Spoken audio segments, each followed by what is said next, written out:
The ceramic plate hit the kitchen floor with a sound like thunder in 9-year-old Harry Potter's ears. The pristine white surface shattered into a dozen jagged pieces, scattering across Aunt Petunia's immaculately polished linoleum like fallen stars against a sterile sky. For one impossible moment, the kitchen at No. 4 Privet Drive fell silent except for the gentle hum of the refrigerator and the distant rumble of Uncle Vernon's motorcar pulling into the driveway. Dudley Dursley stood frozen beside the kitchen table, his pudgy fingers still extended where they had knocked his breakfast plate off the edge.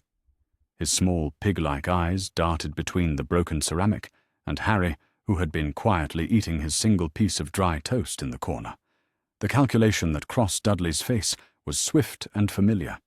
A slow, cruel smile spread across his lips. Before you start diving into this incredible story, I have to ask, where in the world are you watching this from? Drop a comment below and let me know your location. I'm always amazed by how far these stories travel, and I'd love to know if you're listening from a cozy room in London, a bustling city in America, or perhaps somewhere I've never even imagined.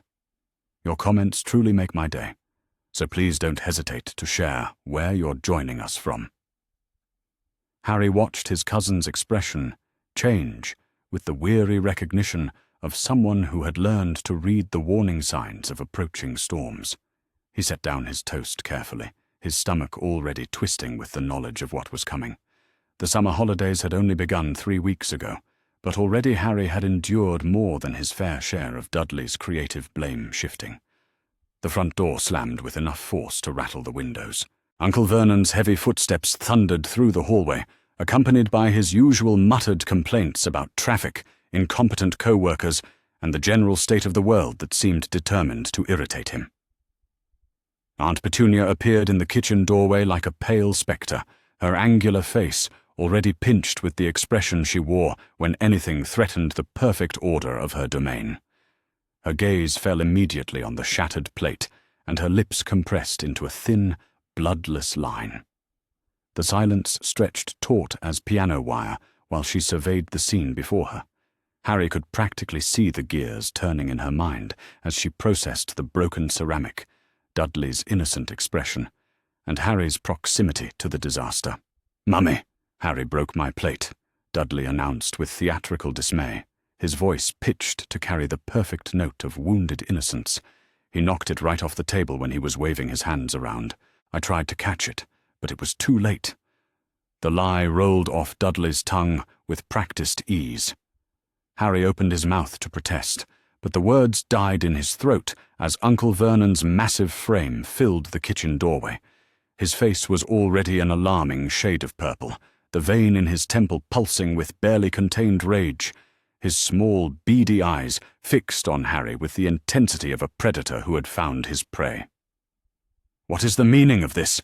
Vernon demanded, his voice a low growl that seemed to vibrate through the floorboards. His meaty hands clenched into fists at his sides as he took in the scene. "One day. One bloody day without your freakishness causing problems. Is that too much to ask?" Harry pressed himself back against the kitchen counter, feeling the sharp edge dig into his spine. "Uncle Vernon, I didn't break anything. I was just sitting here eating my breakfast when Dudley knocked over his plate. I never even moved from this spot." "Don't you dare lie to me, boy," Vernon snarled, taking a menacing step forward. His bulk seemed to fill the entire kitchen, casting a shadow that fell across Harry like a physical weight. The smell of his aftershave, mixed with sweat and morning coffee, created a cloying atmosphere that made Harry's stomach churn. "Do you think we're stupid? Do you think we don't see what you are?" Petunia moved to Dudley's side, with swift, protective movements, her thin hands smoothing down his hair as she examined him for any possible injury from the terrible trauma of a broken plate. There, Diddykins. Mummy will get you a new plate. Don't worry about the mess." "That's what happens when certain people can't control themselves." The word certain dripped from her lips like poison, heavy with years of accumulated resentment and disgust. Harry had heard that tone countless times before, usually right before his world became significantly more unpleasant. He watched as she guided Dudley toward the kitchen door, her movements quick and efficient as she removed her precious son from the scene of impending punishment. "Go watch your programs in the living room, dear," she murmured to Dudley, pressing a gentle kiss to the top of his head. "Mummy and Daddy will take care of everything." Dudley shot Harry a triumphant smirk over his shoulder as he waddled out of the kitchen, already reaching for the television remote. The sound of cartoons soon drifted from the living room, a cheerful counterpoint to the tension that crackled through the kitchen air like electricity before a storm. Vernon waited until they heard Dudley settle into his favourite chair before turning his full attention back to Harry. The expression on his face was one that Harry had learned to fear above all others. It was the look that meant Uncle Vernon had moved beyond mere irritation into the realm of genuine fury, the kind that led to consequences that lasted for days. "You're going to clean up every single piece of that plate," Vernon said, his voice deceptively quiet. "And then you're going to scrub this entire kitchen from top to bottom until it sparkles. Maybe if you spend enough time on your hands and knees, you'll remember to keep your freakish tendencies under control." Harry's heart sank as he looked around the kitchen. Aunt Petunia's standards for cleanliness bordered on the obsessive. Every surface gleamed under the fluorescent lights, from the polished chrome of the refrigerator handles to the spotless countertops that reflected the overhead bulbs like mirrors. The floor was already clean enough to eat off, but he knew that wouldn't matter. When Uncle Vernon decided on a punishment, the actual state of cleanliness was irrelevant. "But Uncle Vernon, the kitchen is already clean," Harry protested weakly, knowing even as he spoke that his words would only make things worse. "I could just sweep up the broken plate and—" "Did I ask for your opinion?" Vernon roared, his face deepening to an even more alarming shade of purple. "Did I ask you to think? You'll do exactly what I told you to do, and you'll do it without another word of back-talk." He grabbed Harry by the shoulder, his thick fingers digging into the bone with bruising force. Harry bit back a cry of pain as Vernon dragged him toward the utility closet, where Aunt Petunia kept her extensive collection of cleaning supplies. The smell of bleach and ammonia hit Harry's nostrils like a physical assault, making his eyes water. "You'll use this," Vernon said, pulling out a bucket and the most abrasive scrub brush from the collection. His smile was cold and calculating as he thrust the implements into Harry's hands. "And you'll do it properly, on your hands and knees, the way you should have been taught years ago." Petunia reappeared in the kitchen doorway, her arms crossed over her chest as she surveyed the scene with satisfaction. "Make sure he gets under the refrigerator and behind the stove, Vernon. Those are the areas where dirt likes to hide, and heaven knows we can't have dirt in my kitchen." The way she said my kitchen carried a territorial possessiveness that made Harry's skin crawl. This wasn't just about a broken plate or even about cleanliness. This was about reminding Harry of his place in the household hierarchy, about reinforcing the message that he was tolerated rather than welcomed, a burden to be managed rather than a child to be cared for. Vernon released his grip on Harry's shoulder with a final, painful squeeze. "You have until dinner time to finish," he announced with the air of someone bestowing a generous gift. "If I find so much as a speck of dust anywhere in this kitchen, you'll be doing it again tomorrow, and the day after that, if necessary." Harry knelt on the cold linoleum floor and began collecting the broken pieces of Dudley's plate, his fingers shaking slightly as he placed each shard in the bucket. The ceramic was sharp enough to draw blood if he wasn't careful, but he forced himself to concentrate on the task rather than the burning resentment that was building in his chest. As he worked, Uncle Vernon and Aunt Petunia continued their conversation above him, discussing their plans for the day, as if he were nothing more than a piece of furniture. Their voices washed over him in a stream of mundane concerns about grocery shopping, Dudley's swimming lessons, and the state of Mrs. Next Door's garden hedge. When the last piece of broken plate had been collected, Harry filled the bucket with hot, soapy water and began scrubbing the floor. The brush was stiff and uncomfortable in his small hands, and the position forced him to hunch forward at an awkward angle that quickly made his back ache. Aunt Petunia supervised his progress with the attention of a hawk watching a field mouse. She pointed out imaginary spots of dirt and insisted he scrub each section of floor multiple times before moving on to the next. Her running commentary on his technique was a constant stream of criticism that made his ears burn with shame and frustration. "You missed a spot by the sink," she announced, after he had spent 20 minutes on that particular section. "And that area by the stove doesn't look nearly clean enough. Put some elbow grease into it, boy. Pretend it's important to you." The morning stretched endlessly ahead of him. His knees grew sore from kneeling on the hard floor, and his shoulders ached from the repetitive scrubbing motion. Sweat beaded on his forehead, despite the air conditioning that kept the house at Aunt Petunia's preferred temperature. The chemical smell of the cleaning solution made his head pound, and his empty stomach cramped with hunger. By noon, he had progressed from the floor to the lower cabinets, scrubbing every surface with the thoroughness of someone who knew that anything less than perfection would result in starting over. Aunt Petunia had moved on to other household tasks, but she returned to the kitchen regularly to check his progress and find new areas that required attention. "The countertops need to be done again," she announced during one of these inspections. "I can see water spots on the surface. And while you're at it, you might as well clean the inside of the microwave. I noticed some splatters when I was making Dudley's lunch. Harry's hands were raw and red from the constant exposure to cleaning chemicals by the time he reached the upper areas of the kitchen. He had to drag a step stool around the room to reach the higher cabinets and the top of the refrigerator, areas that he was certain had been spotless to begin with. But questioning Aunt Petunia's standards would only result in more work, so he scrubbed in silence while the afternoon sun slanted through the kitchen windows.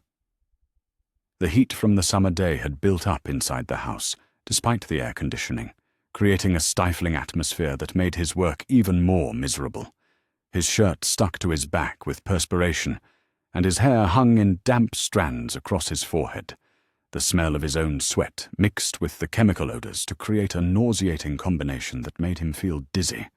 Uncle Vernon returned to the kitchen as the afternoon wore on, ostensibly to fetch a drink from the refrigerator, but really to check on Harry's progress. His presence filled the small space with tension, and Harry could feel the man's eyes tracking his every movement with the intensity of a prison guard watching a dangerous inmate. "Still at it, I see," Vernon observed with false joviality. "Good to see you taking your responsibilities seriously for once. Maybe there's hope for you yet, though I wouldn't bet money on it." Harry gritted his teeth and continued scrubbing the inside of the oven, a task that required him to contort his body at an uncomfortable angle to reach the back corners.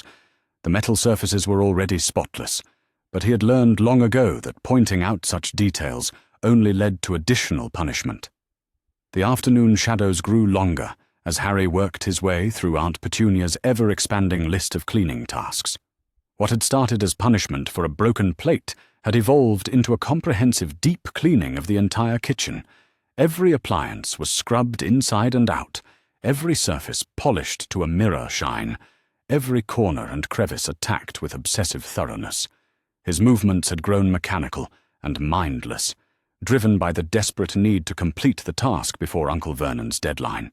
The repetitive motion of scrubbing had become almost hypnotic, a rhythm that allowed his mind to drift away from the physical discomfort and humiliation of his situation. It was during one of these mental escapes that he first noticed the strange warmth building in his chest. At first, he dismissed it as exhaustion, or perhaps the result of too much time spent inhaling cleaning fumes. But as the sensation grew stronger, it became impossible to ignore. The warmth felt like swallowing hot tea on a cold morning, but instead of settling in his stomach, it seemed to spread outward from somewhere near his heart. It pulsed with each heartbeat, growing stronger and more insistent as his frustration and anger continued to build. By the time he realized that something unusual was happening, the sensation had spread through his entire torso and was beginning to move down his arms. Uncle Vernon chose that moment to make another appearance in the kitchen, his face already set in the expression of someone looking for fault. He surveyed Harry's work with the practiced eye of a critic, noting every surface that might not meet his impossible standards. "You call this clean?" Vernon sneered, running his finger along the edge of the counter and examining it for imaginary dust. "My mother could have done a better job when she was blind and arthritic. You'll have to do the whole thing again." The words hit Harry like a physical blow. Hours of back-breaking work, dismissed with casual cruelty. The unfairness of it crashed over him like a wave, and the strange warmth in his chest suddenly flared into something much more intense. "But I've been working all day," Harry protested, his voice cracking with exhaustion and disbelief. "Everything is spotless. You can't possibly find anything wrong with it." "Don't tell me what I can and can't do in my own house," Vernon roared, grabbing Harry by the arm and yanking him to his feet. The pain of those thick fingers digging into his flesh sent a jolt through Harry's entire body, and the warmth in his chest suddenly exploded into something that felt like liquid fire. "You'll learn to show proper respect," Vernon continued, raising his free hand in preparation for delivering one of his famous backhanded slaps. "Maybe a good smack will knock some sense into that thick skull of yours." But as Vernon's hand descended toward Harry's face, something extraordinary happened. The burning sensation that had been building in Harry's chest suddenly erupted outward in a wave of heat so intense that the air around him shimmered like asphalt in summer. The kitchen filled with a sound like wind rushing through fire, and every surface that Harry had spent the day cleaning suddenly burst into brilliant, golden flame.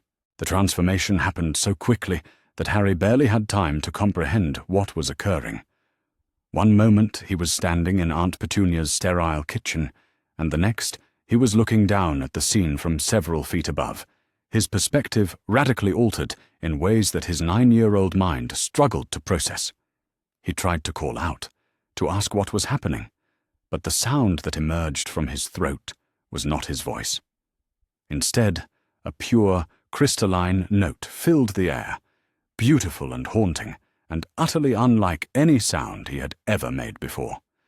The note seemed to resonate through his bones, through the very foundations of the house, carrying with it a power that made the flames dance higher and burn brighter. Uncle Vernon stumbled backward with a cry of terror, his face gone pale beneath his purple flush. His eyes were wide and staring as he looked up at the creature that had taken Harry's place, a magnificent bird wreathed in flames that seemed to burn without consuming. The kitchen around them was now a landscape of fire, every surface dancing with golden light that cast shifting shadows on the walls. Petunia appeared in the doorway and immediately began screaming, a high-pitched wail of pure panic that cut through the crackling of flames. She grabbed Vernon by the arm, tugging at him frantically, as she babbled incoherently about impossible things and freakish occurrences that couldn't possibly be real. "Get out," she shrieked, her voice rising to nearly inhuman levels. "Get out now before the whole house burns down. Leave the freak to burn with it." They fled then, abandoning any pretense of adult authority as they stumbled over each other in their haste to escape the kitchen. Their footsteps pounded through the hallway, followed by the slam of the front door and the sound of Uncle Vernon's car engine roaring to life as they sped away from number 4 Privet Drive, as if the very hounds of hell were in pursuit. Alone in the burning kitchen, Harry tried desperately to understand what had happened to him. He could see everything with startling clarity, as if his vision had been sharpened to an impossible degree. Every flame was distinct and individual. Every dancing shadow told its own story, and every surface reflected the golden light with crystalline precision. But more than just seeing, he could feel the fire around him, as if it were an extension of his own body. The flames that consumed the kitchen cabinets and danced across the countertops were warm and welcoming rather than threatening. They responded to his will, growing brighter when he focused on them, dimming when he wished for softer light. Gradually, he became aware of his own reflection in the chrome surface of the refrigerator, now blackened with soot but still capable of showing him the truth of his transformation. The creature looking back at him was breathtaking in its alien beauty, a bird unlike anything he had ever seen or imagined. His feathers were not the ordinary brown and grey of common birds, but instead seemed to be woven from pure flame itself. They shifted and changed color as he moved, flowing from deep crimson at the base to brilliant gold at the tips, with highlights of orange and white that pulsed with each beat of his heart. His eyes had become pools of molten amber, glowing with an inner fire that reflected the flames surrounding him. Most remarkably, he could feel the power flowing through him, like electricity through copper wire. This was not the uncertain, unpredictable magic that sometimes erupted from him during moments of extreme emotion. This was something controlled and deliberate, a force that responded to his conscious will and seemed as natural as breathing. The kitchen continued to burn around him, but he noticed with growing amazement that the flames were not actually consuming anything. The cabinets and countertops glowed with fire, but underneath the dancing light, the surfaces remained intact and undamaged. This was not destructive fire, but something else entirely, something that provided warmth and light without the devastating hunger of ordinary flames. He experimented cautiously, focusing his attention on different areas of the kitchen and watching as the flames responded to his mental commands. When he concentrated on the area above the sink, the fire there flared brighter and took on a more intense golden hue. When he shifted his attention to the breakfast nook, the flames there began to dance in complex patterns that followed the rhythm of his heartbeat. Time seemed to move differently while he was in this form. The summer afternoon light that streamed through the kitchen windows appeared to slow and thicken like honey, casting everything in a warm, dream-like glow. He could hear sounds from the street outside with startling clarity, the distant voices of neighbors discussing the strange lights they had seen coming from the Dursley house, the approaching wail of sirens as someone called the fire department, the realization that help was coming, that people would soon arrive to investigate the fire, sent a jolt of panic through him. How could he explain what had happened? How could he return to his normal form before they discovered him like this? The very thought of being found in this impossible state filled him with a terror that made the flames around him flicker and dim. As his panic rose, he felt the power that had transformed him beginning to ebb, like water draining from a bathtub. The sensation was both relieving and terrifying, a return to familiar limitations, coupled with the loss of something magnificent and powerful beyond his understanding. The transformation back to human form was less dramatic than the initial change, but no less profound. The flames that had filled the kitchen began to fade, retreating back into his body like reverse lightning. His perspective shifted downward as he resumed his normal height, and the crystalline clarity of his vision dimmed to ordinary human levels. When it was over, he stood alone in Aunt Petunia's kitchen, which appeared exactly as it had before his transformation began. No trace of fire remained, no scorch marks or soot stains marred the perfect cleanliness that he had spent the day achieving. It was as if the entire incident had been nothing more than an elaborate hallucination, except for the lingering warmth in his chest and the absolute certainty that something fundamental about his life had just changed forever. The sound of sirens grew closer, and Harry realized that he needed to find some explanation for whatever the neighbors had seen. He quickly grabbed a dish towel and ran it under the sink, creating the appearance of ongoing cleaning work, while his mind raced through possible stories that might explain the strange lights without revealing the truth of what had actually occurred. By the time the fire trucks arrived, followed closely by curious neighbors, and eventually the reluctant return of the Dursleys themselves, Harry had settled on a story about sunlight reflecting off the wet surfaces, creating unusual optical effects. It was thin and unconvincing, but it was better than attempting to explain that he had somehow turned into a bird made of fire and accidentally burned down a kitchen that showed no signs of damage. As the evening drew to a close and the excitement died down, Harry lay in his cupboard under the stairs and stared into the darkness. His body ached from the day's labors, but his mind burned with questions that he had no way to answer. What had happened to him in that kitchen?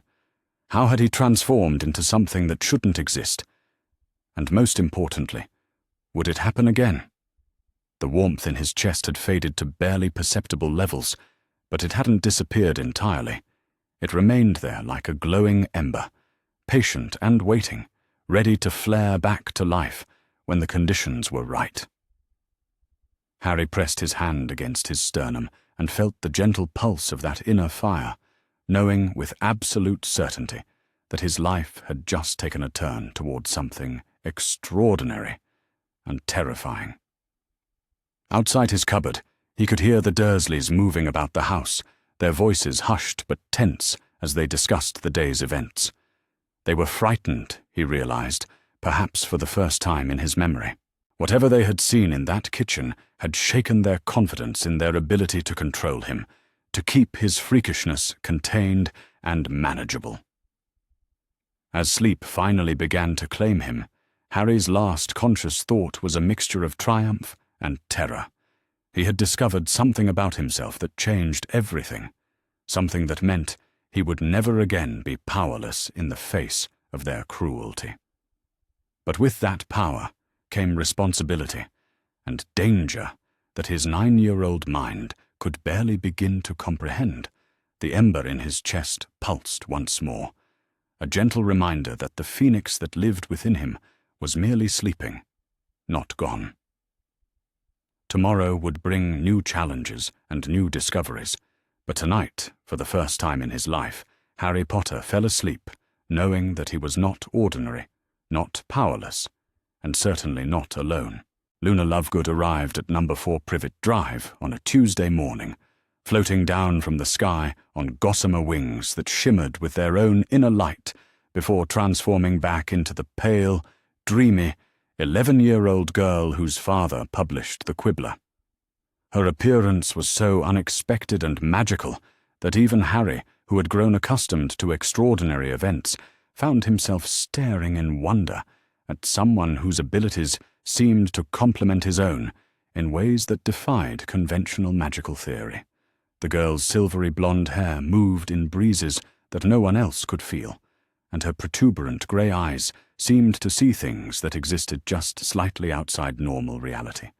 When she spoke, her voice carried the kind of distant, musical quality that suggested she was perpetually listening to conversations that occurred in dimensions adjacent to the mundane world. "Hello, Harry Potter," Luna said, with serene confidence, as if materializing in suburban Surrey through unknown, magical means was the most natural thing in the world. "Daddy sent me to meet you, because the crumple-horned Snorkax told him that you were going to need friends who understand what it's like to be different in ways that most people can't see or accept."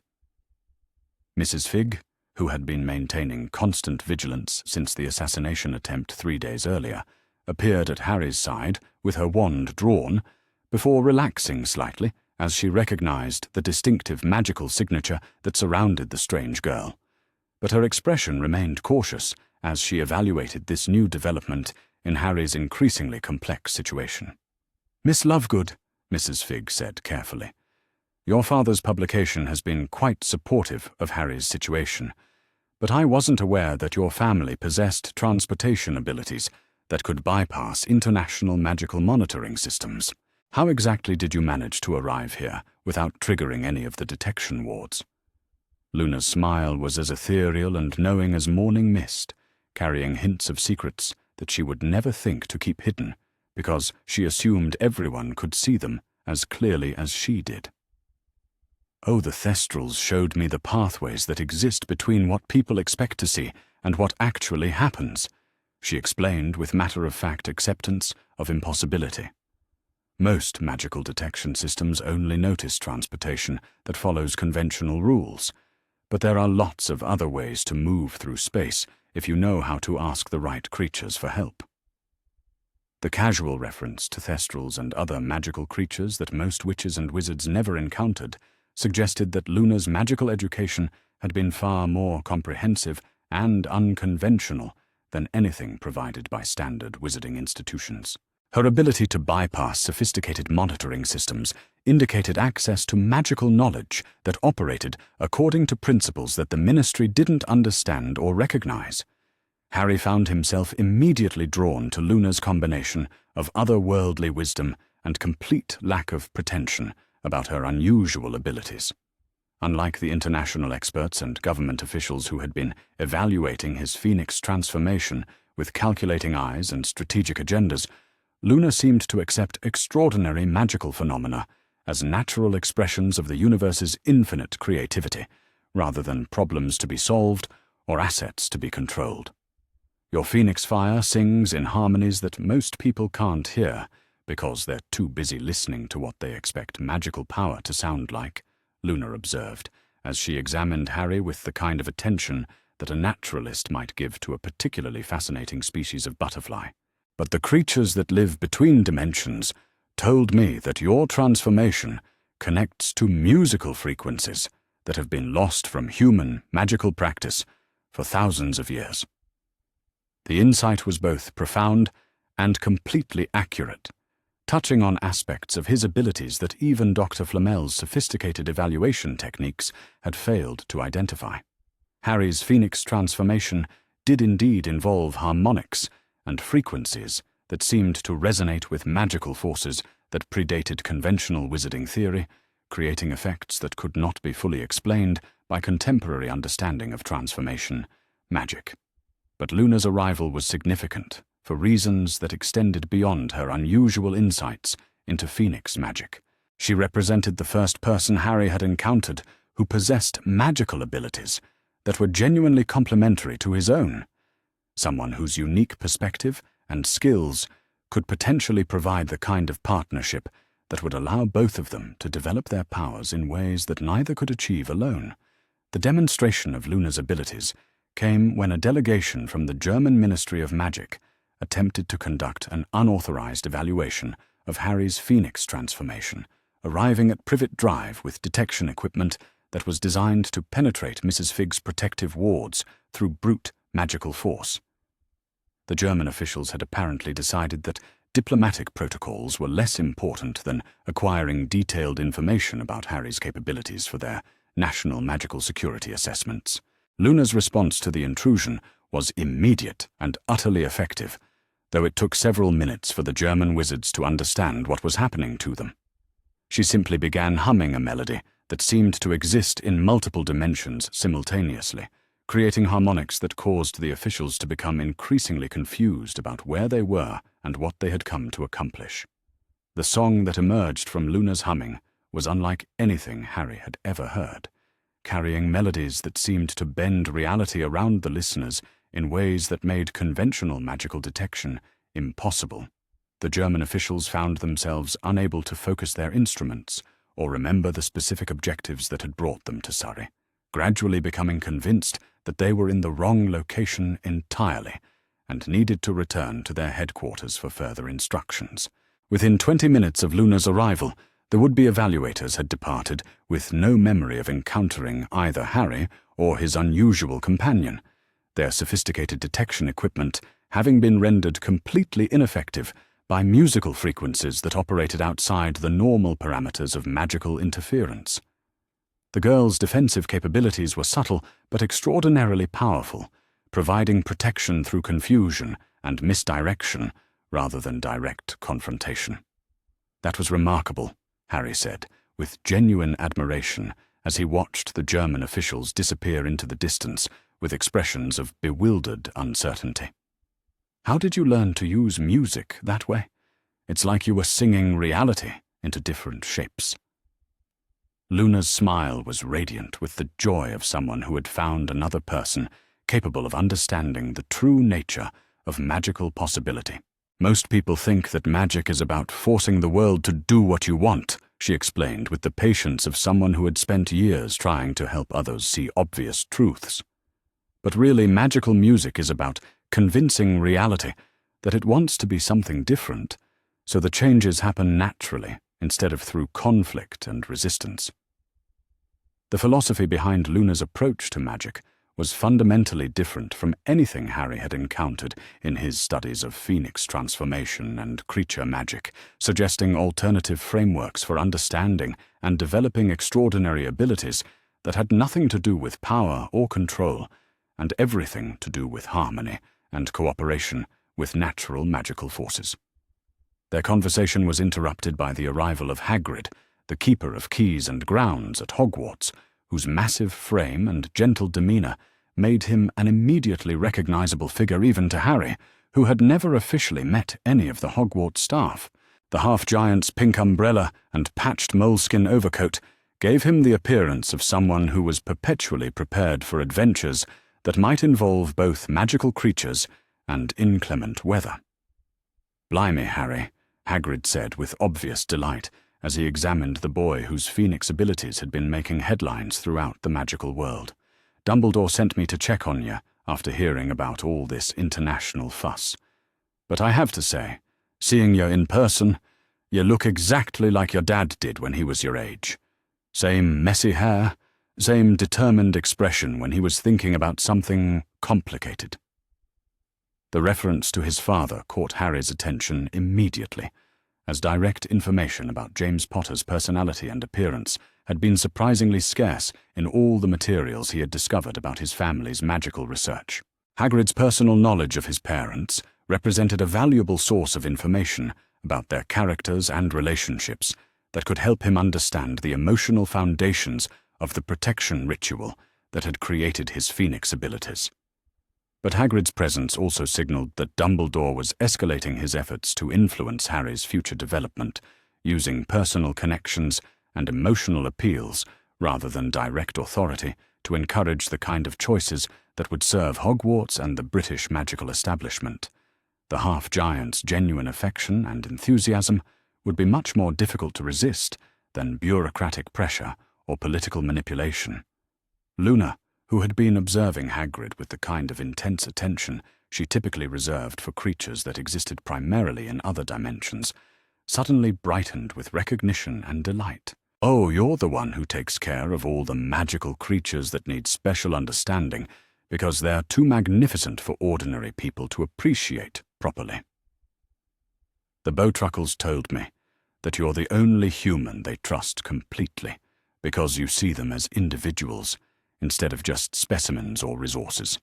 Hagrid's face lit up with pleasure at Luna's unexpected insight into his relationship with magical creatures, his expression suggesting that few people understood or appreciated the depth of connection he maintained with the beings under his care. The girl's ability to perceive such relationships without introduction or explanation clearly impressed him as much as it had impressed Harry. "That's exactly right, miss," Hagrid said with obvious delight. "Most people, they see creatures and think about what they can get from them, or how dangerous they might be. But every creature has its own personality, and needs and ways of understanding the world. It takes time and patience to learn how to communicate with them properly." The conversation that developed between Hagrid and Luna revealed the extent to which both of them possessed intuitive understanding of magical creatures and their complex relationships with human magical practitioners. Their shared perspective on creature magic provided Harry with insights into aspects of his own transformation that he had not previously considered, particularly the ways that phoenix abilities might allow him to communicate with other magical beings on levels that ordinary wizards could never access. But their discussion was interrupted by the arrival of a much more serious and potentially dangerous visitor, as Sirius Black materialized in Mrs. Figg's garden through a form of magical transportation that had nothing to do with conventional apparition or flame travel. Harry's godfather emerged from shadows that seemed deeper and more substantial than ordinary darkness, his gaunt features and prison pallor making him look like someone who had recently escaped from circumstances that had pushed him to the very limits of physical and psychological endurance. The black dog that had preceded his human form dissolved into mist as Sirius completed his transformation, revealing Animagus abilities that were far more sophisticated and dangerous than anything Harry had encountered in his studies of creature transformation. But more importantly, Sirius's presence represented the first direct connection Harry had established with someone who possessed genuine emotional bonds to his parents and personal investment in his welfare that went beyond political or strategic considerations. "Hello, Harry," Sirius said quietly, his voice carrying traces of emotion that suggested he was as overwhelmed by their meeting as Harry himself felt. I know this is probably not how you imagined meeting your godfather, but circumstances have made normal introductions somewhat impossible. I've been watching from a distance, trying to find a way to reach you without putting you in additional danger from the people who want to control your development. The revelation that Sirius had been monitoring his situation from concealment explained several mysterious incidents over the past few weeks, moments when Harry had sensed protective presences that he could not identify or locate through conventional magical awareness. His godfather's Animagus abilities apparently included stealth and surveillance capabilities that exceeded anything the Ministry's detection systems could track or predict. But Sirius's arrival was significant for reasons that extended beyond emotional reunion, as he carried information about threats that were developing in response to Harry's international prominence. His time in Azkaban had provided him with connections to intelligence networks that operated outside official magical government channels, sources that had been monitoring the criminal organizations and dark magical practitioners who had identified Harry as a valuable target. "There are things happening that you need to know about," Sirius said grimly as he settled into Mrs. Fig's kitchen for what was clearly going to be a comprehensive briefing about dangerous political developments. "The Death Eaters who escaped capture after Voldemort's defeat have been reorganizing, and your Phoenix abilities represent exactly the kind of magical advantage they need to attempt his resurrection. They're not just interested in studying your transformation, they want to use your Phoenix fire as a component in dark rituals that could bring him back to full power."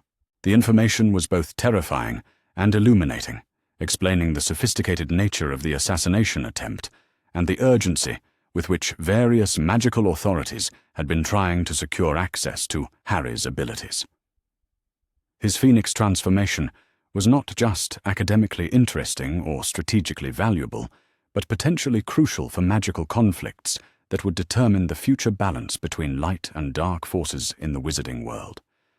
But Sirius's intelligence also revealed opportunities that Harry had not previously considered, connections to underground networks of magical practitioners who opposed both Voldemort's dark agenda and the Ministry's authoritarian control systems. These groups represented alternative approaches to magical education and development that prioritized individual freedom and personal growth over institutional loyalty and political convenience. "There's a network of safe houses and training facilities that specialize in helping magical individuals who don't fit into conventional categories," Sirius explained, as he outlined possibilities that had never appeared in any of the recruitment letters Harry had received. These places focus on developing abilities according to the individual's natural inclinations, rather than trying to force them into predetermined molds that serve institutional agendas. The prospect of education and training that would allow Harry to develop his Phoenix abilities according to his own vision, rather than the expectations of others, was extraordinarily appealing, offering genuine autonomy and self-determination rather than the carefully managed independence that even the most progressive international magical schools seemed to provide. Luna, who had been listening to the conversation with her characteristic expression of dreamy attention, suddenly focused on Sirius with the intensity that she typically reserved for perceiving creatures that existed in multiple dimensions simultaneously. "You're the one whose innocence was stolen by people who were too frightened of chaos to look for truth," she observed with matter-of-fact certainty. "But the Thestrals say that injustice always creates opportunities for justice to manifest in unexpected ways, which is why you're here now, when Harry needs someone who understands what it means to be imprisoned by other people's assumptions."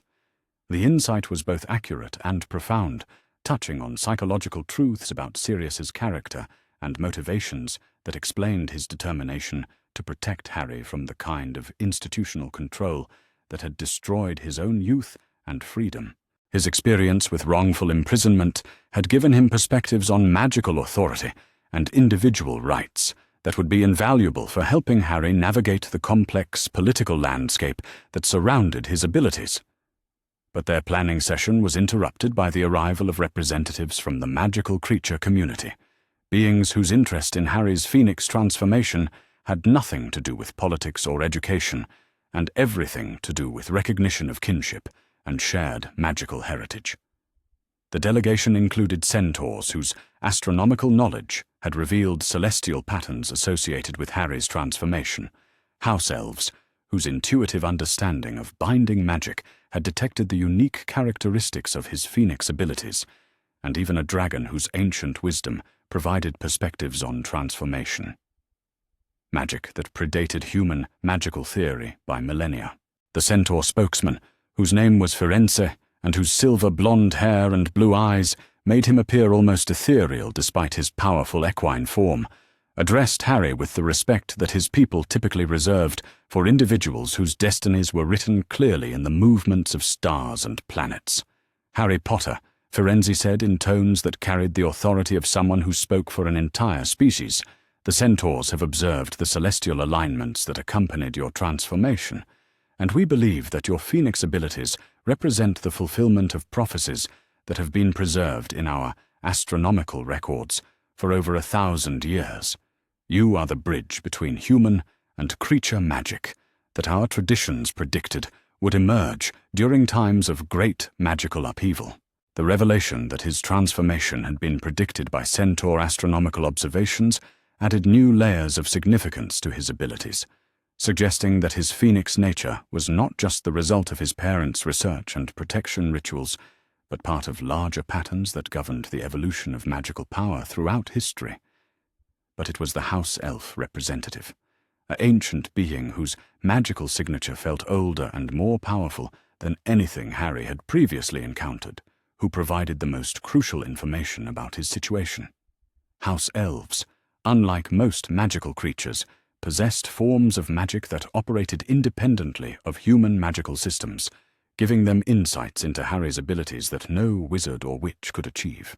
"Master Harry Potter," the ancient elf said, with reverence that suggested genuine recognition of his significance, "house elf magic recognizes phoenix magic as family magic, magic that comes from love and sacrifice and protection that goes beyond individual life or death. Your phoenix fire carries signatures that our people have preserved in memory since the time when humans and magical creatures lived together in harmony instead of separation and suspicion." The connection between phoenix magic and the fundamental binding spells that governed house elf relationships with magical families provided Harry with new understanding of his abilities and their potential applications. His transformation was not just about personal power and protection, but about magical principles that could potentially heal the divisions between human and creature magical communities that had created so much suffering throughout wizarding history. Luna, who had been observing the magical creature representatives with obvious delight, suddenly began humming the same multidimensional melody that she had used to confuse the German officials. But this time, the music created harmony rather than confusion, allowing Harry to perceive the magical signatures of all the beings present as interconnected patterns that formed larger structures of meaning and purpose. In that moment of enhanced perception, Harry realized that his phoenix abilities were indeed part of something much larger than individual transformation or political advantage. His magic was connected to fundamental forces that governed the relationships between all forms of conscious life, offering possibilities for healing and integration that could reshape the magical world's approach to differences and diversity. The magical creature delegation remained at Mrs. Fig's house for the rest of the day, sharing information and perspectives that provided Harry with comprehensive understanding of how his abilities were perceived by non-human magical intelligences. Their insights revealed applications for phoenix magic that had never been explored by human researchers, techniques that could potentially allow him to serve as a bridge between species and magical traditions that had been separated by centuries of mistrust and conflict. But perhaps most importantly, the creatures offered Harry something that no human magical institution had been able to provide: genuine acceptance of his abilities without any agenda for controlling or directing their development. They saw his transformation as a natural expression of magical evolution rather than an anomaly that required management or exploitation. As evening approached and the various magical visitors prepared to depart for their respective domains, Harry found himself surrounded by allies whose diversity and capabilities exceeded anything he could have imagined when his journey had begun with a simple kitchen accident at the Dursley house. Luna's reality-bending musical abilities, Sirius's underground connections, and Animagus skills, Hagrid's creature magic expertise, and the magical creature community's ancient wisdom created a support network that could protect and guide his development in ways that no single institution could match. That night, as Harry settled into his cupboard with his mind buzzing from the day's revelations and connections, he reflected on how profoundly his understanding of his place in the magical world had been transformed by meeting others who shared his commitment to authentic, magical development over institutional convenience. The warmth in his chest pulsed with new intensity as he considered the possibilities that lay before him. He was no longer an isolated individual trying to navigate complex political pressures alone, but part of a community of magical beings whose combined abilities and wisdom could potentially reshape the relationship between human and creature magic in ways that served healing and integration rather than control and exploitation. The phoenix fire within him burned with anticipation as he prepared for the choices that would determine not just his own future, but the future of magical traditions that had been preserved across species and centuries.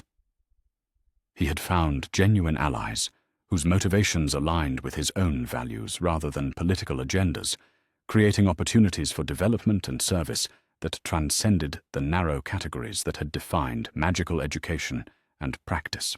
Tomorrow would bring new challenges and new opportunities to prove himself worthy of the trust and support he had received from beings whose wisdom and power exceeded anything in human magical institutions. But tonight, he could rest, knowing that he possessed not just extraordinary abilities, but extraordinary friends whose combined knowledge and commitment could help him fulfill potentials that stretched far beyond anything he had previously imagined possible. The ember in his chest pulsed once more as dreams began to carry him into visions of magical communities where humans and creatures worked together according to principles of mutual respect and shared purpose rather than domination and exploitation. The boy who had once known only isolation was learning to build alliances that could transform the magical world itself, guided by wisdom that valued authentic connection over political convenience and genuine understanding over comfortable illusion. The gathering of allies was complete, but the real work of transformation was only beginning. Harry Potter had found his people, and together they would forge new possibilities for magical development that honored both individual autonomy and collective wisdom, creating futures that served life and growth rather than power and control. The ultimatum arrived at precisely 9 o'clock on a Friday morning, delivered by a ministry owl whose official seals and emergency authorization codes indicated that the British magical government had finally decided to take decisive action regarding Harry Potter's unprecedented abilities and growing international influence. The parchment bore the signatures of Cornelius Fudge, Dolores Umbridge, and several department heads whose involvement suggested that Harry's situation had been escalated to the highest levels of magical authority. Mr. Potter, the document began with bureaucratic formality that barely concealed underlying desperation. Recent developments regarding your magical abilities and international connections have raised concerns about national magical security that require immediate resolution. You are hereby summoned to appear before a special tribunal at Hogwarts School of Witchcraft and Wizardry within 48 hours to discuss your future educational arrangements and magical development oversight. The language was carefully crafted to sound like routine administrative procedure, but Mrs. Figg's extensive knowledge of ministry politics allowed her to decode the true meaning behind the diplomatic phrasing. The British magical establishment had finally acknowledged that they could no longer manage Harry's situation through conventional channels and were attempting to reassert control through direct confrontation backed by institutional authority. Failure to comply with this summons will result in activation of emergency protocols under the International Statute of Magical Secrecy. The letter continued ominously, which may include temporary custody arrangements, pending resolution of security concerns, and educational placement issues. The threat was explicit despite its bureaucratic packaging: comply with ministry demands or face forcible removal from his current living situation and placement in institutional custody, where his abilities could be studied and controlled without interference from international allies or underground support networks. But Harry was no longer the confused and frightened child who might have been intimidated by such official pressure. His months of training with Mrs. Fig, his connections to underground magical communities, and his alliance with beings whose wisdom and power exceeded ministry capabilities had transformed him into someone capable of responding to institutional threats with strength rather than submission. "They're running out of options," Sirius observed grimly as he reviewed the ultimatum alongside Mrs. Fig and Luna, who had taken up permanent residence in the guest room since her arrival 3 days earlier. "The international attention you've attracted has made it impossible for them to simply disappear you into ministry custody without facing diplomatic consequences, so they're trying to use Hogwarts as a way to legitimize their control, while making it look like they're providing you with proper magical education." The strategy was transparent to anyone familiar with ministry politics, but it was also potentially effective if Harry allowed himself to be drawn into negotiations on their terms. Once he appeared at Hogwarts for the supposed tribunal, he would be on territory that Dumbledore controlled completely, surrounded by protections and monitoring systems that would make it extremely difficult for his allies to extract him if the situation deteriorated. Luna, who had been humming one of her multidimensional melodies while examining the ministry letter with her characteristic dreamy attention, suddenly focused on Harry with an intensity that made the air around them shimmer with barely visible magical energy. "The Raxperts are very excited about this letter because they can sense the fear that went into writing it," she observed with matter-of-fact certainty. "People only make ultimatums when they're terrified that asking nicely won't get them what they desperately need to feel safe again." The insight was both accurate and illuminating, revealing the psychological dynamics that drove ministry policy toward Harry's situation. Their increasingly aggressive attempts to control his development were motivated not by genuine security concerns, but by institutional panic about forces they could not understand or predict through conventional magical frameworks. But the ultimatum also represented an opportunity that Harry had been anticipating since his evaluation at the Department of Mysteries. The Ministry's decision to force a confrontation would allow him to publicly reject their authority, while demonstrating that his abilities provided genuine independence from magical institutions that claimed the right to manage his future without his consent. The response that Harry crafted with assistance from Mrs. Fig and Sirius was a masterpiece of diplomatic precision that acknowledged the Ministry's concerns while firmly establishing his autonomy and legal rights. The letter was written on parchment that had been treated with phoenix feathers to create protective enchantments that would prevent tampering or unauthorized analysis of its contents. Minister Fudge, Harry's response began with appropriate formality. "I appreciate the Ministry's interest in my magical education and development. However, after careful consideration of the various options available to me, I have decided to pursue alternative educational arrangements that better serve my specific needs and abilities than the programs currently offered through British magical institutions." The language was carefully chosen to sound respectful, while making it clear that Harry was rejecting ministry authority over his educational choices in favor of alternatives that lay outside their jurisdiction and control. But the real power of his response lay in the supporting documentation that accompanied the main letter.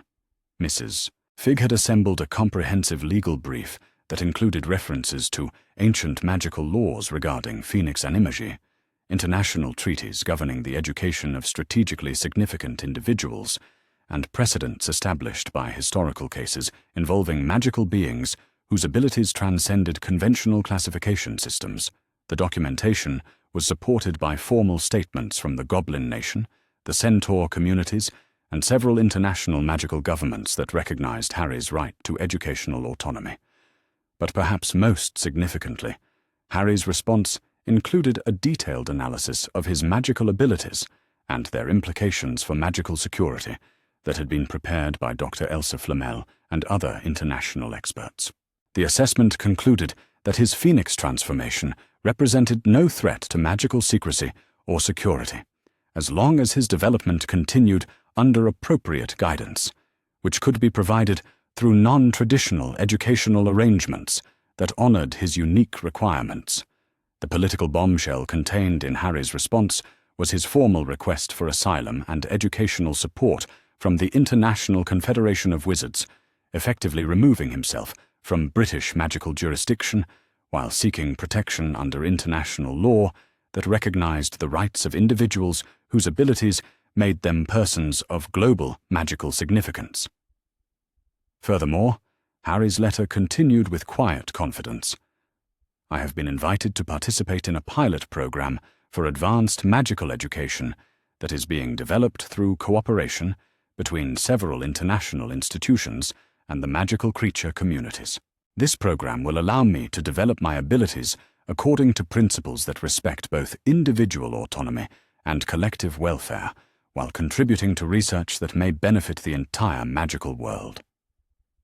The reference to international cooperation and creature community involvement was both accurate and strategically chosen to emphasize that Harry's rejection of British magical authority was not adolescent rebellion, but a mature choice based on educational opportunities that exceeded anything available through conventional channels. The Ministry's response to Harry's letter was swift and predictably aggressive, with Umbridge herself arriving at Privet Drive within hours of receiving his rejection of their ultimatum. But she came not alone, but with a full enforcement team that included auras, legal specialists, and magical creatures experts whose presence suggested that the Ministry had prepared for the possibility that Harry would resist their authority. "Mr. Potter," Umbridge said with her characteristic, sickly sweet voice that barely concealed underlying malice, "I'm afraid that your response to the Ministry's reasonable request demonstrates a concerning lack of appreciation for the gravity of your situation. Your abilities represent potential threats to magical security that cannot be addressed through unofficial educational arrangements that lack proper oversight and accountability." But Harry was prepared for this confrontation, having anticipated that the Ministry would attempt to use force when diplomatic pressure failed to achieve their objectives. His response was calm and measured, delivered with the kind of quiet confidence that came from knowing that he possessed both the legal authority and practical capability to resist institutional coercion. "Madam Umbridge," Harry replied with polite firmness, "my legal representatives have reviewed the relevant statutes and international treaties that govern this situation, and we are confident that my educational choices fall within established precedents for individuals whose magical abilities require specialized instruction that is not available through conventional institutional channels." The reference to legal representatives and international treaties clearly caught Umbridge off guard, suggesting that she had expected to encounter a frightened child who could be intimidated into compliance, rather than someone who had prepared comprehensive defensive strategies with assistance from qualified experts. But the real test of Harry's position came when Umbridge attempted to use Ministry authority to override his objections and force his compliance with their educational demands. She produced official documents that claimed emergency powers under national security provisions that would allow them to take Harry into protective custody pending resolution of his status. The moment that Umbridge moved to activate the emergency protocols, Harry allowed his Phoenix fire to flare outward in a protective barrier that surrounded himself and his allies, while creating a clear demonstration of why Ministry custody would be both impractical and potentially dangerous. The golden flames that erupted from his position were controlled and precise, but unmistakably powerful, showing capabilities that would make him extremely difficult to contain or control through conventional magical means. "Madam Umbridge," Harry said quietly, as his phoenix fire danced around the Ministry enforcement team without causing them harm. I believe this demonstration illustrates why forced custody arrangements would be neither practical nor safe for anyone involved. My abilities respond instinctively to threats and coercion in ways that could easily cause unintended harm to people who are simply following orders rather than making informed choices about the wisdom of their actions. The display was both warning and education, showing the Ministry officials that Harry's transformation provided him with defensive capabilities that made their enforcement options extremely limited and potentially dangerous. But more importantly, it demonstrated that his abilities were under conscious control rather than representing the kind of chaotic magical phenomenon that might justify emergency containment measures. Umbridge's response revealed the extent to which the Ministry's approach to Harry's situation was driven by panic rather than rational assessment of actual security risks. Instead of recognizing that his controlled demonstration proved the safety of his educational autonomy, she became even more determined to assert institutional authority through whatever means might prove effective. This display of dangerous magical abilities confirms our assessment that you require immediate institutional supervision, she announced with the kind of bureaucratic confidence that ignored obvious contradictions in her logic. The Ministry cannot permit individuals with such powerful and unpredictable capabilities to operate without proper oversight and control. But Harry's response was supported by allies whose combined abilities made Ministry enforcement practically impossible. Luna's reality-bending musical magic created confusion fields that made it difficult for the auras to maintain focus on their objectives. Sirius's Animagus abilities allowed him to appear and disappear through shadow travel that bypassed conventional detection systems. Even Mrs. Fig's squib status provided advantages, as her magical signature was too weak to trigger most monitoring spells, while her legal knowledge gave her authority to challenge Ministry procedures through channels they could not simply ignore.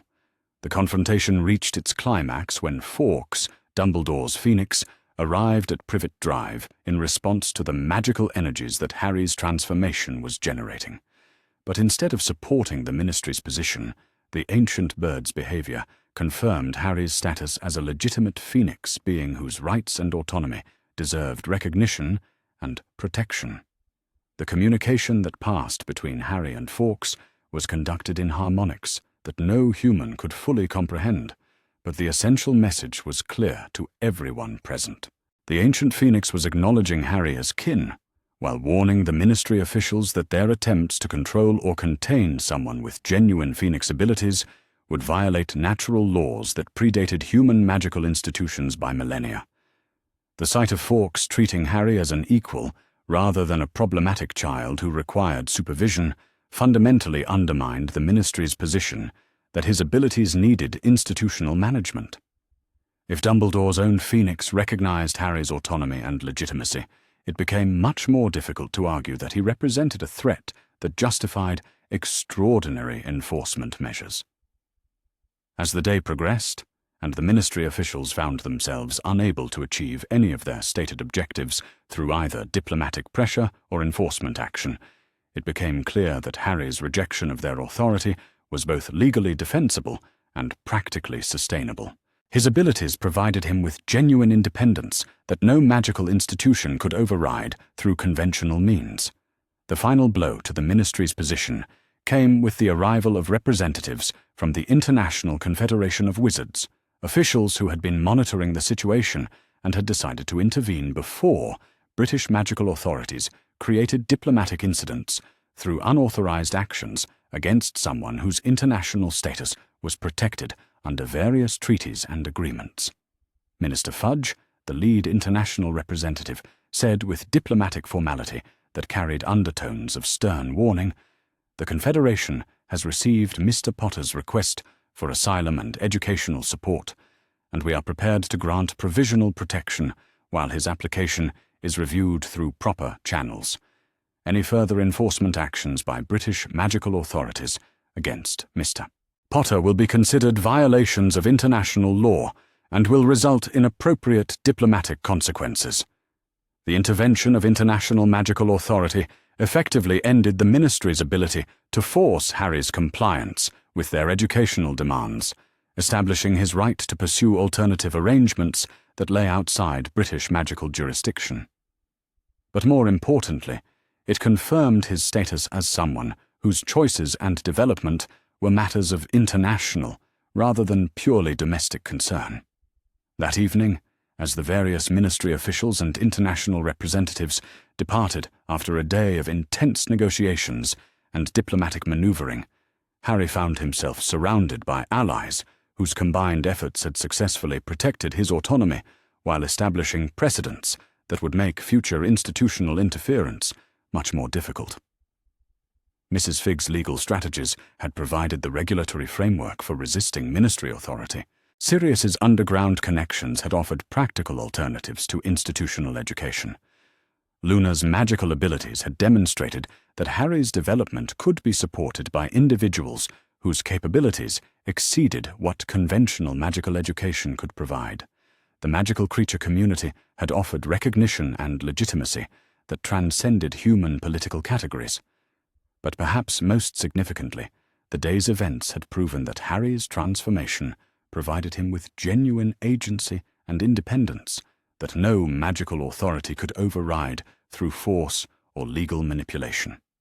His Phoenix abilities were not just powerful, but fundamentally different from conventional magic in ways that made him difficult to control or contain through institutional mechanisms. As Harry settled into his cupboard that night, with the knowledge that he had successfully rejected the Ministry's ultimatum while maintaining his freedom and autonomy, he reflected on how profoundly his life had changed since his first accidental transformation in the Dursley kitchen. He was no longer a powerless child, subject to the whims of adults who claimed authority over his future, but an individual whose choices were shaped by his own values and supported by allies who respected his wisdom and independence. The warmth in his chest pulsed with satisfaction as he considered the educational opportunities that lay ahead. The pilot program that had been mentioned in his response to the ministry was not just diplomatic fiction, but a genuine possibility that was being developed through cooperation between international magical institutions and creature communities that shared his commitment to authentic magical development over institutional convenience.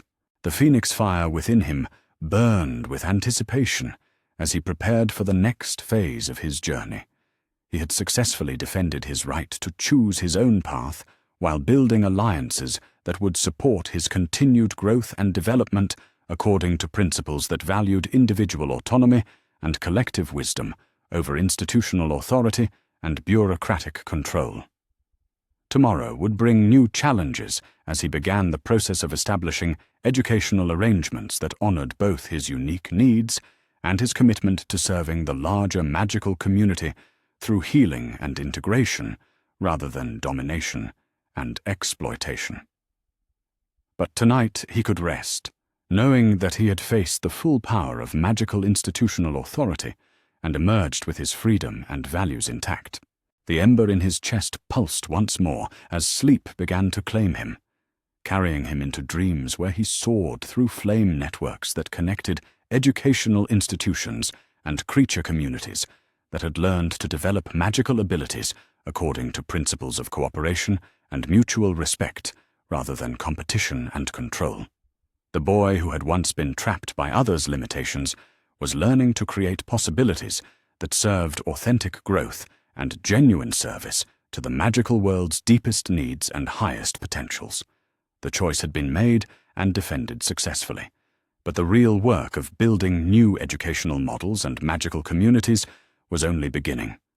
Harry Potter had established his independence, and now he would use that freedom to create alternatives that could transform magical education and creature relations in ways that served healing and integration rather than the narrow institutional agendas that had shaped so much of magical history.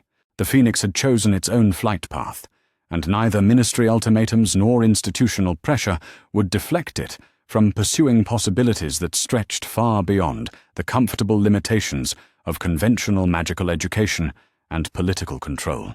The Phoenix Sanctuary emerged from the Scottish Highlands like something that had always existed there, rising from ancient foundations that seemed to have grown from the earth itself, rather than being constructed by human hands.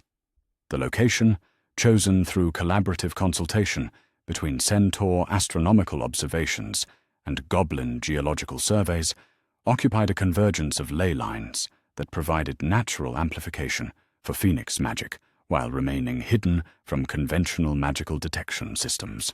Harry Potter stood at the heart of what would become the most revolutionary educational institution in magical history, surrounded by allies whose combined vision and abilities had transformed theoretical possibility into magnificent reality.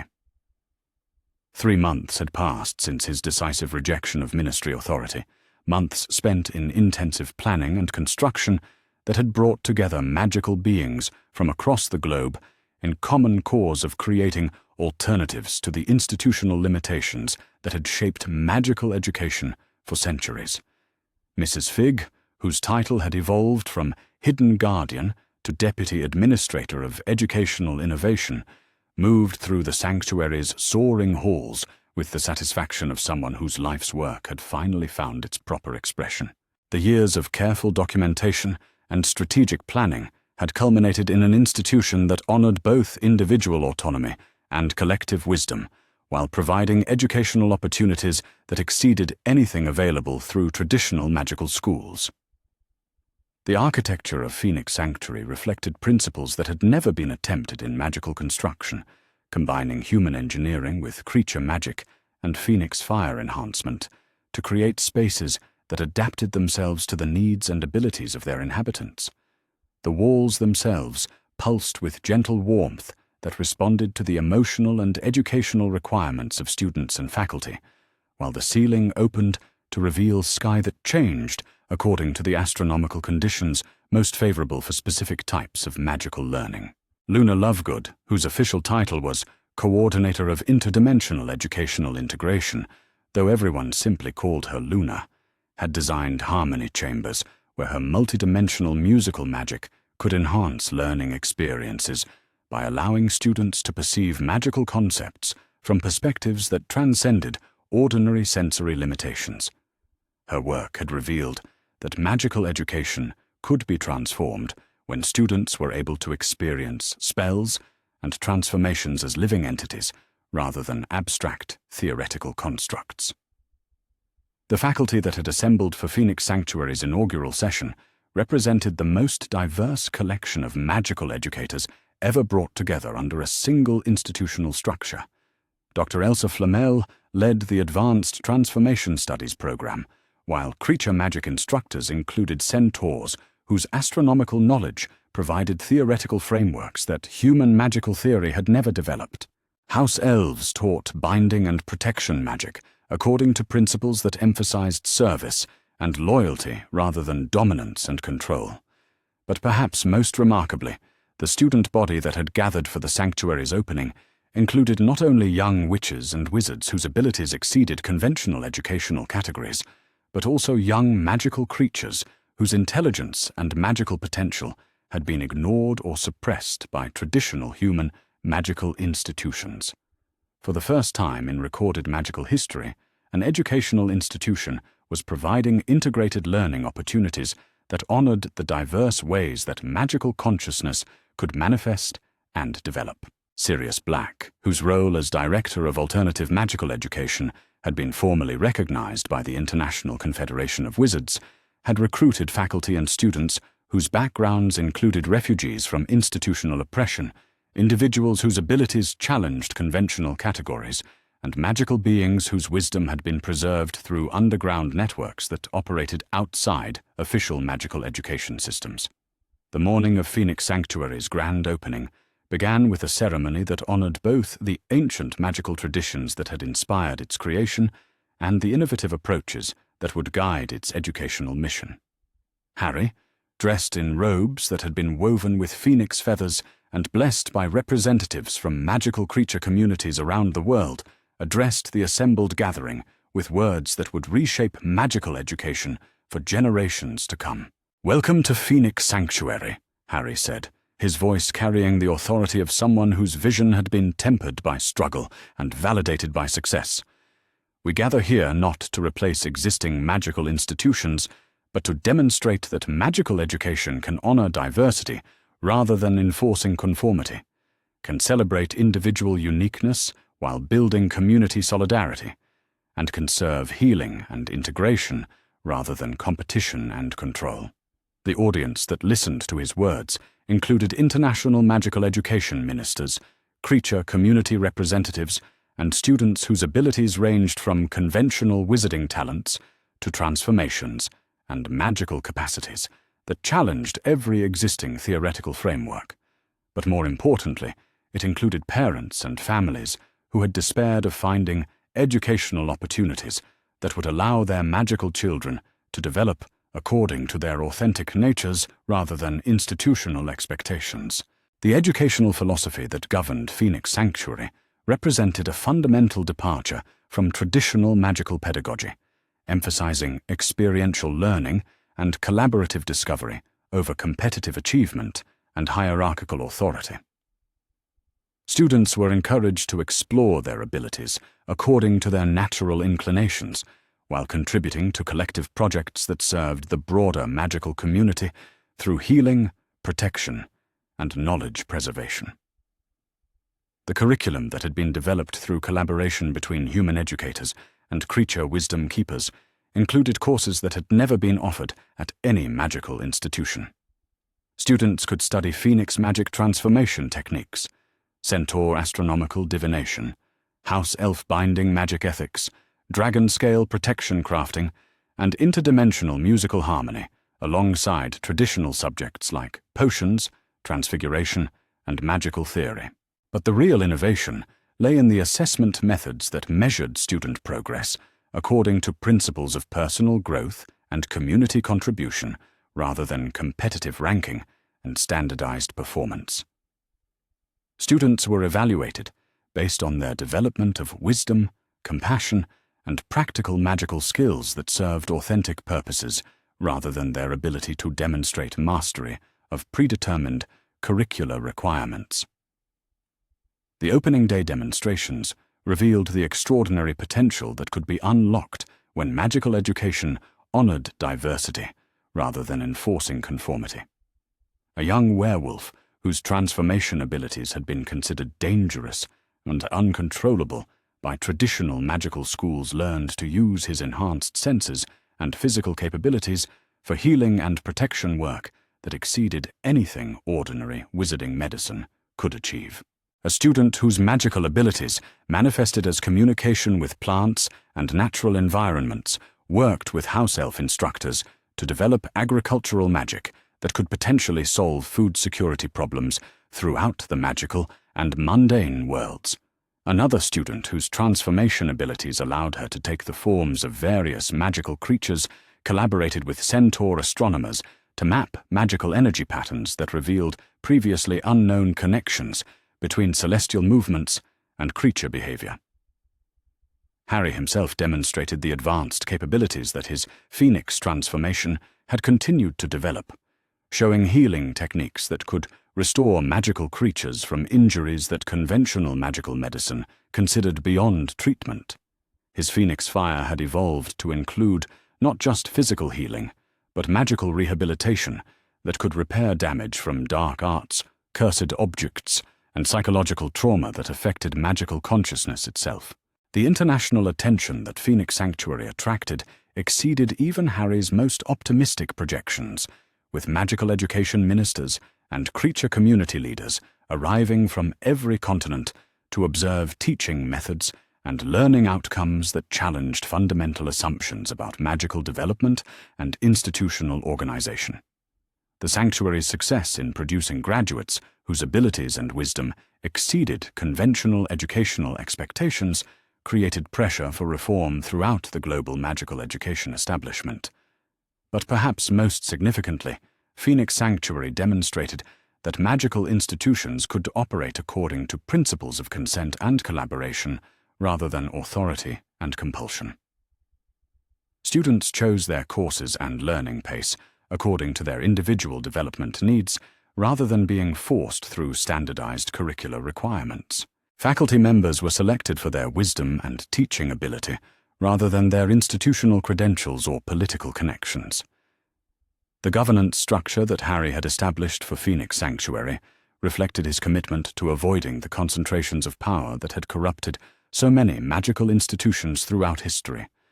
Major decisions were made through councils that included student representatives, faculty members, creature community liaisons, and international magical education experts, whose diverse perspectives ensured that institutional policies served educational mission rather than political convenience.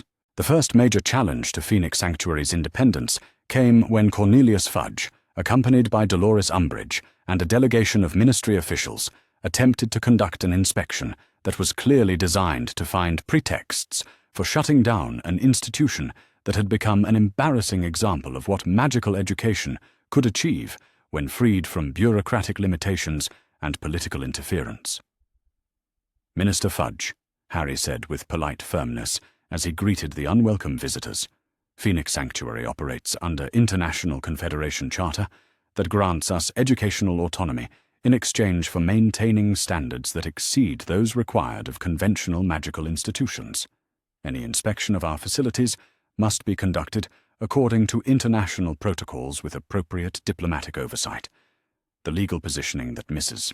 Fig had established for Phoenix Sanctuary made ministry interference extremely difficult, while ensuring that the institution's innovative approaches would be protected from political retaliation by authorities who felt threatened by its success.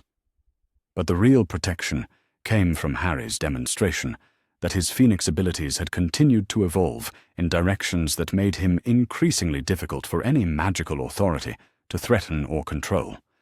When Umbridge attempted to use ministry detection charms to analyze the Sanctuary's educational magic and security systems, she encountered defenses that had been created through collaboration between Phoenix Fire, creature magic, and goblin ward crafting techniques that operated according to principles she had never imagined possible.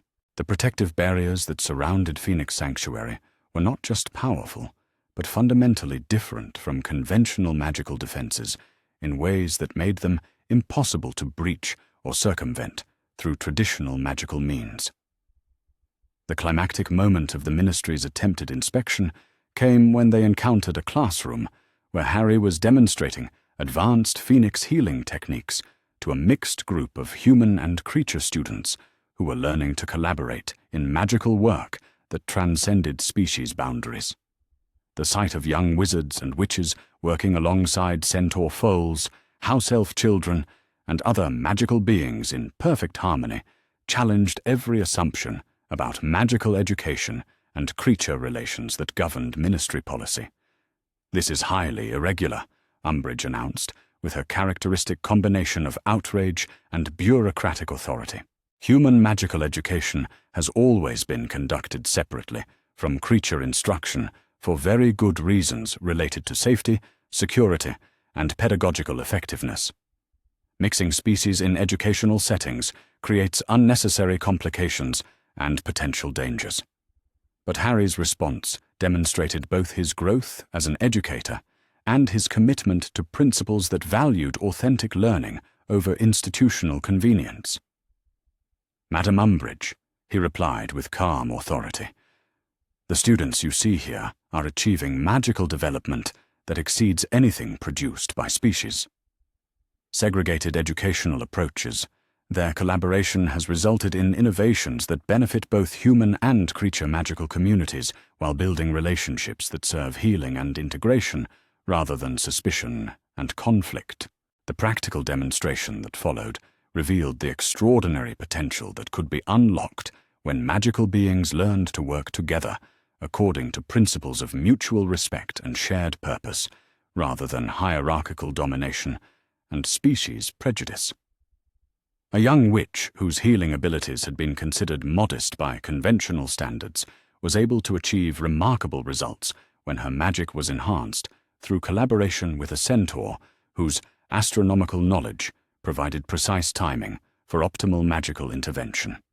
A wizard whose transformation abilities were limited to ordinary animals discovered that working with house elf binding magic specialists allowed him to achieve protective effects that exceeded anything possible through individual effort. Most remarkably, Harry himself demonstrated healing techniques that required coordination between phoenix fire, centaur astronomical calculation, and house elf emotional binding that created therapeutic effects beyond anything recorded in magical medical literature. The success of these collaborative demonstrations made it impossible for the ministry to argue that Phoenix Sanctuary's integrated educational approach represented dangerous experimentation or pedagogical irresponsibility. Instead, they were forced to acknowledge that the institution had achieved educational outcomes that suggested new possibilities for magical development and interspecies cooperation. The final confrontation between Harry and the ministry delegation occurred when Fudge attempted to use political pressure to force changes in Phoenix Sanctuary's educational policies that would make them more compatible with conventional magical education standards. The minister's arguments emphasized the need for institutional accountability and regulatory compliance that would ensure Phoenix Sanctuary's graduates could integrate successfully into existing magical society structures. Harry's response revealed both his political sophistication and his unwavering commitment to educational principles that served authentic development rather than institutional convenience. "Minister Fudge," he said with quiet authority, "Phoenix Sanctuary exists to demonstrate alternatives to the limitations that have constrained magical education for centuries. Our graduates are not being prepared to fit into existing systems, but to create new possibilities that serve the magical world's evolving needs rather than its historical prejudices and institutional inertia." The statement was both challenge and invitation, offering the ministry an opportunity to learn from Phoenix Sanctuary's innovations rather than simply attempting to suppress them through regulatory pressure. But it also made clear that Harry would not compromise his educational vision to accommodate political demands that would undermine the institution's fundamental mission. The ministry delegation's eventual retreat marked not just their acknowledgement that Phoenix Sanctuary had successfully established its independence, but their recognition that the institution represented possibilities for magical education that exceeded anything their regulatory frameworks could accommodate. The innovations that Harry and his allies had achieved would inevitably influence magical education throughout the international community, regardless of British ministry approval or disapproval. As the first academic term at Phoenix Sanctuary drew to a close, Harry reflected on how profoundly his understanding of leadership and service had been transformed through the process of creating an institution that honored both individual autonomy and collective wisdom. He was no longer just someone with extraordinary magical abilities, but a leader whose vision had inspired others to transcend the limitations that had constrained magical education and community building for generations. The evening celebration that marked the end of Phoenix Sanctuary's inaugural term brought together students, faculty, families, and international visitors whose diverse perspectives and backgrounds created exactly the kind of magical community that Harry had envisioned when he first began planning alternatives to conventional institutional limitations. The great hall filled with harmonies that Luna had designed to allow every participant to contribute their unique voice to collective music that celebrated diversity while building unity.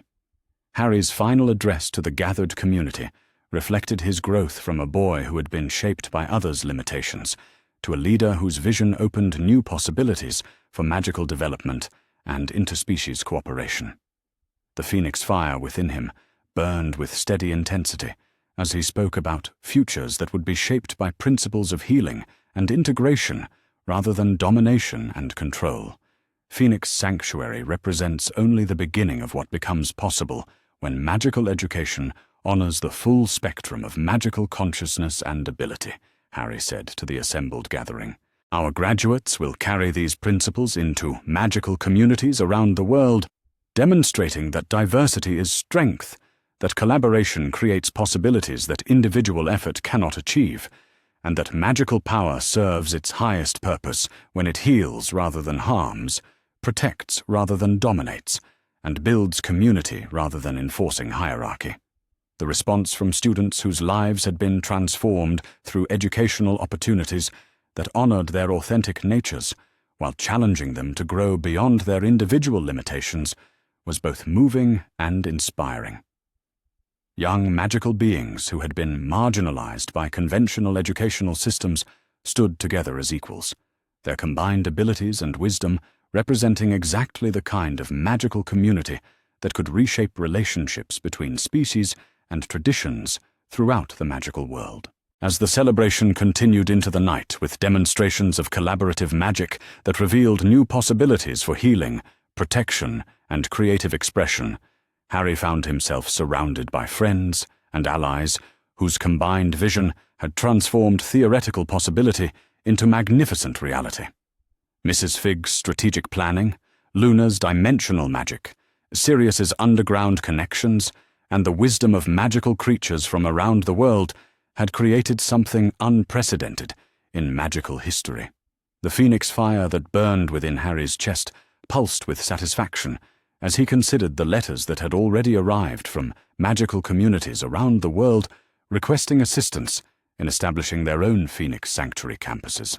The educational innovations that had been pioneered in the Scottish Highlands would soon spread throughout the global magical community, offering alternatives to institutional limitations that had constrained magical development for far too long.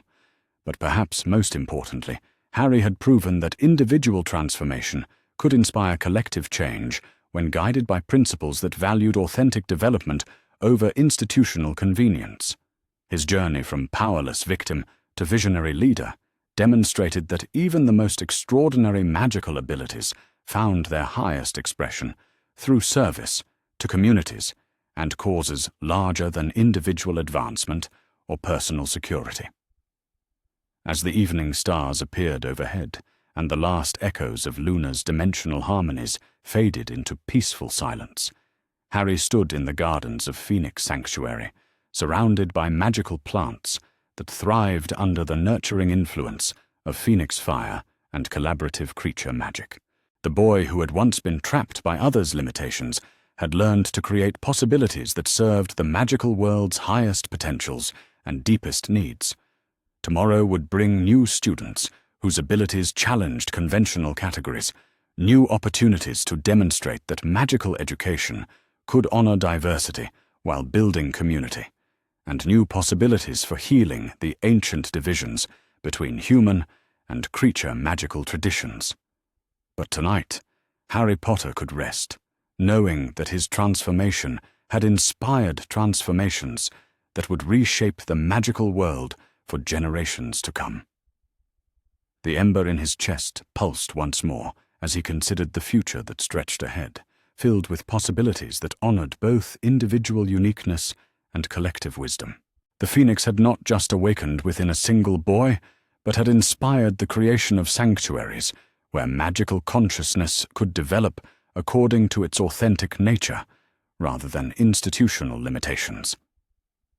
The revolution in magical education had begun, and neither tradition nor authority would be able to prevent its spread throughout a magical world hungry for alternatives that served growth rather than control, healing rather than harm, and truth rather than comfortable illusion. Phoenix Sanctuary stood as proof that another way was possible, and Harry Potter had shown that even the most extraordinary individual abilities found their highest expression through service to visions larger than personal advancement or institutional convenience.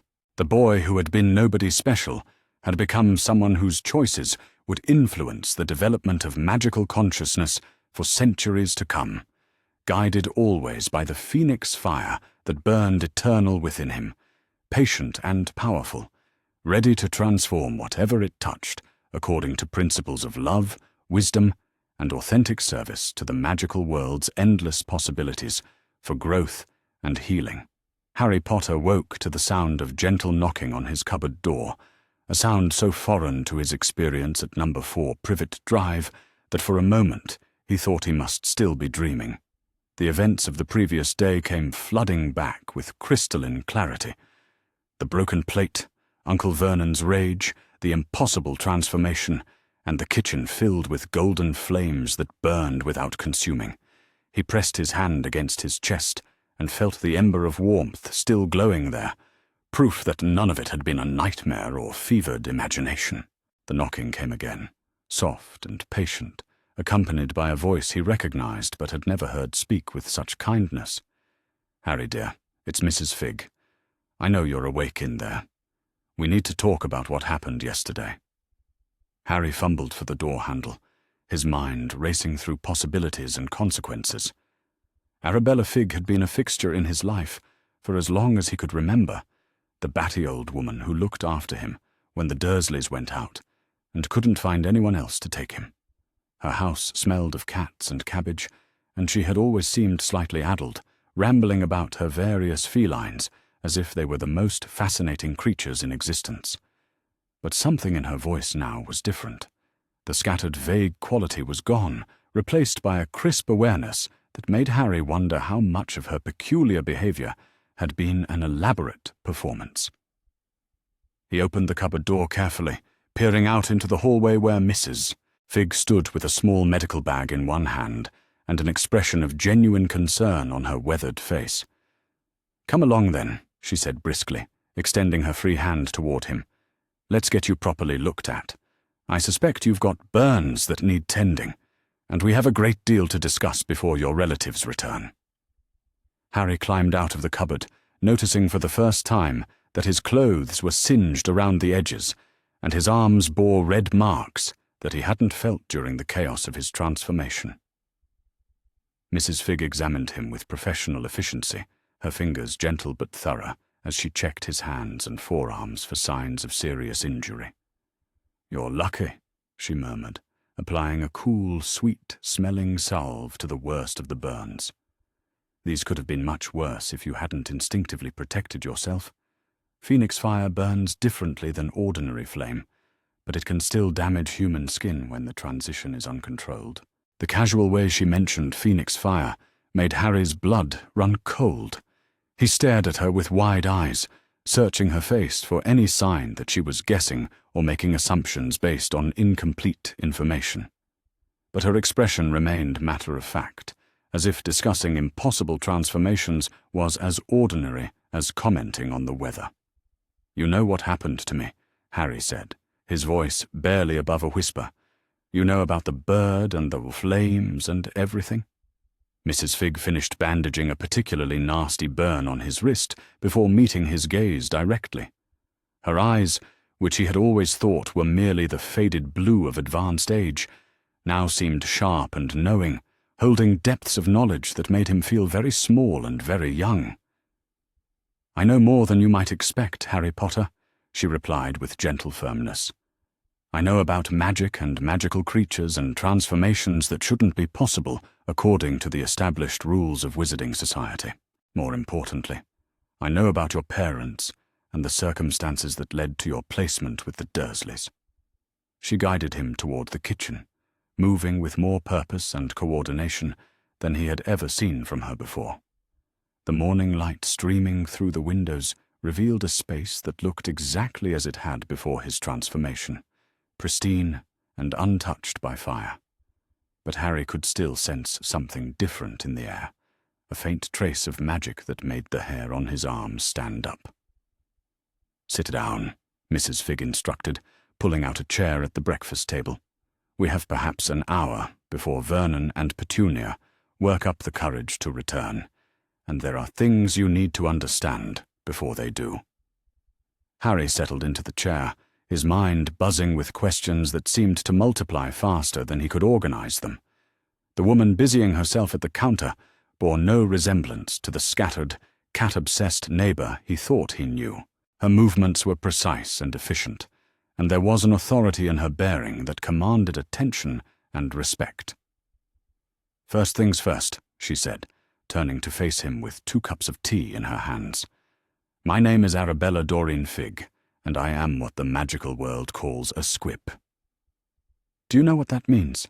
Harry shook his head, accepting the warm cup gratefully and wrapping his fingers around it for comfort.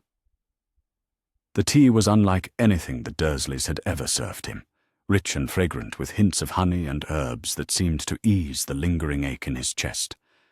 A squib is someone born into a magical family, but without the ability to perform magic themselves, Mrs. Fig explained, settling into the chair across from him. I can see magical creatures and sense magical events, but I cannot cast spells or transform objects or any of the things that proper wizards and witches can do. To the magical world, I am something of a disappointment. To the non-magical world, I am simply peculiar. She took a sip of her tea, her gaze never leaving his face. But my particular limitations made me uniquely qualified for the role that Albus Dumbledore assigned to me 9 years ago. I have been watching over you, Harry Potter, since the night you were left on this doorstep as an infant. The revelation hit Harry like a physical blow. Every interaction he had ever had with Mrs. Fig suddenly took on new meaning. Every boring afternoon spent in her stuffy house while the Dursleys pursued their own entertainment.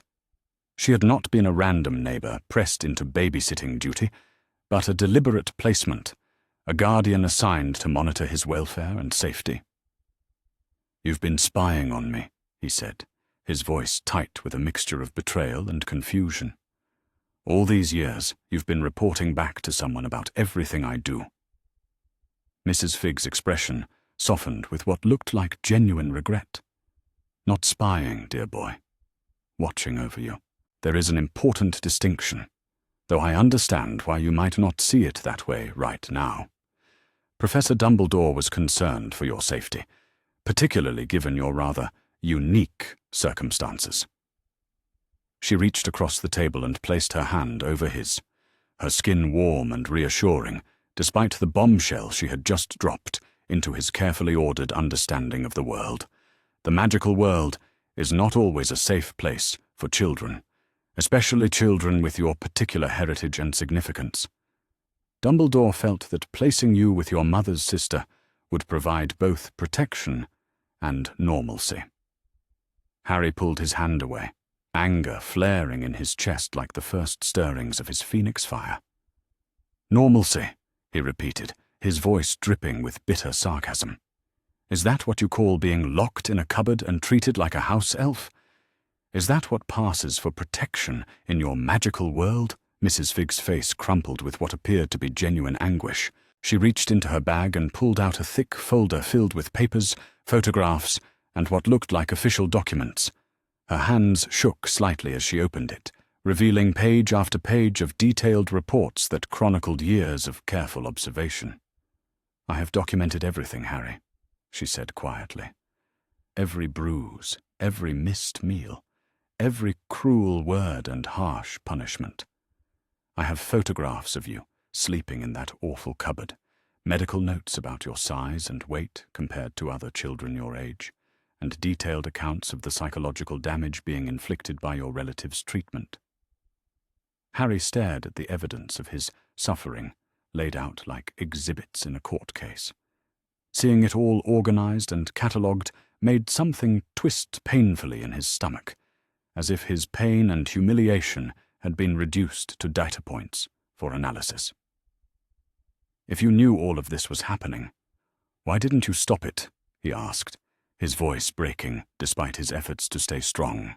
"Why did you let them hurt me all these years?" Mrs. Fig closed the folder with trembling fingers, her composure finally beginning to crack. "Because I was ordered not to intervene unless your life was in immediate danger," she whispered. "Because the blood protection that keeps you safe from darker threats requires you to call this place home, and any interference from the magical world could weaken those protections. Because I am a squib with no official standing in either world, and my word carries little weight against the decisions of the most powerful wizard alive." The bitterness in her voice revealed depths of frustration and helplessness that Harry had never suspected. He began to understand that she, too, had been trapped by circumstances beyond her control, forced to watch his suffering while bound by obligations and limitations that prevented her from acting. "But yesterday changed everything," Mrs. Fig continued, her voice growing stronger. What you did in that kitchen was impossible according to every law of magic that governs our world. No wizard has ever successfully transformed into a magical creature. The very idea violates fundamental principles that have been tested and proven for centuries. She leaned forward, her eyes bright with excitement and fear in equal measure. Do you understand what this means, Harry? You have done something that should not exist. You have broken rules that were thought to be unbreakable. And that makes you either the most remarkable magical discovery in 1,000 years, or the most dangerous threat to the established order that anyone has ever seen. Harry felt the warmth in his chest pulse in response to her words, as if the phoenix fire within him recognized the significance of what she was saying. "But I don't understand how any of this is possible," he said. "I don't know anything about magic, or transformations, or blood protection. I'm just a boy who lives in a cupboard and gets blamed for things I didn't do." Mrs. Figg smiled for the first time since entering the house, an expression that transformed her entire face and revealed traces of the woman she might have been in different circumstances. "That's exactly why what happened yesterday is so extraordinary," she said. "Magic of this magnitude usually requires years of study and preparation. Animagus transformations take months of careful ritual and practice, and even then they are limited to ordinary animals." She stood up and moved to the window, gazing out at the perfectly ordinary street where perfectly ordinary people lived their perfectly ordinary lives.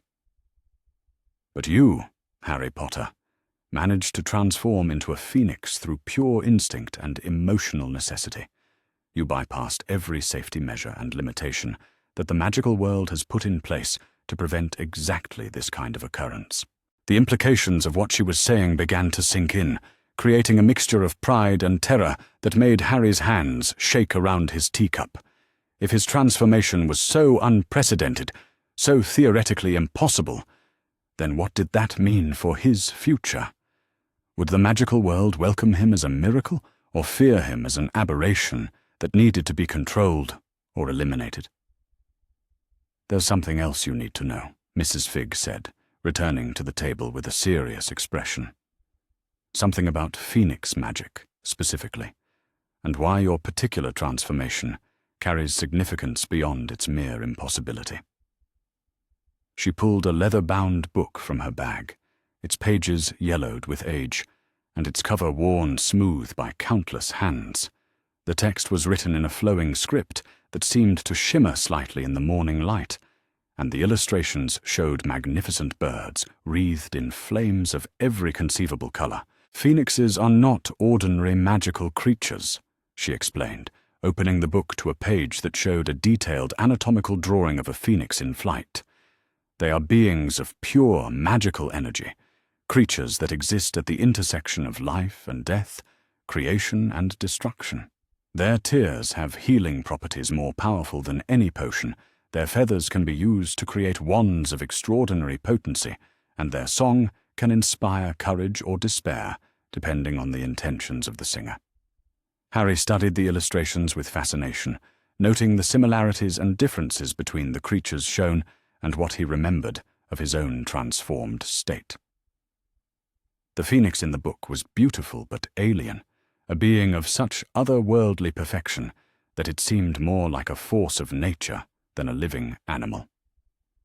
"But most importantly," Mrs. Figg continued, "phoenixes are connected to concepts of rebirth and renewal in ways that make them extremely significant to certain types of magic. Your mother's sacrifice, the protection that saved your life and continues to shield you from harm, was powered by love so pure and selfless that it took on the characteristics of phoenix magic." She turned to another page, this one showing a phoenix rising from a pile of ashes, while magical symbols swirled around it in complex patterns. "The connection between your survival of the killing curse and your ability to transform into a phoenix form is not coincidental, Harry. It suggests that your mother's sacrifice created something unprecedented, a fusion of human consciousness with phoenix essence that allows you to access abilities that should be impossible. The revelation hit Harry like a thunderbolt, reorganizing everything he thought he understood about himself and his place in the magical world. His transformation was not just a random manifestation of powerful magic, but a direct result of the love and sacrifice that had saved his life as an infant. He was connected to his mother in ways that went far beyond simple genetics or family resemblance. "Does this mean that I'm not really human anymore?" he asked, his voice small and uncertain. "Does it mean that I'm some kind of monster or creature that just looks like a boy?" Mrs. Figg reached across the table and took his hands in both of hers, her grip firm and reassuring. "You are exactly what you have always been, Harry Potter," she said with conviction. "You are a brave, intelligent, caring child who has survived circumstances that would have broken most adults. The Phoenix abilities you have discovered do not change your fundamental nature. They simply give you tools to protect yourself and others." But she could not quite hide the worry in her eyes, and Harry suspected that there were aspects of his situation that she found just as concerning as he did. The magical world did not react well to things that challenged their understanding of how magic worked, and his transformation would certainly qualify as such a challenge. "What happens now?" he asked. "Do I go to the magical school that I keep hearing about in my dreams? Do I learn to control these abilities properly? Do I tell everyone about what I can do?" Mrs. Figg's expression grew troubled, and she glanced toward the window, as if expecting to see someone approaching the house. "That is where things become complicated," she admitted. "Professor Dumbledore will want to study your abilities and understand how they work. The Ministry of Magic will want to classify and regulate you. Other magical creatures will be curious about someone who can bridge the gap between human and Phoenix nature." She paused, seeming to choose her words carefully. "But Harry, I need you to understand something very important. Not everyone who shows interest in your abilities will have your best interests at heart. There are people in the magical world who would see your power as something to be controlled or exploited. There are others who would fear what you represent and seek to eliminate that threat." The warmth in Harry's chest pulsed more strongly, as if responding to the implied danger in her words. He was beginning to understand that his newfound abilities came with a price, that the freedom and power he had felt during his transformation would be balanced by increased scrutiny and potential threats from multiple directions. "So what do I do?" he asked. "How do I protect myself if I don't even understand what I am or how my abilities work?" Mrs. Figg stood up and moved to a cabinet that Harry had always assumed contained her tea service and other ordinary household items. Instead, she withdrew a collection of books, scrolls, and what appeared to be magical instruments designed for measuring and monitoring various types of energy. "We start with education," she said firmly. "I may be a squib, but I have spent decades studying magical theory and creature biology. I can teach you the basics of what you need to know about Phoenix magic, transformation techniques, and the political landscape of the magical world." She spread the materials across the kitchen table, creating an impromptu classroom in the space where Harry had eaten countless silent breakfasts while enduring the Dursleys' casual cruelty. The contrast between his old life and the possibilities that seemed to be opening before him was so stark that it made him feel dizzy.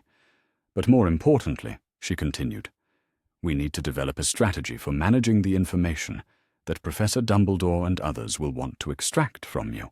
Your transformation yesterday was witnessed by your relatives, and possibly by neighbors who may have seen the light show. Word will get out, and when it does, you need to be prepared for the consequences." Harry looked at the collection of magical texts and instruments, feeling overwhelmed by the complexity of what lay ahead. Yesterday, he had been nothing more than a mistreated child, counting the days until his 11th birthday would supposedly bring some kind of change to his circumstances. Today he was apparently a unique magical being with abilities that could reshape the understanding of what was possible in the wizarding world. The sound of car doors slamming in the driveway interrupted his thoughts, and Mrs. Figg immediately began gathering up her magical materials with practiced efficiency. The Dursleys had returned, and the window of honest conversation about his situation was about to close.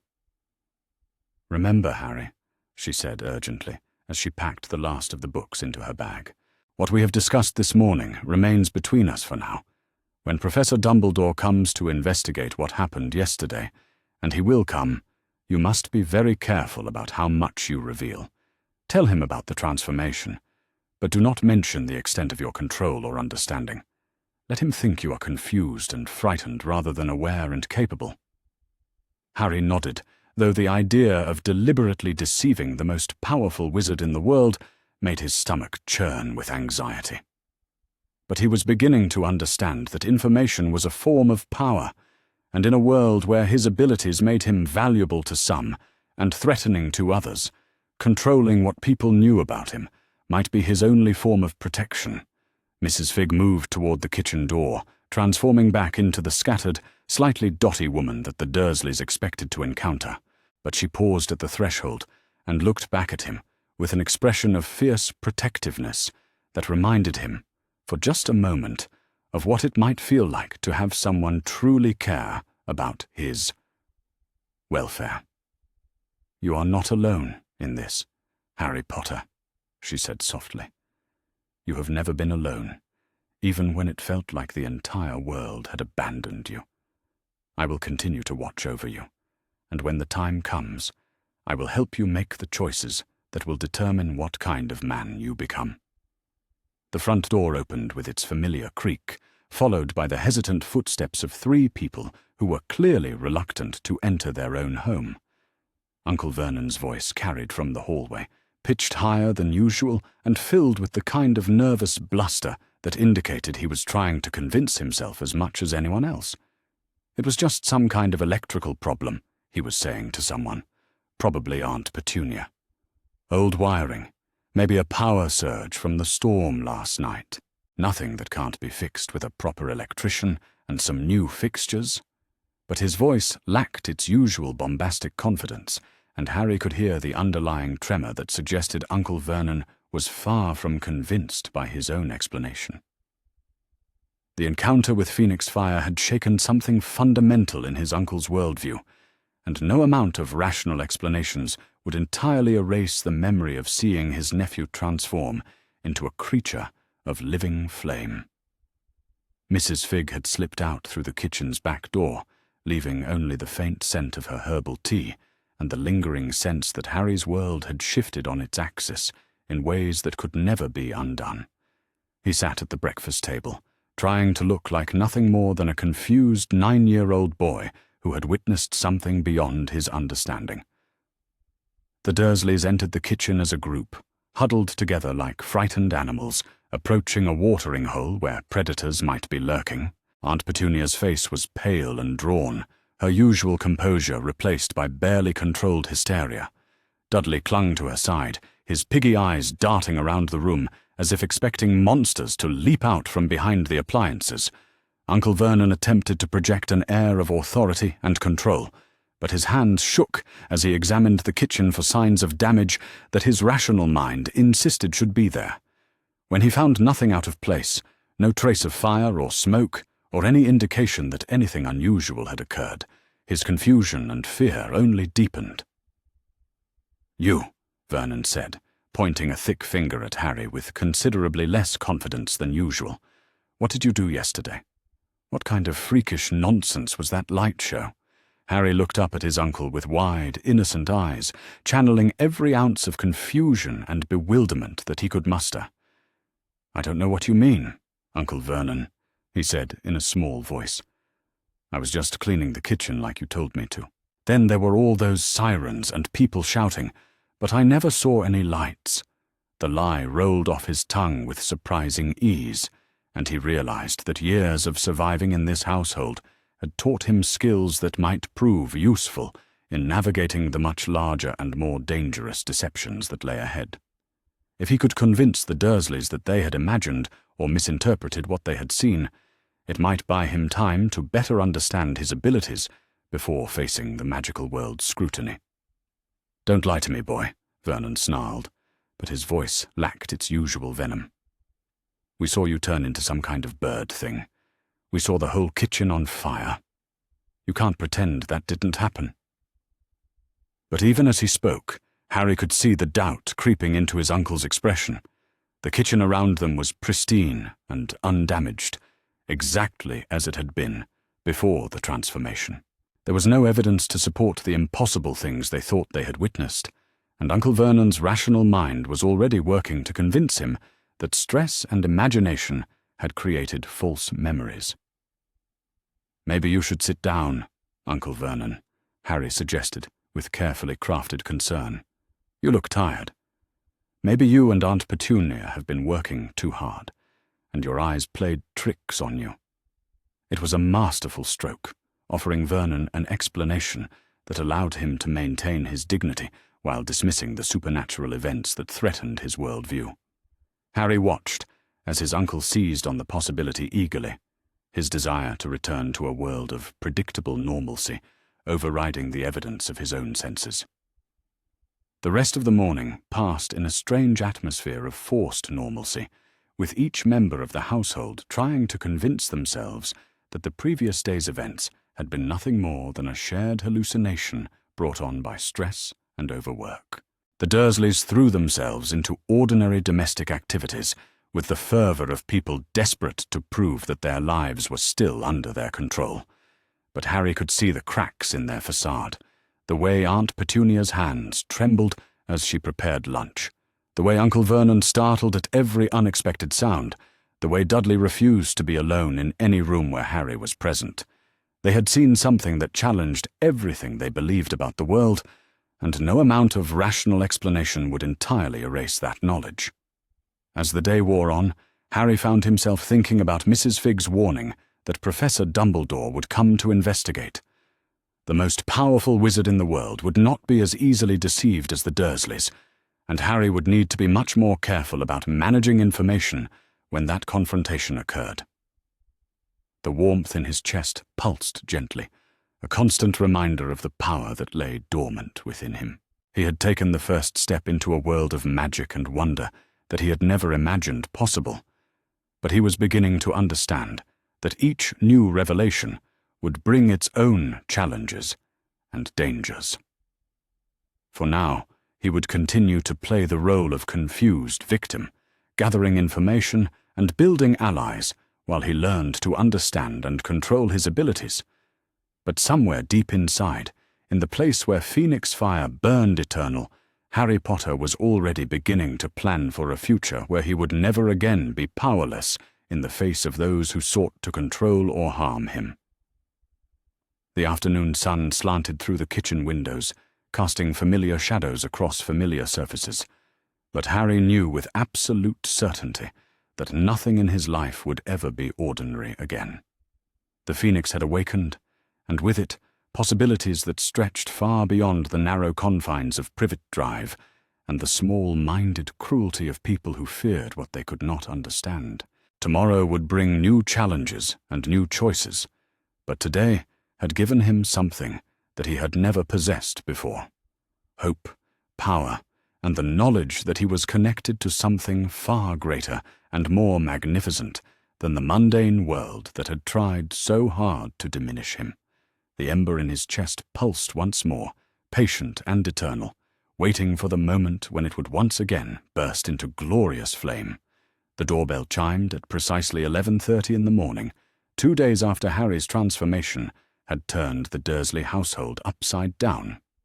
The sound carried through number 4 Privet Drive with an almost musical quality that seemed to linger in the air longer than any ordinary doorbell should. Harry, who had been helping Aunt Petunia with the washing up while Uncle Vernon read his newspaper in suspicious silence, felt the familiar warmth in his chest pulse with sudden intensity. Through the kitchen window, he caught a glimpse of a tall figure in an impeccably tailored navy suit standing on the front step. The man carried a leather briefcase and wore wire-rimmed spectacles that caught the morning sunlight.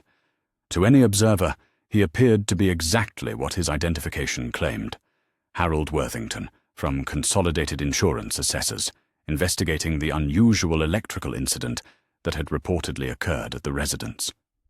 But Harry knew better. Even without seeing the man's face clearly, there was something about his bearing, the way he seemed to command attention simply by existing, that spoke of power far beyond anything an insurance investigator might possess. The warmth in his chest grew stronger, responding to the presence of magic in ways that Harry was only beginning to understand. Petunia dried her hands with nervous efficiency, her movements sharp and jerky as she prepared to answer the door. Her face had gone pale again, the same sickly color it had taken on when she first witnessed Harry's transformation. Vernon folded his newspaper with deliberate precision, but Harry could see the tension in his shoulders, the way his jaw worked, as if he were grinding his teeth. "Remember what we discussed," Vernon muttered under his breath, his voice pitched low enough that he thought Harry couldn't hear. "Electrical problems. Nothing more than that. We don't know anything about anything else." Harry positioned himself near the kitchen doorway, close enough to hear the conversation, but far enough away to appear innocuous. Mrs. Figg had coached him extensively on the importance of observing without seeming to do so, of gathering information while maintaining the appearance of a confused and frightened child.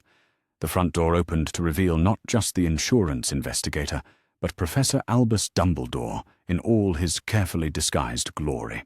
Even transformed by tailored muggle clothing and an aura of bureaucratic respectability, there was no mistaking the presence that had shaped the wizarding world for decades.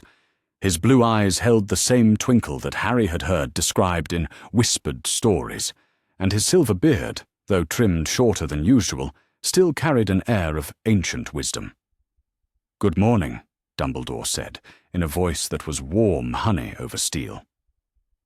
"I am Harold Worthington, from Consolidated Insurance. I believe my office called yesterday to arrange this appointment regarding the electrical incident you reported." His accent was perfectly crisp, BBC English, the sort of pronunciation that spoke of expensive education and professional competence. But underneath the mundane words, Harry could sense layers of meaning and purpose that had nothing to do with insurance claims, and everything to do with magical investigation. "Yes, of course," Petunia replied, her voice higher than usual. "Please do come in. We're terribly sorry about the confusion. I'm sure it was nothing more than old wiring, but the neighbors were concerned about the lights they thought they saw." She led Dumbledore into the sitting room, her movements stiff and unnatural. Vernon followed close behind, puffing himself up in the way he did when he felt the need to establish dominance over a situation. Harry crept closer to the doorway, straining to hear every word of the conversation that would determine how much the magical world knew about his transformation. "Now then," Dumbledore began, settling into the Dursleys' best armchair with the air of someone entirely comfortable in any environment. "I understand there was some concern about unusual lighting effects emanating from your kitchen area. The fire department report mentioned some rather colourful descriptions from neighbours, though of course these sorts of things often get exaggerated in the retelling." Harry marvelled at the performance. Dumbledore had transformed himself so completely into a mundane insurance assessor that even Harry might have been fooled if he hadn't known the truth. The man's entire bearing spoke of someone whose greatest concern was filling out forms correctly and ensuring that all claims were properly documented. "Electrical surge," Vernon announced with forced confidence. "Had to be. We've been having problems with the main panel for months now. Old house, you understand. These places weren't built for modern electrical loads." The lie rolled off his tongue with surprising smoothness, and Harry realized that Uncle Vernon was drawing on his professional experience with corporate doublespeak to create a convincing alternative narrative. But even as his uncle spoke with apparent confidence, Harry could see the sweat beading on his forehead, the way his hands fidgeted with his tie.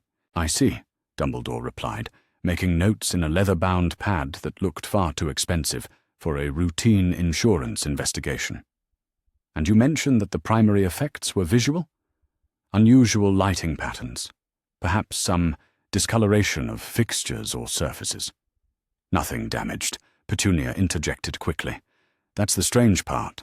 We expected to find scorch marks or melted plastic, but everything was perfectly normal when we checked, almost as if the lights were some kind of optical illusion. Her voice carried a desperate edge, the tone of someone trying to convince herself as much as her audience. Harry knew that she was clinging to the hope that rational explanations could somehow erase the memory of what she had actually witnessed. Dumbledore's pen continued to move across his notepad, but Harry caught a glimpse of his eyes as they moved around the room with the systematic thoroughness of someone conducting a very different sort of investigation. Those blue eyes missed nothing, cataloguing details and searching for traces of magic with an expertise that no insurance assessor could possibly possess. "Fascinating," the disguised wizard murmured. "And I understand there was a child present during the incident. Your nephew, according to the preliminary report?" The temperature in the room seemed to drop several degrees. Vernon's face went through a series of color changes, settling on an unhealthy grayish purple, while Petunia's hands twisted together in her lap. Harry felt his heart rate accelerate as the conversation moved inexorably toward the topic he most feared discussing. "The boy was here," Vernon admitted reluctantly, doing his chores in the kitchen. But he didn't see anything unusual. Children that age, they get confused easily, overactive imaginations and all that. Dumbledore nodded thoughtfully, his expression remaining professionally neutral. Of course. Still, for the sake of completing my investigation, I should probably speak with the child directly. Sometimes, young witnesses notice details that adults miss, particularly in cases involving unusual lighting effects. The request hung in the air like a challenge. Harry could see his relatives exchanging glances, communicating silently about how to handle this unwelcome development. They couldn't refuse without seeming suspicious, but allowing Harry to speak with this supposed insurance investigator clearly terrified them. "Harry," Vernon called out finally, his voice artificially hearty. "Come in here, boy. The gentleman from the insurance company wants to ask you a few questions about what happened the other day." Harry entered the sitting room with carefully practiced hesitation, keeping his eyes downcast and his posture slightly hunched in the way that adults seem to expect from traumatized children. He had spent considerable time with Mrs. Fig preparing for this moment, rehearsing responses that would satisfy Dumbledore's curiosity without revealing the true extent of his knowledge or abilities. "Hello there, young man," Dumbledore said, with gentle warmth that seemed entirely genuine, despite his disguise. "I'm Mr. Worthington, and I'm here to ask a few questions about what you saw in the kitchen the other day. Nothing to worry about, just routine questions for my report." But as their eyes met for the first time, Harry felt something extraordinary happen. It was as if invisible fingers were attempting to rifle through his mind, seeking information and memories with a subtlety that was both impressive and terrifying. The sensation was not painful, but it was unmistakably invasive, like having someone read over his shoulder while he tried to think. What Harry found most remarkable was that he could feel the intrusion. More than that, he could resist it. The warmth in his chest flared in response to the mental probe, creating what felt like a barrier of phoenix fire between his thoughts and the searching presence. The attempted legilimency slid off his consciousness like water off heated glass, unable to find purchase or penetrate his natural defenses. Dumbledore's eyebrows rose almost imperceptibly, the only sign that his subtle investigation had encountered unexpected resistance. But his expression remained pleasantly professional as he continued the interview. "Now then, Harry," Dumbledore said, his voice maintaining its carefully modulated tone of bureaucratic concern. "Can you tell me what you were doing in the kitchen when the electrical problem occurred?" Harry shifted nervously, allowing just the right amount of childish uncertainty to creep into his voice. "I was cleaning, sir. Uncle Vernon told me to scrub everything, because Dudley broke a plate and blamed me for it. I had been working all morning, and I was really tired. The story flowed naturally, containing enough truth to be convincing, while carefully omitting the crucial details that would reveal his transformation. Harry had learned from Mrs. Fig that the best deceptions were built on foundations of genuine experience, making them much harder to detect or disprove. "And did you notice anything unusual while you were working?" Dumbledore prompted gently. "Any strange lights or colours? Perhaps unusual sounds or sensations?" Harry allowed confusion to spread across his face, the bewildered expression of a child trying to make sense of adult concerns. "I think maybe the lights got really bright for a while," he said slowly. "And it felt hot, like when you open the oven door. But I thought maybe it was just because I was tired and the cleaning stuff smelled funny." It was a masterful performance, containing just enough anomalous detail to acknowledge that something unusual had occurred while maintaining complete ignorance about the nature or cause of the events. Harry watched Dumbledore's face carefully, noting the way the man's eyes sharpened with interest despite his casual demeanour. "Hot, you say?" Dumbledore repeated thoughtfully. "That's very observant of you, Harry. Heat often accompanies electrical surges, though it's unusual for someone your age to notice such details." He made another note in his pad, and Harry caught a glimpse of writing that was definitely not standard English. The symbols seemed to shift and flow across the page, some kind of magical shorthand that would be meaningless to Muggle investigators, but invaluable for documenting supernatural occurrences. "Did you see where your aunt and uncle were when the lights got bright?" Dumbledore asked, his tone remaining conversational, but with an undercurrent of focused attention that made Harry's skin prickle with awareness. "Uncle Vernon was right there in the kitchen with me," Harry replied, gesturing vaguely toward the kitchen area. "He was upset about the broken plate, and he was telling me to work harder. Aunt Petunia was getting Dudley out of the way because he was scared of the mess." The explanation contained enough domestic detail to ring true, while carefully avoiding any mention of the physical altercation that had triggered his transformation. Harry had learned that omission was often more effective than outright lies when dealing with skilled interrogators.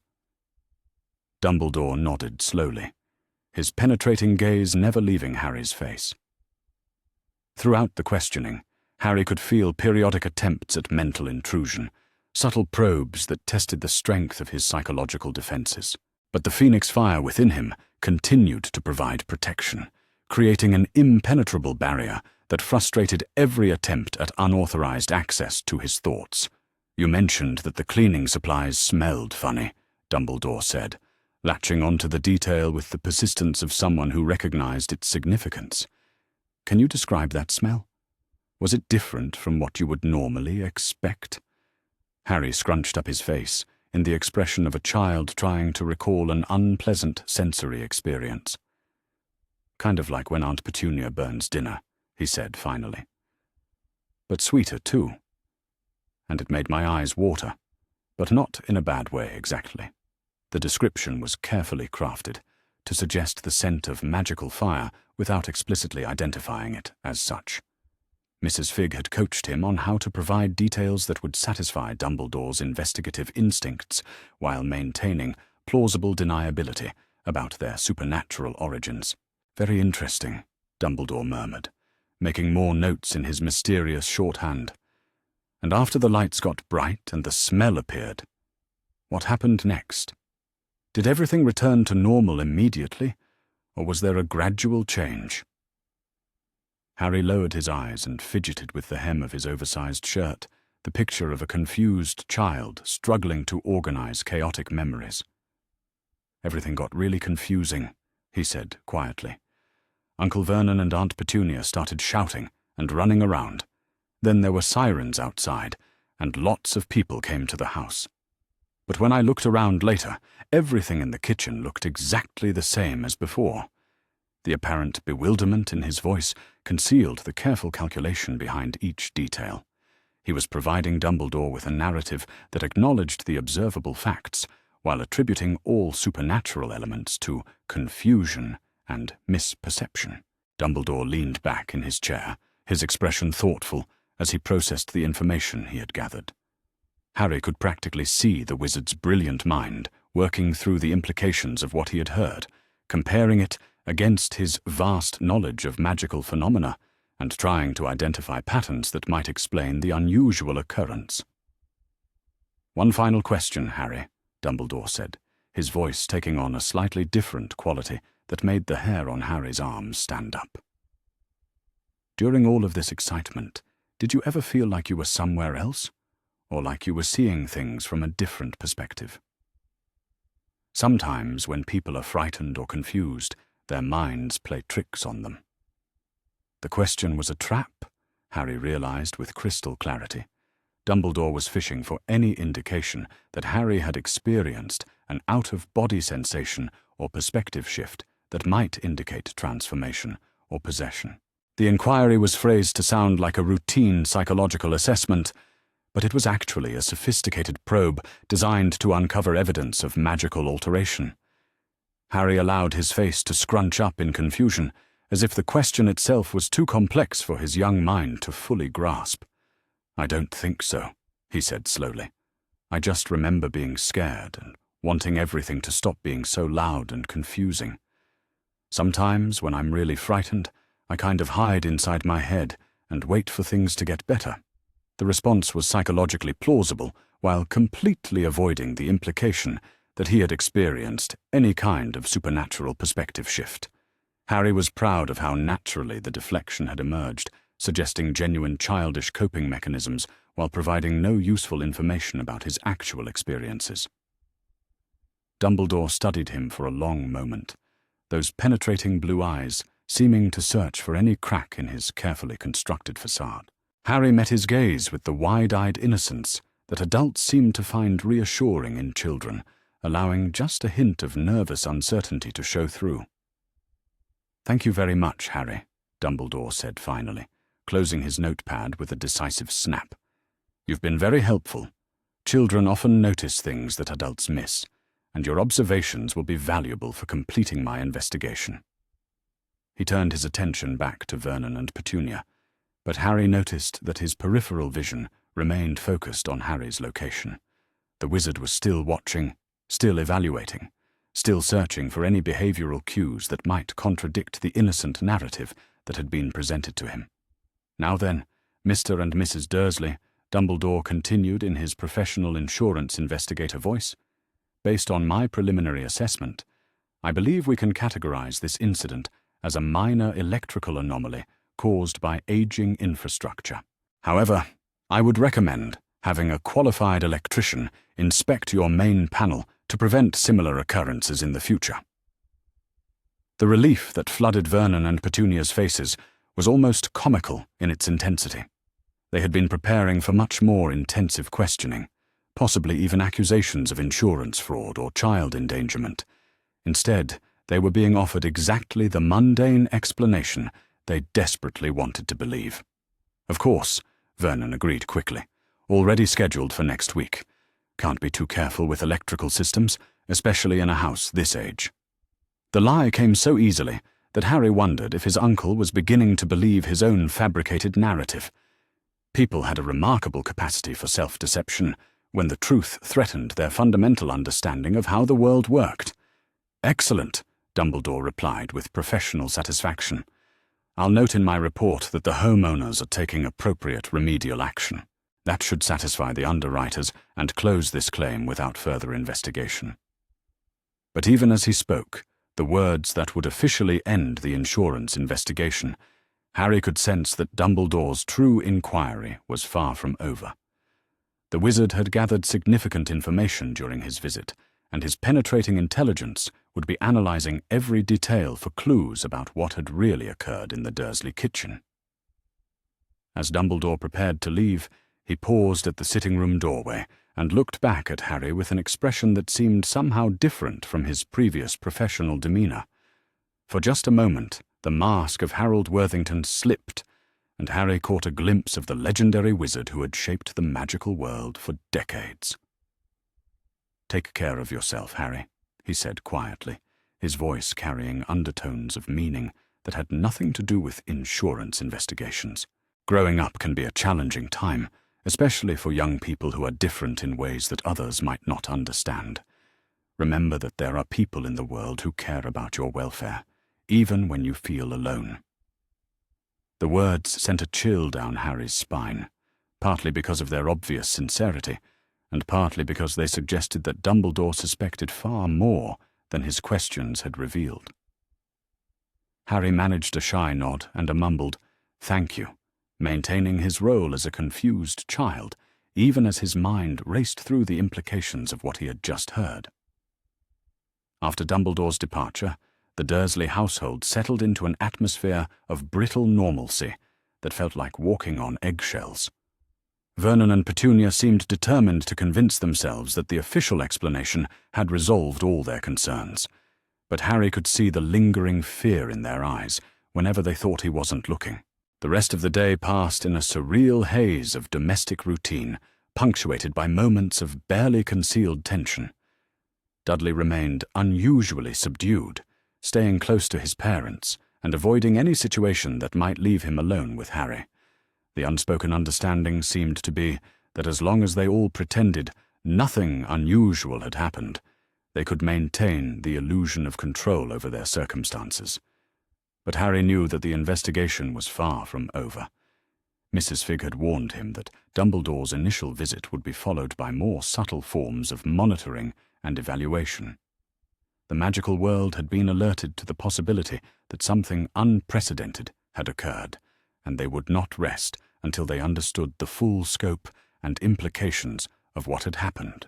That evening, as he lay in his cupboard, listening to the familiar sounds of the Dursley house, settling into sleep, Harry reflected on the performance he had delivered for the most powerful wizard in Britain.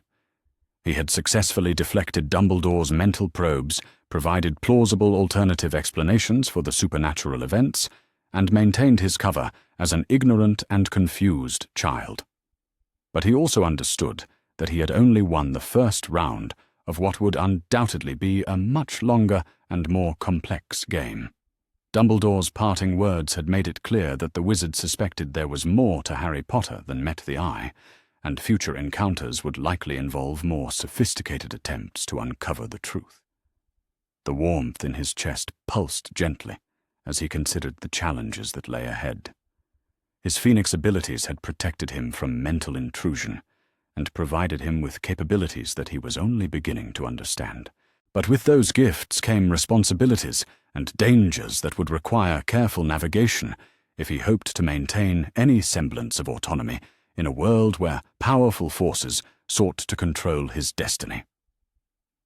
Mrs. Figg had been right about the importance of controlling information and managing perceptions. Today's success had bought him time to learn and grow stronger before facing more intensive scrutiny from the magical world. But Harry knew that every future encounter would test his abilities more severely, pushing him closer to the moment when he would have to reveal the true extent of his powers and choose which side he would serve in the conflicts that shaped the wizarding world. The phoenix fire within him burned steady and patient, a constant reminder that he possessed abilities that could change everything if he learned to use them wisely. Tomorrow would bring new challenges and new opportunities to prove himself worthy of the extraordinary gifts he had been given. But tonight he could take satisfaction in knowing that he had faced the legendary Albus Dumbledore and emerged with his secrets intact. The ember in his chest pulsed once more as sleep finally claimed him, carrying him into dreams where he soared on wings of flame above a world that had underestimated the power of a boy who refused to remain powerless. The game had begun in earnest, and Harry Potter was determined to play it on his own terms, no matter what the cost might be. In the darkness of his cupboard, surrounded by the mundane concerns of a household that feared what they could not understand, Harry smiled with the quiet confidence of someone who had discovered that he was far more than anyone had ever imagined possible. The Phoenix had awakened, and neither Dumbledore nor anyone else would find it easy to cage a creature born of fire and destiny. 3 days after Dumbledore's visit, Harry Potter discovered that his Phoenix abilities extended far beyond simple transformation when he accidentally flame-traveled from the Dursley kitchen to Mrs. Figg's garden shed while attempting to escape another of Uncle Vernon's increasingly paranoid interrogation sessions. One moment he was backed against the refrigerator, enduring Vernon's suspicious questioning about whether any other strange men had come around asking questions, and the next he found himself standing in the musty darkness of the cluttered shed, surrounded by the scent of old gardening tools and cat litter. The transition had been so seamless that it took several moments for Harry to fully comprehend what had occurred. He had felt the familiar warmth building in his chest as Uncle Vernon's voice grew louder and more threatening. But instead of triggering a transformation, the phoenix fire had somehow transported him through space itself. The sensation had been like stepping through a curtain of warm honey, with reality bending around him in ways that his 9-year-old mind struggled to process. Mrs. Figg found him there 20 minutes later, sitting on an overturned flower pot and staring at his hands with an expression of wonder and terror in equal measure. She took one look at his face and immediately ushered him into her house, where she brewed another pot of her special tea and settled into the familiar routine of explaining yet another impossible aspect of his newfound abilities. "Flame travel," she said, with the matter-of-fact tone she used when discussing the most extraordinary magical phenomena. "It's one of the advanced abilities that phoenixes possess in their natural form. I've read about it in the old texts, but I never imagined you would develop the capacity so quickly." She pulled out one of her leather-bound books, this one even older and more worn than the Phoenix anatomy text she had shown him previously.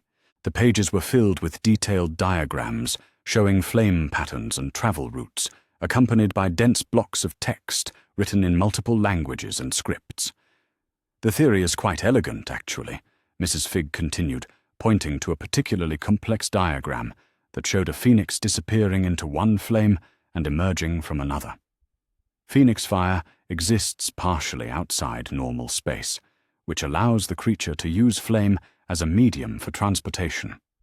You essentially convert your physical form into pure fire energy, travel through the flame network, and reconstitute yourself at the destination. Harry leaned closer to study the illustrations, noting the intricate patterns that governed the transportation process. It was far more complex than his instinctive experience had suggested, involving precise control over magical energy and deep understanding of spatial relationships. "But how did I know where to go?" he asked, his voice filled with confusion. "I wasn't thinking about your shed specifically. I just wanted to be somewhere safe, somewhere away from Uncle Vernon's shouting." Mrs. Figg's expression grew thoughtful as she considered his question. "That's actually quite remarkable, Harry. Flame travel typically requires a clear mental image of the destination, usually a specific fireplace or flame source that the traveler has visited before. The fact that you managed to transport yourself to a location based purely on emotional need suggests that your phoenix abilities are developing in ways that exceed even the theoretical models." She turned to another section of the book, revealing pages covered with maps and charts that showed various flame networks throughout Britain. The diagrams resembled nothing so much as a subway system, with interconnected routes linking fireplaces, candles, torches, and other flame sources across vast distances. Traditional flame travel requires access to the flue network or other established magical transportation systems, Mrs. Figg explained. But phoenixes can create their own connections, essentially opening temporary portals between any two locations where fire exists. Your shed destination worked because I had lit a candle there earlier this morning while searching for gardening supplies. The implications of what she was describing began to sink in, creating a mixture of excitement and apprehension that made Harry's chest tighten. If he could travel instantly between any locations that contained fire, it meant that he possessed a form of freedom that few people in either the magical or mundane world could even imagine. "Does this mean I could go anywhere?" he asked quietly. "Could I travel to other cities, other countries, anywhere there's a flame burning?" Mrs. Figg's expression grew grave as she considered the possibilities and dangers inherent in such power. "Theoretically? Yes," she said slowly. "But Harry, you must understand that flame travel is one of the most dangerous forms of magical transportation in existence. A single mistake in visualization or energy control could scatter your consciousness across multiple dimensions, or worse, trap you permanently in the space between flames. She closed the book with a decisive snap and fixed him with a stare that reminded him powerfully of the strict teachers he had encountered during his brief periods of formal schooling. "This is not a toy or a convenient escape method," she continued firmly. "This is a weapon of extraordinary power that could easily become your tomb if used carelessly or without proper training." Harry nodded solemnly, though he could not entirely suppress the thrill of possibility that ran through his veins like quicksilver. For the first time in his life, he possessed the ability to leave any situation that became intolerable, to seek safety and freedom whenever the walls of his mundane existence became too confining. But Mrs. Figg was not finished with her warnings. "There's something else you need to understand about your situation, Harry," she said, her voice taking on the careful tone she used when delivering particularly serious information.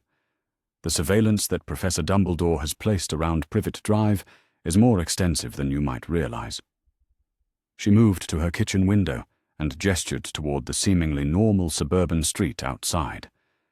Every house on this block contains at least one person who reports regularly to Dumbledore about unusual activities or visitors. The postman, the milkman, several of the neighbors, and even some of the local shopkeepers are all part of an informal intelligence network designed to monitor your welfare and safety. The revelation hit Harry like a bucket of cold water, washing away much of his excitement about his new transportation abilities. He had assumed that Mrs. Figg was his primary watcher, but the idea that the entire neighborhood was engaged in covert surveillance made him feel like an insect under a microscope. "They're not malicious," Mrs. Figg continued quickly, apparently reading the dismay on his face. "Most of them don't even realize they're part of a larger monitoring system. Dumbledore has simply arranged for people with loose connections to the magical world to be placed in positions where they would naturally observe and report on your activities."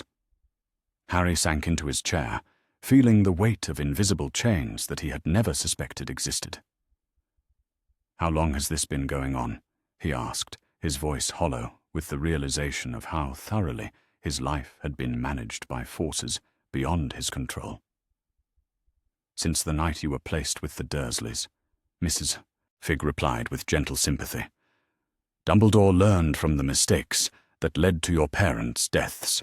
He was determined to ensure that no threat could approach you without advance warning, and no danger could befall you without immediate response."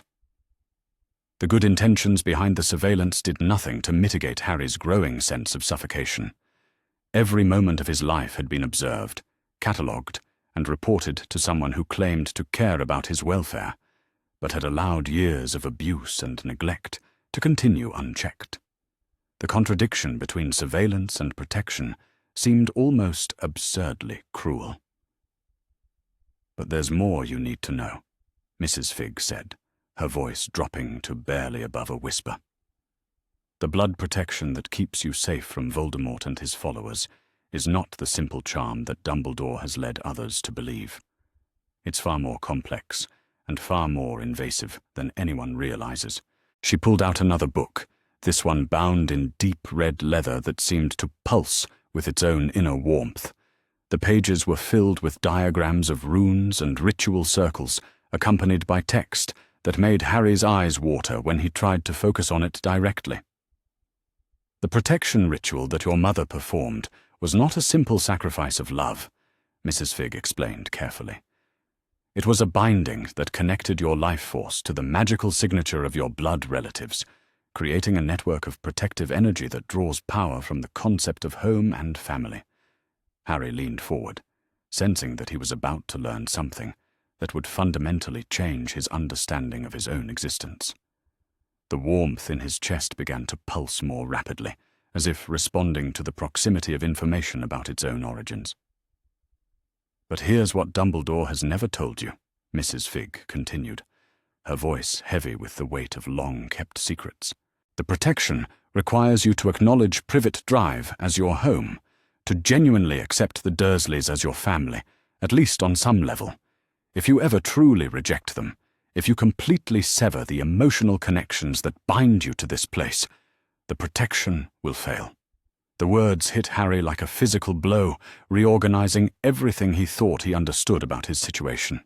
The abuse and neglect that had shaped his entire childhood were not just unfortunate side effects of poor placement, but necessary components of a magical protection system that required him to maintain some level of familial connection with people who despised him. "That's why Dumbledore has never intervened more directly," Harry said slowly, the pieces of a horrible puzzle clicking into place. "It's not that he doesn't know about the abuse. It's that he needs me to stay connected to the Dursleys, even if they treat me terribly." Mrs. Fig nodded grimly, her expression reflecting the moral complexity of a situation where protecting a child from ultimate evil required subjecting him to lesser, but ongoing cruelties. "The blood protection is the only magic powerful enough to keep Voldemort from finding and killing you," she said quietly. "Without it, you would have been dead within months of your parents' murder." Harry sat in stunned silence, processing the implications of what he had learned. His entire life had been shaped by a magical mechanism that traded his happiness and well-being for survival, keeping him alive, but at the cost of everything that might have made that life worth living. "But there's something Dumbledore doesn't know," Mrs. Fig said, her voice taking on a note of quiet excitement. "Something that your Phoenix transformation has revealed about the true nature of your magical heritage." She opened the red leather book to a section filled with genealogical charts and family trees that stretched back for centuries. The names were written in flowing script that seemed to shimmer and change as Harry looked at it, revealing layers of information that ordinary text could never convey. "Your mother's family line carries traces of Phoenix blood from several generations back," Mrs. Fig explained, pointing to specific entries on the family tree.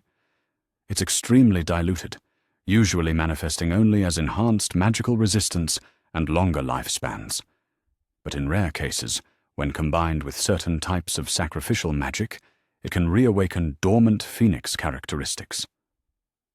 Harry stared at the genealogical information, noting names and dates that stretched back through centuries of magical history.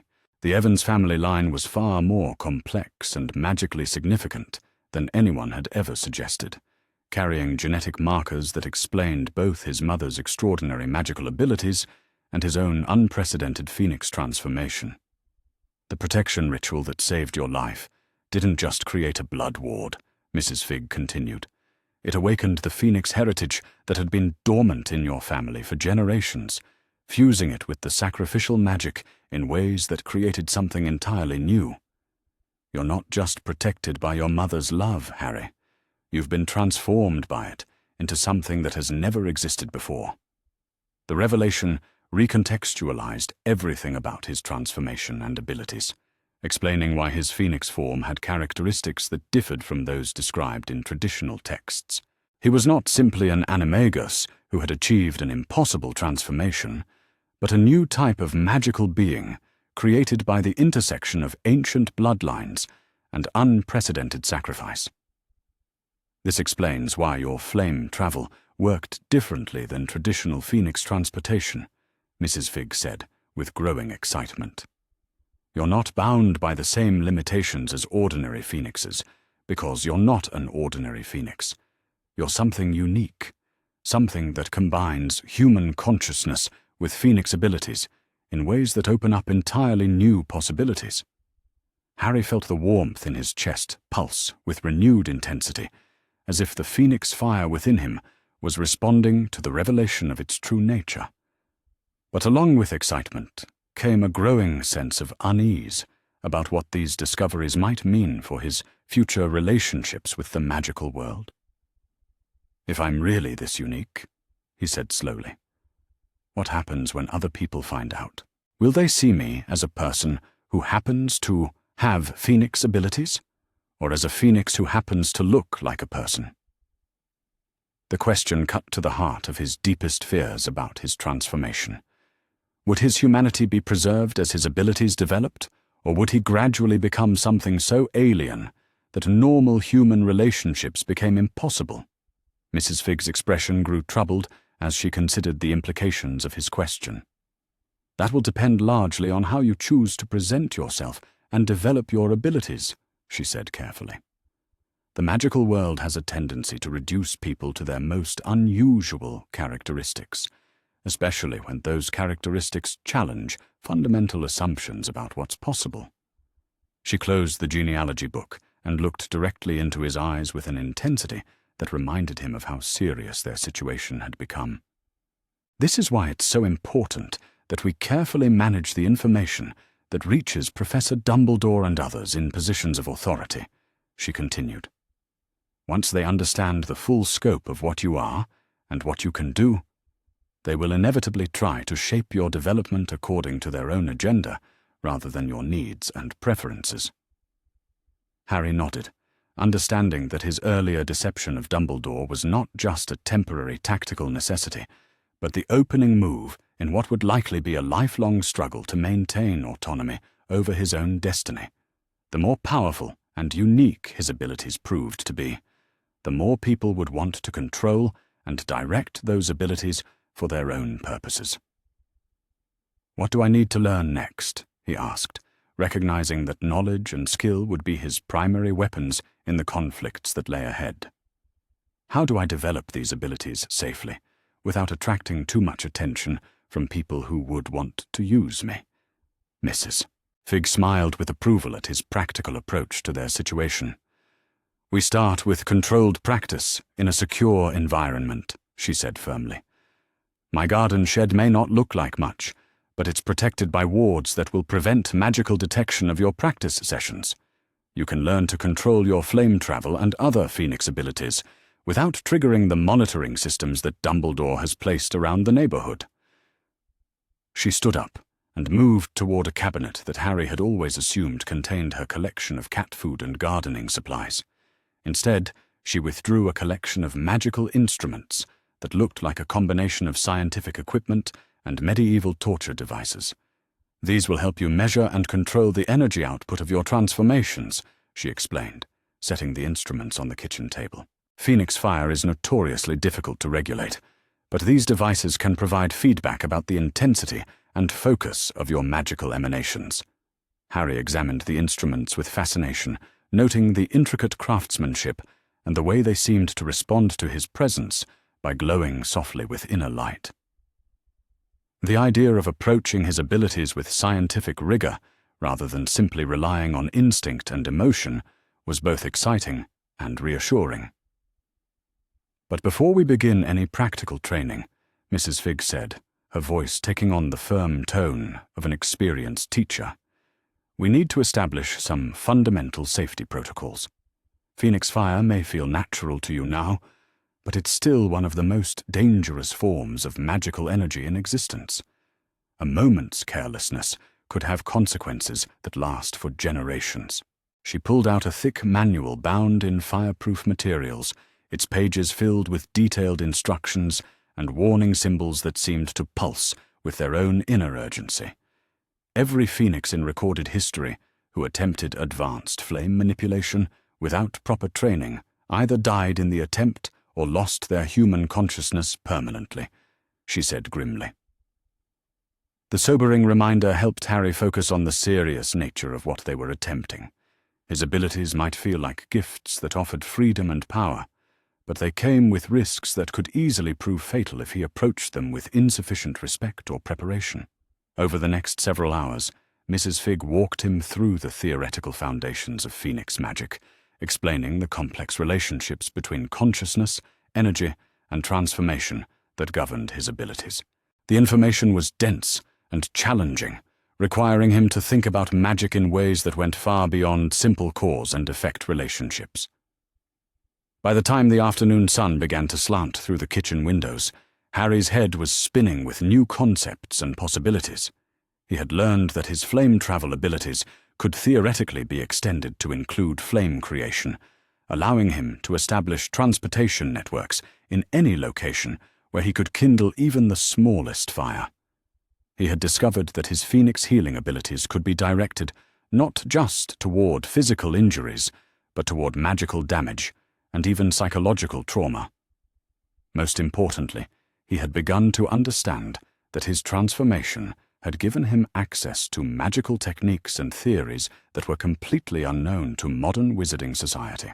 The Phoenix heritage that had awakened within him carried knowledge that had been lost for centuries, information that could revolutionize magical practice if properly developed and applied. But as his understanding of his abilities grew, so did his awareness of the dangers that surrounded him. Every person who learned about his capabilities would become either an ally or a threat, and distinguishing between the two would require levels of insight and judgment that challenged his 9-year-old mind. Mrs. Fig seemed to sense his growing anxiety about the complexity of his situation. "Remember, Harry," she said gently, "you don't have to master everything at once. We have time to develop your abilities gradually and safely, as long as we're careful about maintaining the appearance of normalcy for external observers." She walked him back to the Dursley house as the evening shadows began to lengthen, using the journey to reinforce the importance of maintaining his cover story about the strange events of recent days. But as they approached number 4 Privet Drive, Harry felt the familiar weight of surveillance and control settling over him like a suffocating blanket. The house looked exactly the same as always, but now he could sense the invisible network of watchers and reporters that surrounded it. Every normal-looking neighbor potentially harbored connections to the magical world that monitored his every move. Every routine interaction carried the possibility of inadvertently revealing information that could compromise his growing independence. Vernon and Petunia greeted his return with the kind of nervous relief that suggested they had been genuinely worried about his whereabouts, though their concern seemed to stem more from fear of outside attention than any genuine care for his welfare. Their questions about where he had been were perfunctory and easily deflected, with vague references to wandering around the neighborhood. But as the evening progressed, Harry noticed subtle changes in their behavior that suggested his flame travel experiment had not gone entirely undetected.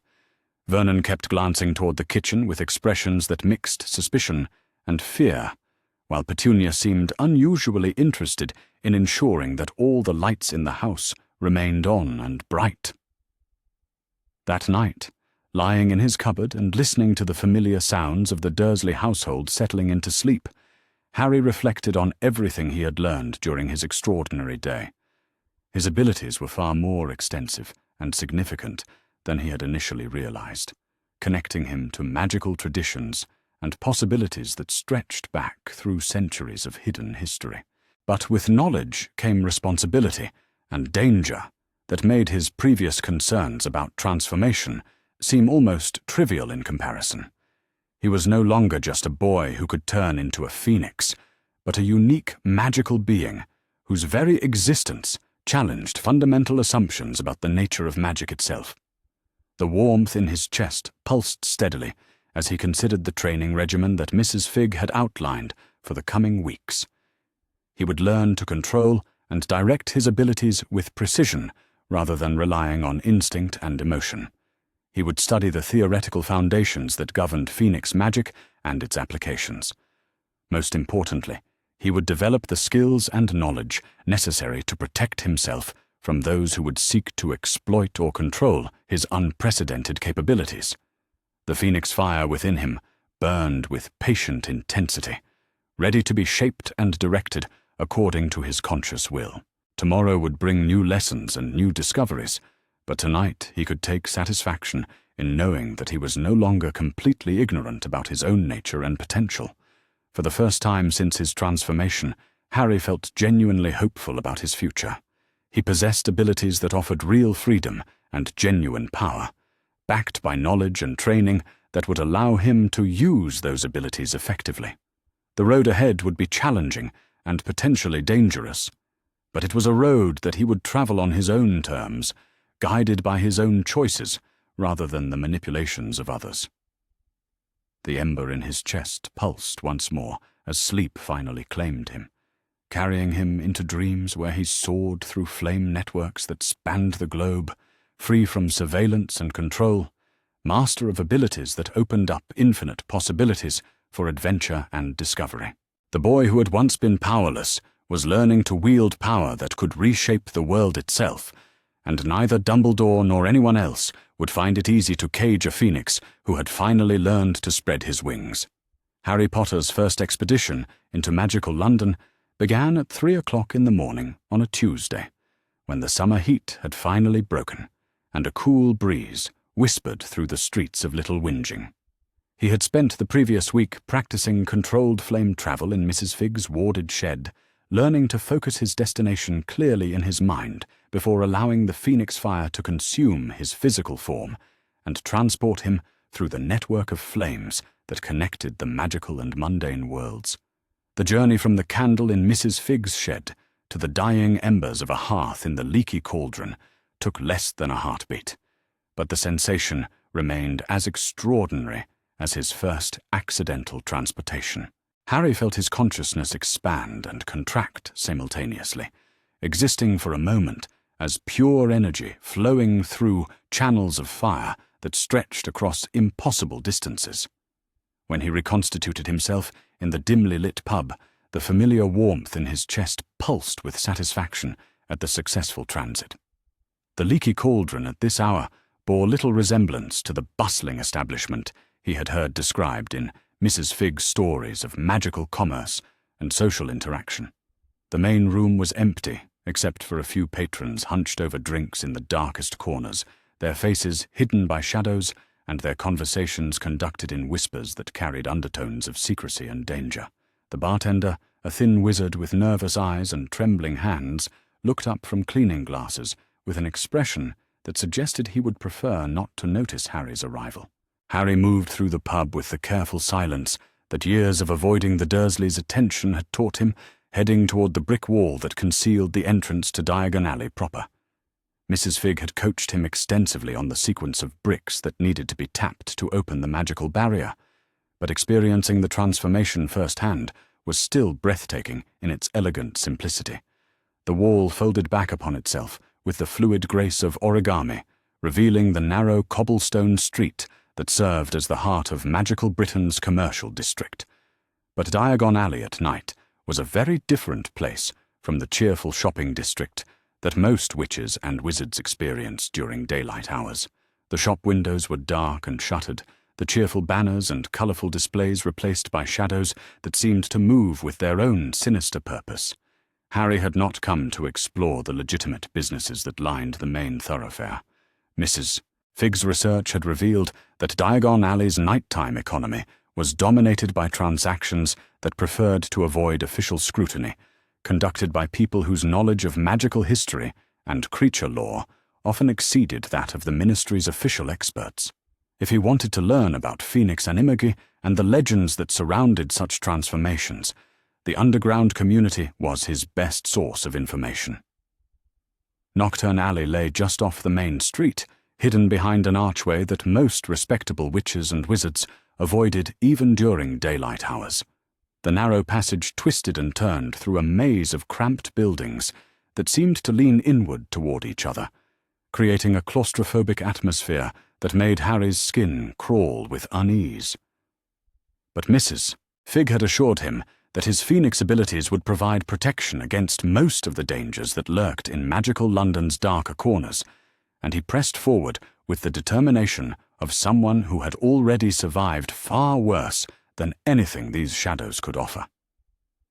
The first establishment he encountered was a shabby pub called the Serpent's Eye, its windows glowing with sickly green light that cast strange shadows on the cobblestones outside. Through the grimy glass, Harry could see figures huddled around tables, their faces illuminated by the flickering light of enchanted candles that burned with colors that nature had never intended. The conversations that drifted from the open doorway were conducted in languages that sounded ancient and dangerous, punctuated by occasional bursts of harsh laughter that made Harry's blood run cold. But it was not the pub that drew his attention, but rather the small figure crouched in the alley beside it, sorting through what appeared to be a collection of stolen magical artifacts with the practiced efficiency of someone who had made a career out of questionable acquisitions. The man was short and stocky, with greying hair that hung in greasy strands around a face that bore the weathered look of someone who had spent decades navigating the margins of magical society.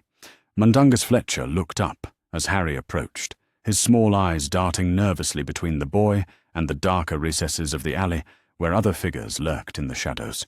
His hands never stopped moving as he continued to catalogue his collection, but Harry could see the tension in his shoulders that spoke of someone perpetually ready to run or fight, depending on the nature of the approaching threat. "Well, well," Mundungus said, in a voice that was carefully neutral, despite the surprise that flickered across his features. "What have we here?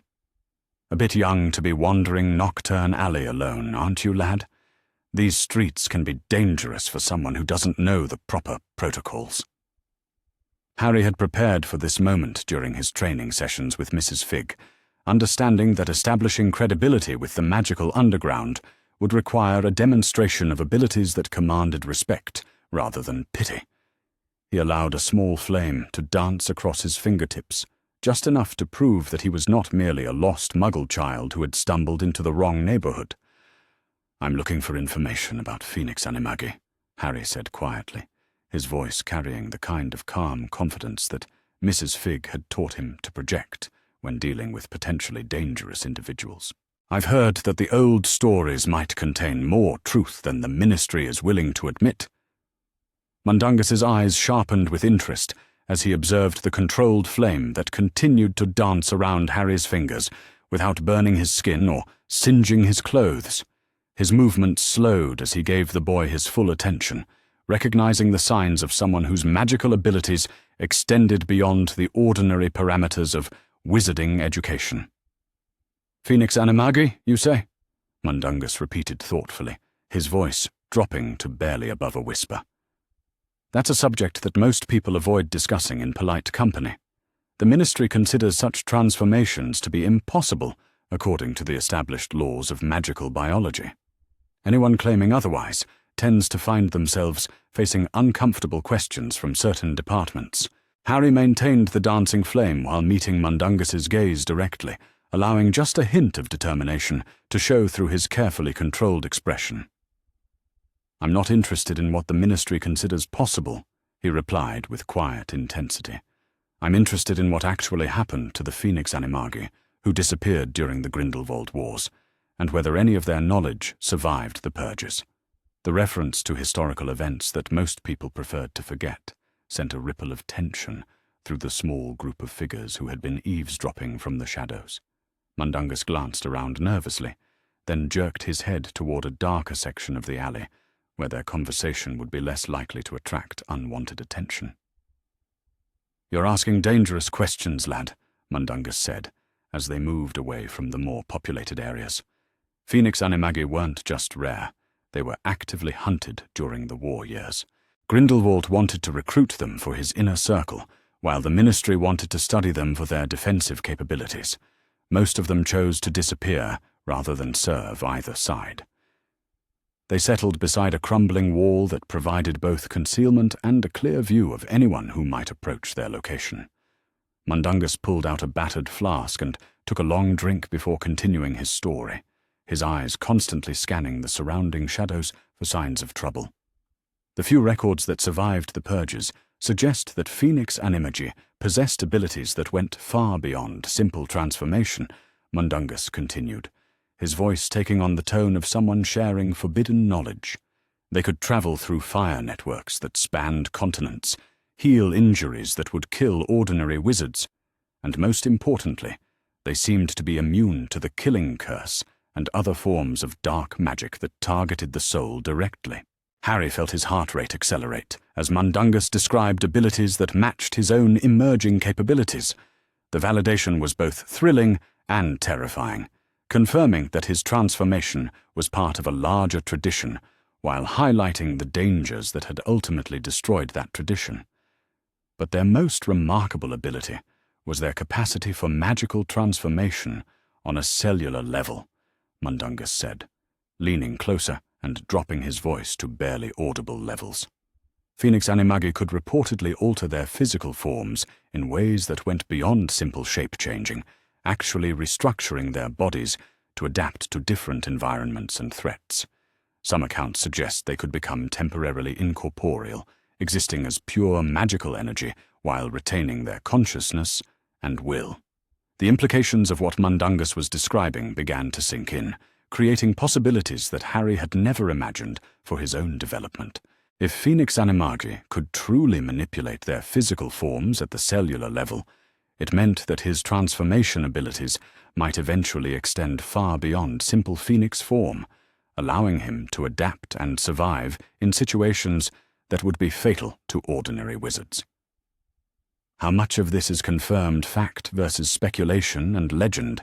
Harry asked, trying to maintain an academic tone while his mind raced through the possibilities that were being revealed to him.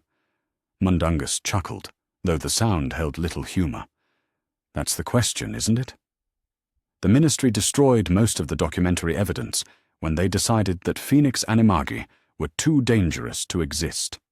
What little survived was scattered among private collectors and underground libraries that specialize in preserving forbidden knowledge. He reached into his collection of artifacts and withdrew a small, leather-bound journal that looked ancient enough to crumble at the slightest touch.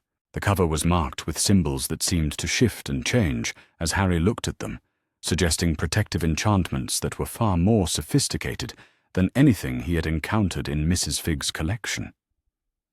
This belonged to Lysander Flamel, one of the last confirmed Phoenix Animagi to operate openly in magical society, Mundungus explained, handling the journal with reverence that was unusual for someone typically concerned only with profit margins.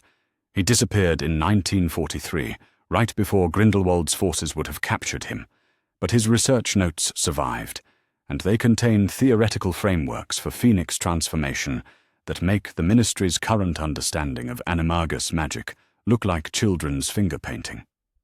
Harry stared at the journal with fascination, sensing that it contained knowledge that could answer many of the questions that had been troubling him about his own abilities. But he also understood that possessing such materials would mark him as a target for both dark wizards seeking to exploit phoenix magic and Ministry officials determined to suppress it. What would it cost to examine those notes? Harry asked carefully, understanding that nothing in Mundungus's world came without a price that extended beyond simple monetary exchange. Mundungus studied him for a long moment, his calculating gaze taking in details that most adults would miss when evaluating a 9-year-old child. "This isn't the kind of knowledge you pay for with galleons, lad," he said finally. "This is the kind of information that gets traded for favors, secrets, or demonstrations of capabilities that prove you're worth the risk of sharing forbidden knowledge." Harry considered his options carefully, understanding that any deal he made with Mundungus would establish precedents for future interactions with the magical underground. But the journal represented access to information that might be crucial for understanding and developing his abilities safely. "What kind of demonstration are you looking for?" Harry asked, allowing the flame around his fingers to burn more brightly, while maintaining perfect control over its intensity and direction. Mundungus's eyes gleamed with the expression of someone who had just recognized a potentially valuable opportunity. "There are certain magical creatures in this neighborhood who could benefit from the healing properties of phoenix fire," he said slowly. "Nothing dangerous or illegal, mind you. Just some beings who have been injured by circumstances beyond their control and lack access to conventional magical medical care." The proposal was clearly a test, designed to evaluate both Harry's capabilities and his willingness to use those capabilities for the benefit of others. It also provided Mundungus with valuable information about the extent and nature of Harry's phoenix abilities, knowledge that could prove profitable in future transactions. Harry weighed the risks and benefits of revealing more about his abilities, understanding that each demonstration made him more valuable to potential allies, while simultaneously making him a more attractive target for those who might seek to exploit his powers. But the promise of access to Lysander Flamel's research was too valuable to pass up. "Show me to these creatures," Harry said quietly, making his decision with the same decisive clarity that had served him well during his confrontation with Dumbledore. Mundungus led him deeper into Nocturne Alley, through passages so narrow that they had to walk single file, and down stairs that descended into underground chambers that seemed to exist outside the normal geography of magical London. The air grew warmer and more humid as they descended, filled with scents that reminded Harry of exotic spices mixed with something wild and untamed. The chamber they eventually reached was far larger than the cramped alleyways above had suggested possible, with high ceilings that disappeared into shadows and walls lined with what appeared to be natural stone formations. But it was not the architecture that captured Harry's attention, but rather the collection of magical creatures that had clearly made this space their sanctuary. A young dragon, no larger than a house cat, but already showing signs of the magnificent creature it would eventually become, lay curled in one corner, with bandages wrapped around its left wing. Nearby, a unicorn foal with a deep gash across its flank raised its head to observe their arrival, with eyes that held both wariness and desperate hope. In the far corner, a phoenix that was clearly near the end of its current life cycle huddled on a makeshift perch, its once magnificent plumage now dull and patchy with approaching rebirth. "These are the refugees," Mundungus explained quietly, his voice carrying genuine compassion that surprised Harry with its sincerity. "Magical creatures who have been injured by poachers, dark wizards, or simply the hazards of trying to survive in a world where their kind is often seen as nothing more than valuable components for potions and spellwork." Harry approached the injured creatures slowly, allowing them to become accustomed to his presence before attempting any healing efforts. The unicorn foal was the most responsive, lifting its head to nuzzle his extended hand with a gentleness that contrasted sharply with the obvious pain it was experiencing from its wound. He placed his hands on the unicorn's injured flank and allowed the phoenix fire within him to flow outward, not as destructive flame, but as healing energy that sought to restore damaged tissue and ease suffering. The warmth that spread from his touch was different from anything he had experienced during his previous transformations, carrying with it a sense of renewal and restoration that seemed to resonate with the very essence of life itself. The unicorn's wound began to close under his touch, the torn flesh knitting together with remarkable speed, while the creature's breathing became deeper and more relaxed. Within minutes, the injury that had clearly been causing significant pain was reduced to barely visible scar tissue, and the foal was able to stand and move normally for the first time since its arrival at the sanctuary. The young dragon proved more challenging, its magical nature creating resistance to healing that required Harry to adapt his technique in real time. Instead of simply channeling healing energy, he found himself singing softly under his breath, producing the pure, crystalline notes that phoenixes use to communicate complex emotions and intentions. The dragon's agitation gradually subsided as the phoenix song washed over it, allowing Harry's healing touch to repair the damage to its wing structure. But it was the aging phoenix that presented the greatest test of his abilities and understanding. The ancient creature was clearly approaching the moment of its rebirth cycle, a process that was natural and necessary, but could be dangerous if not properly supported. Harry found himself drawing on knowledge that seemed to come from somewhere beyond his conscious understanding, singing harmonies that helped guide the phoenix through its transition, while providing the energy necessary to ensure that its rebirth would be successful. As the old phoenix burst into flames and began its transformation into a new life cycle, Harry felt his own phoenix nature responding with recognition and kinship. The experience was profound and transformative, connecting him to traditions and instincts that stretched back through millennia of phoenix existence. When the healing session was complete and all three creatures were resting comfortably, Mundungus handed Harry the leather-bound journal with an expression of genuine respect. "You've earned this, lad," he said quietly. "I've seen a lot of magical healing in my time, but what you just did goes beyond technique or training. That was pure phoenix magic, the kind that the old texts describe, but that most people assumed was just legend. Harry accepted the journal with reverence, understanding that he was holding knowledge that could reshape his understanding of his own nature and potential. The weight of the book in his hands felt like accepting a sacred trust, responsibility for preserving and continuing magical traditions that others had died to protect. But Mundungus was not finished sharing information. "There's something else you should know about Phoenix Animagi, and why they disappeared so completely during the war years," he said, glancing around to ensure they were not being overheard. "The transformation isn't just about gaining Phoenix abilities. It fundamentally alters the wizard's relationship with magic itself, making them incompatible with certain forms of magical control and manipulation." Harry looked up from the journal, sensing that he was about to learn something crucial about his own situation and the forces that would inevitably try to control his development. Phoenix Animagi cannot be subjected to the Imperious Curse or other forms of mind control magic, Mundungus explained.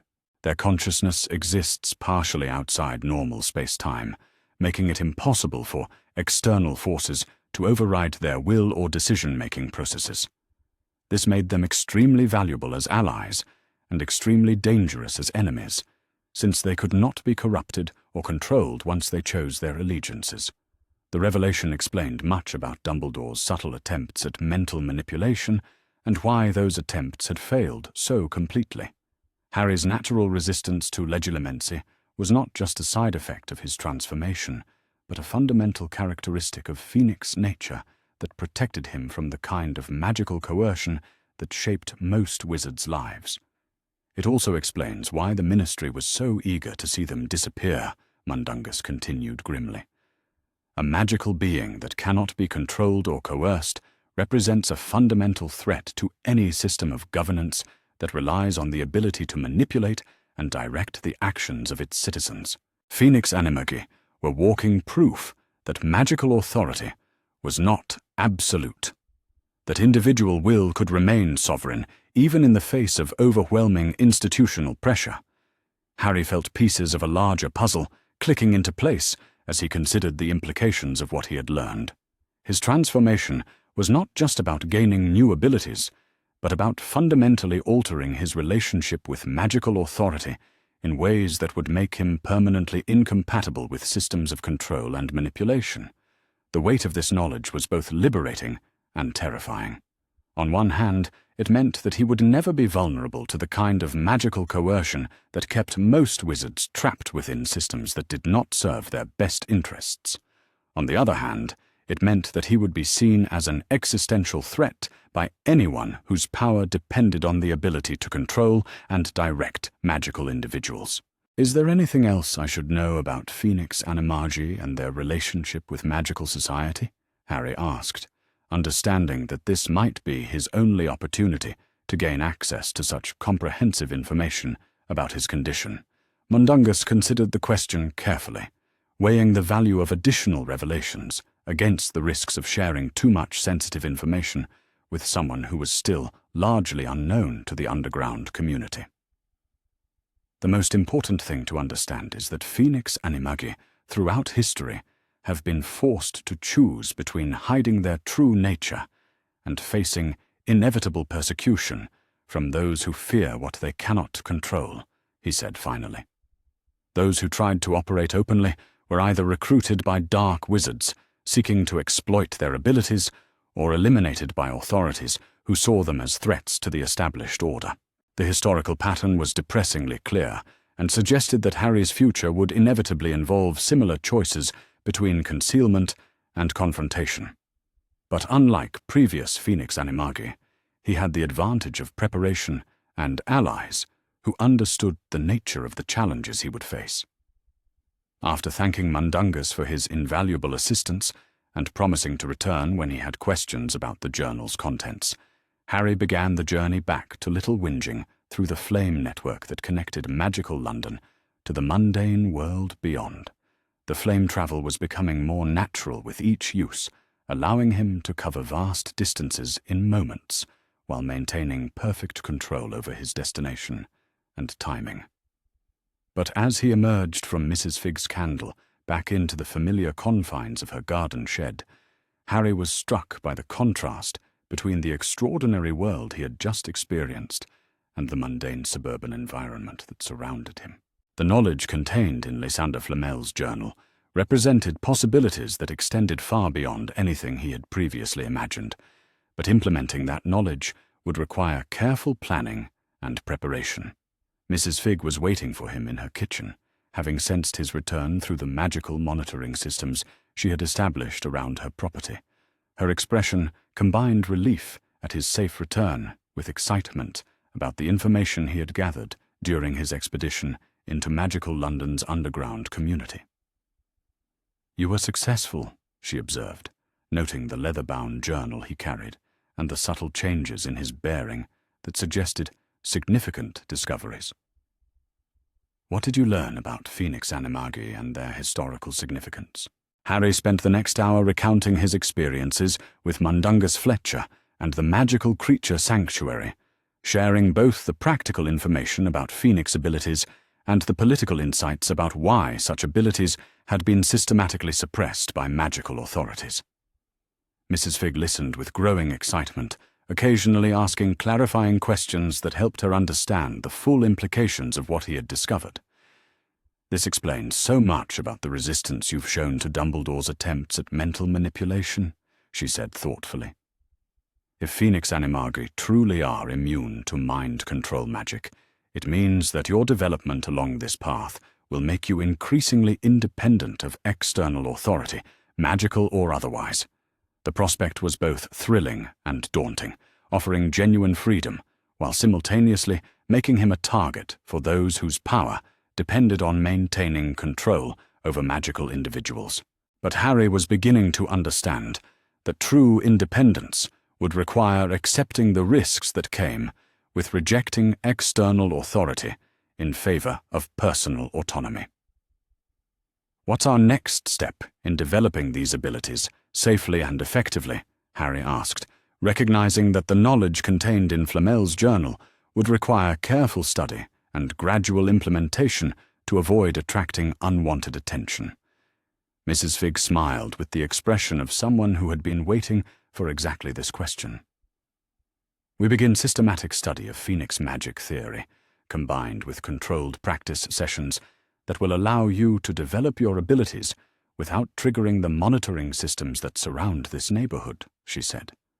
"But more importantly, we start building connections with other individuals and groups who share our interest in preserving magical knowledge that has been suppressed by official authorities." The path forward was becoming clearer, involving not just personal development, but the construction of networks and alliances that could provide support and protection as his abilities grew stronger and more visible. Harry was no longer just a boy learning to control extraordinary powers, but a key figure in the preservation and revival of magical traditions that others had died to protect. As he settled into his cupboard that night, with Lysander Flamel's journal hidden beneath his mattress, Harry reflected on how much his world had expanded since his first accidental transformation in the Dursley kitchen. What had begun as a desperate escape from physical punishment had evolved into a connection with magical traditions and communities that offered possibilities he was only beginning to understand. The warmth in his chest pulsed with steady intensity as he considered the training regimen and research schedule that would guide his development over the coming weeks. He had taken another crucial step toward understanding and mastering abilities that could reshape his relationship with both the magical and mundane worlds, but each discovery revealed new challenges and responsibilities that tested his growing maturity. The phoenix fire within him burned with patient anticipation, ready to be shaped and directed according to knowledge that had been preserved against all odds by people who understood its true value. Tomorrow would bring new lessons and deeper insights into the nature of magic itself, but tonight he could rest, knowing that he was no longer alone in his journey toward understanding and mastering powers that offered genuine hope for a future defined by freedom rather than control. The ember in his chest pulsed once more as sleep finally claimed him, carrying him into dreams where he soared through networks of flame that connected not just locations, but communities of individuals who had chosen independence over security, adventure over safety, and truth over comfortable illusions. The boy who had once known only powerlessness was learning to navigate realms of possibility that stretched far beyond the narrow confines of suburban mundanity, and neither Dumbledore nor anyone else would find it easy to limit a phoenix who had finally learned the true scope of his wings. The discovery that would change everything about Harry Potter's understanding of his heritage began with a single mention in Lysander Flamel's journal, a footnote so small and seemingly insignificant that he almost missed it entirely. 3 weeks had passed since his expedition to the magical creature sanctuary in Knockturn Alley, weeks spent absorbing the theoretical frameworks that governed Phoenix magic while practicing increasingly complex transformations in the safety of Mrs. Fig's warded shed. But it was during his careful translation of a particularly dense passage about cellular regeneration that Harry encountered the reference that would lead him to the most important discovery of his young life. Hidden among technical discussions of magical energy conversion rates and phoenix flame temperatures was a brief notation about the Potter family vault at Gringotts, specifically a mention of research materials that James and Lily Potter had deposited there shortly before their deaths. The implications struck Harry like a thunderbolt. His parents had known something about phoenix magic, had considered it important enough to preserve in one of the most secure locations in the magical world. The casual nature of Flamel's reference suggested that this knowledge was not merely theoretical speculation, but practical research based on direct experience and observation. Mrs. Fig was as stunned by the discovery as Harry himself. Her extensive knowledge of magical history and Potter family genealogy having never uncovered any indication that James and Lily had been involved in phoenix magic research. The secrecy surrounding their work suggested that they had understood the dangerous nature of their discoveries and had taken extraordinary precautions to protect that knowledge from those who might misuse it. Getting to Gringotts at night would require a more complex flame travel route than Harry had previously attempted, threading through multiple connection points to avoid the detection systems that monitored direct magical transportation to the Goblin Bank. Mrs. Fig spent hours coaching him on the precise sequence of flames he would need to navigate, emphasizing the importance of maintaining perfect control throughout the extended journey. The trip began at 2 a.m. on a moonless night, when the magical signatures that might mask his transportation would be at their weakest. Harry stepped into the candle flame in Mrs. Fig's shed and allowed the phoenix fire to consume his physical form. But instead of emerging immediately at his destination, he found himself flowing through a network of flames that stretched across magical London in patterns that resembled a vast nervous system. The first connection point was a fireplace in an abandoned shop on the outskirts of Diagon Alley, its flames kept burning by preservation charms that had been maintaining the fire for decades after the business had closed. Harry reconstituted himself just long enough to confirm his location before dissolving back into flame and continuing toward the next node in his carefully planned route. The second transition took him through a torch that burned in the depths of the London Underground, placed there by magical maintenance workers who needed reliable flame sources for emergency transportation. The mundane trains that thundered overhead created vibrations that Harry could feel even in his flame form, a reminder of how closely the magical and non-magical worlds coexisted without most people ever realizing the proximity. The final approach to Gringotts required the most delicate navigation, as the Goblin Bank was protected by wards that could detect unauthorized magical transportation and respond with lethal force. But Phoenix Flame travel operated according to principles that predated most protective enchantments, following magical laws that were so ancient and fundamental that even goblin wardcrafters had difficulty accounting for them. Harry emerged from a brazier that burned in the depths of Gringotts itself, in a section of the bank that was reserved for after-hours maintenance and security operations. The goblin who was tending the flame looked up at his arrival with surprise, but not alarm, Recognizing the distinctive signature of phoenix magic and understanding that such transportation could only be accomplished by someone with legitimate access to phoenix abilities. "You seek the Potter Vault," the goblin said in heavily accented English, his sharp features creased with what might have been amusement. "We have been expecting someone with phoenix abilities to arrive eventually.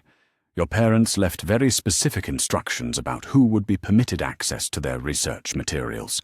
The goblin's name was Griphook, and he led Harry through passages that descended far deeper into the earth than he had imagined possible. The tunnel walls were carved from solid rock and lined with veins of precious metals that glowed with their own inner light, creating an atmosphere that was both beautiful and slightly ominous. The cart that carried them through the underground railway system moved at speeds that would have been terrifying if Harry had not already experienced the disorienting sensations of flame travel. But even traveling at breakneck pace through tunnels that twisted and turned through impossible geometries, the journey to the Potter Vault took nearly 20 minutes, suggesting that it was located in one of the most secure sections of the entire Goblin banking complex. The vault itself was protected by magical barriers that Harry could sense even before they came into view. The door was made of what appeared to be solid dragon scale, inscribed with protective runes that seemed to shift and change as he looked at them. But most remarkably, the entire entrance was surrounded by phoenix feathers that had been woven into the protective matrix, creating a barrier that would only permit entry to someone who possessed genuine phoenix abilities. Griphook gestured for Harry to approach the vault door while maintaining a respectful distance himself. The goblin's expression suggested that he understood the significance of what was about to occur, though Harry suspected that even Griphook did not fully comprehend the nature of the materials that were stored beyond the phoenix feather barrier. Harry placed his hand against the dragon-scale door and felt the phoenix fire within him respond to the feathers that protected the vault. The sensation was like touching the hand of a long-lost friend, a recognition that transcended mere magical resonance and touched something deeper and more fundamental about his connection to phoenix magic. The door opened with a sound like wind chimes made of crystal and fire, revealing a chamber that was larger and more complex than Harry had expected. The walls were lined with bookshelves that contained hundreds of volumes, while the center of the room was dominated by a large table covered with what appeared to be experimental apparatus and research notes. But it was not the books or the equipment that immediately captured Harry's attention. Instead, his gaze was drawn to a portrait that hung on the far wall, depicting a young woman with vibrant red hair and eyes that seemed to sparkle with intelligence and warmth. Even before Griphook confirmed his suspicion, Harry knew that he was looking at a magical portrait of his mother, Lily Potter, created specifically to provide guidance and information to whoever eventually discovered their hidden research. "Hello, Harry," the portrait said, with a voice that was warm honey over steel, carrying traces of the love and sacrifice that had shaped his entire existence.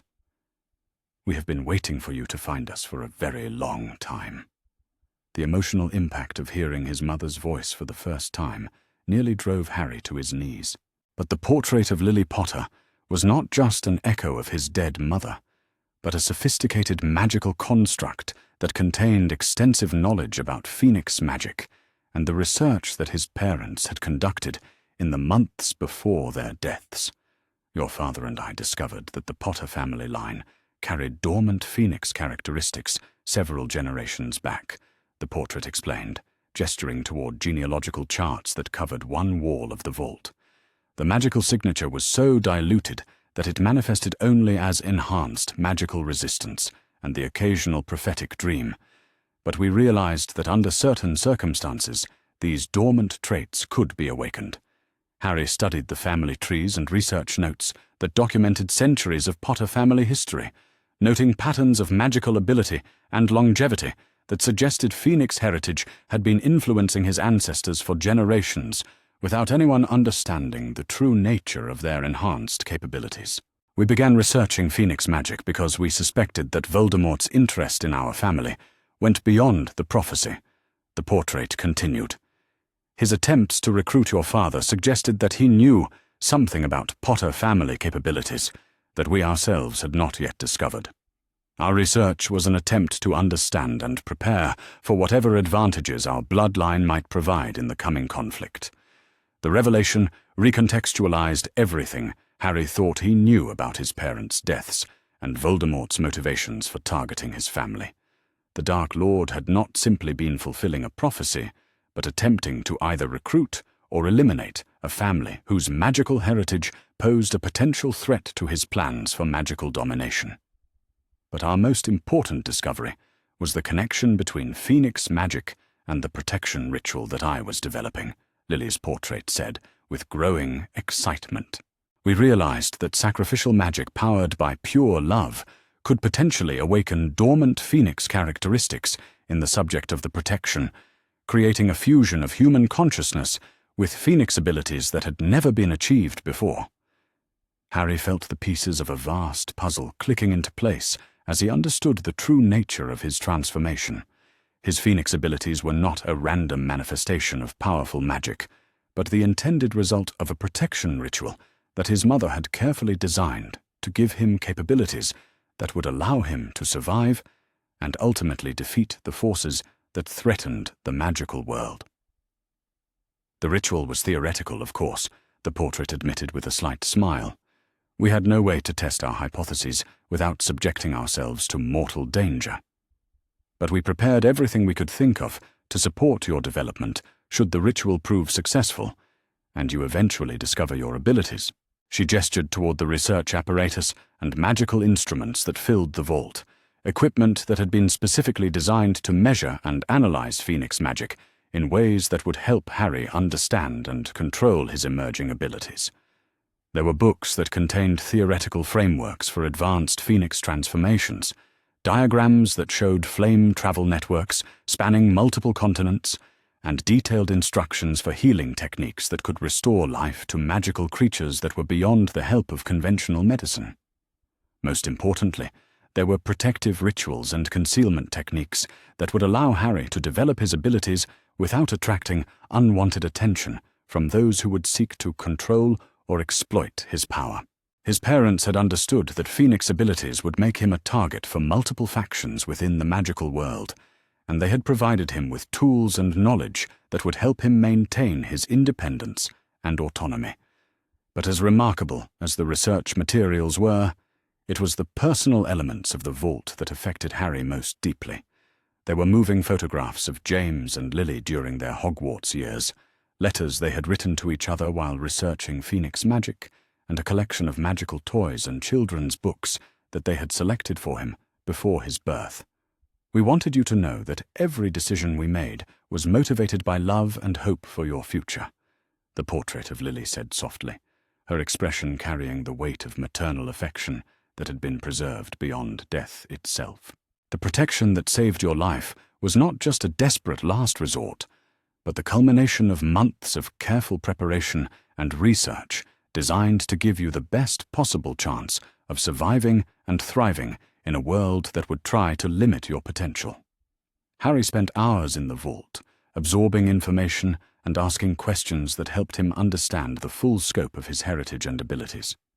The portrait of his mother was remarkably knowledgeable about Phoenix magic theory, having retained not just Lily Potter's memories, but also her analytical capabilities and magical intuition.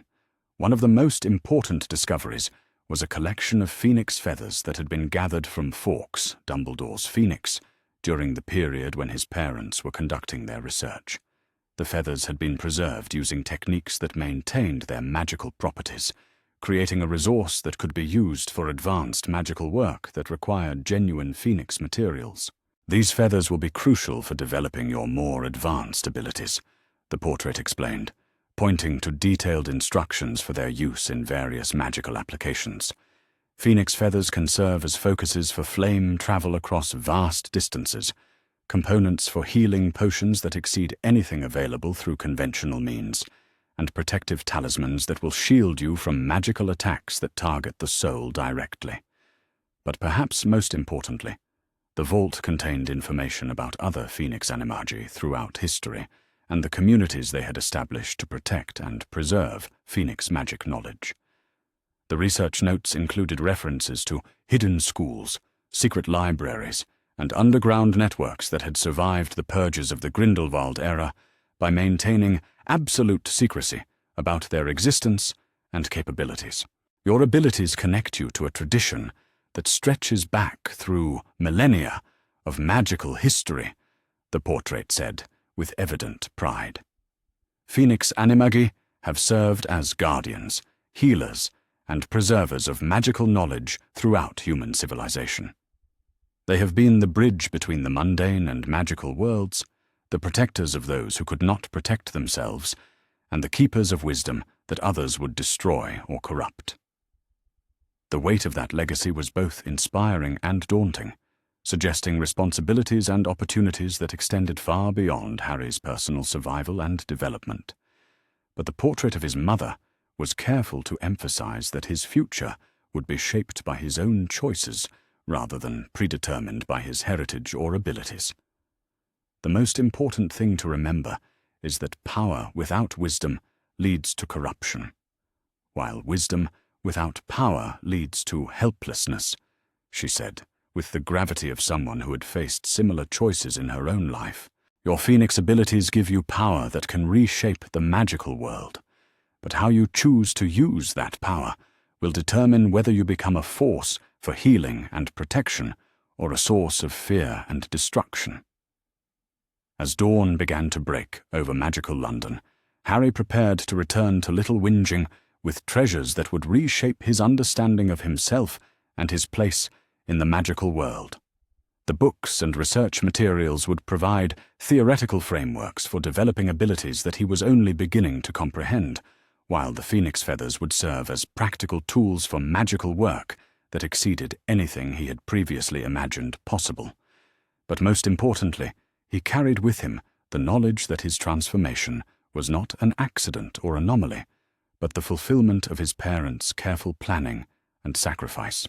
Every aspect of his phoenix abilities had been anticipated and prepared for by people who loved him enough to dedicate their lives to ensuring his survival and success.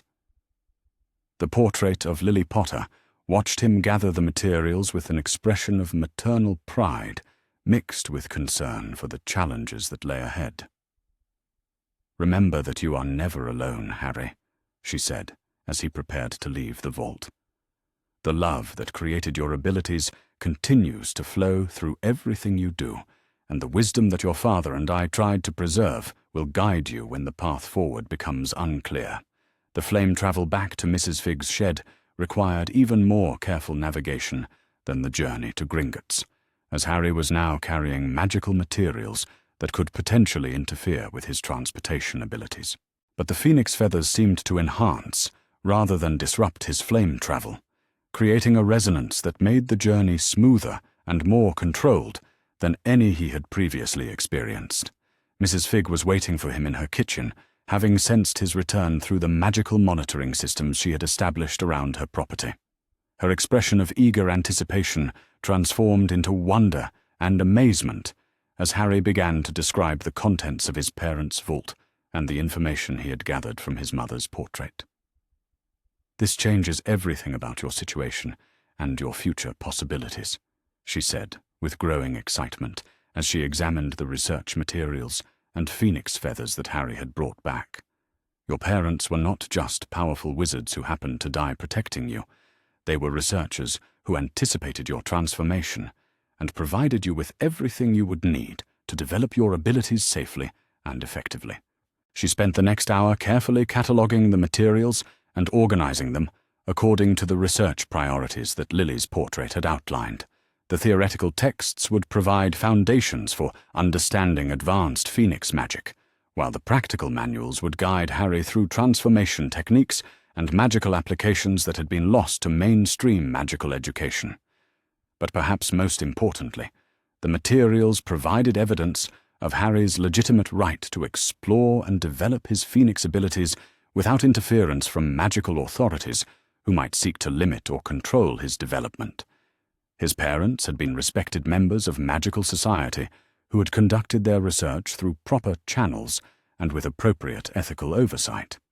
This documentation proves that your phoenix transformation is not a dangerous anomaly that requires containment, but the intended result of carefully planned magical research conducted by qualified experts, Mrs.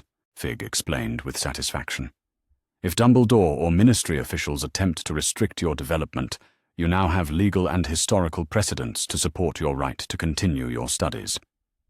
The political implications of the discovery were as significant as the magical ones, providing Harry with legitimacy and protection that would be crucial as his abilities continued to develop and attract attention from various factions within the magical world.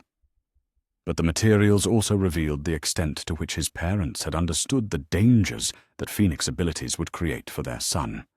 The research notes contained detailed analyses of historical persecution campaigns and strategic recommendations for avoiding the mistakes that had led to the destruction of previous Phoenix Animagi communities.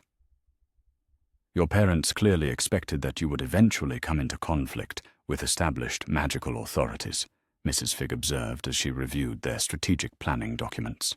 They provided you with not just magical knowledge, but political intelligence and tactical guidance for navigating the complex power dynamics that govern the magical world.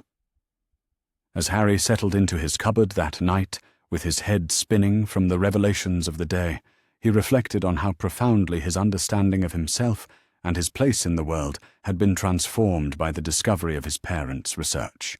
He was no longer just a boy who happened to possess extraordinary abilities, but the inheritor of a magical tradition that stretched back through centuries of carefully preserved knowledge and wisdom.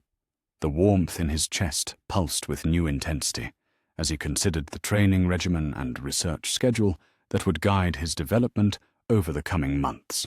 He had access to theoretical frameworks and practical techniques that had been specifically designed to help him master abilities that could reshape the magical world, backed by the love and sacrifice of parents who had dedicated their lives to ensuring his success.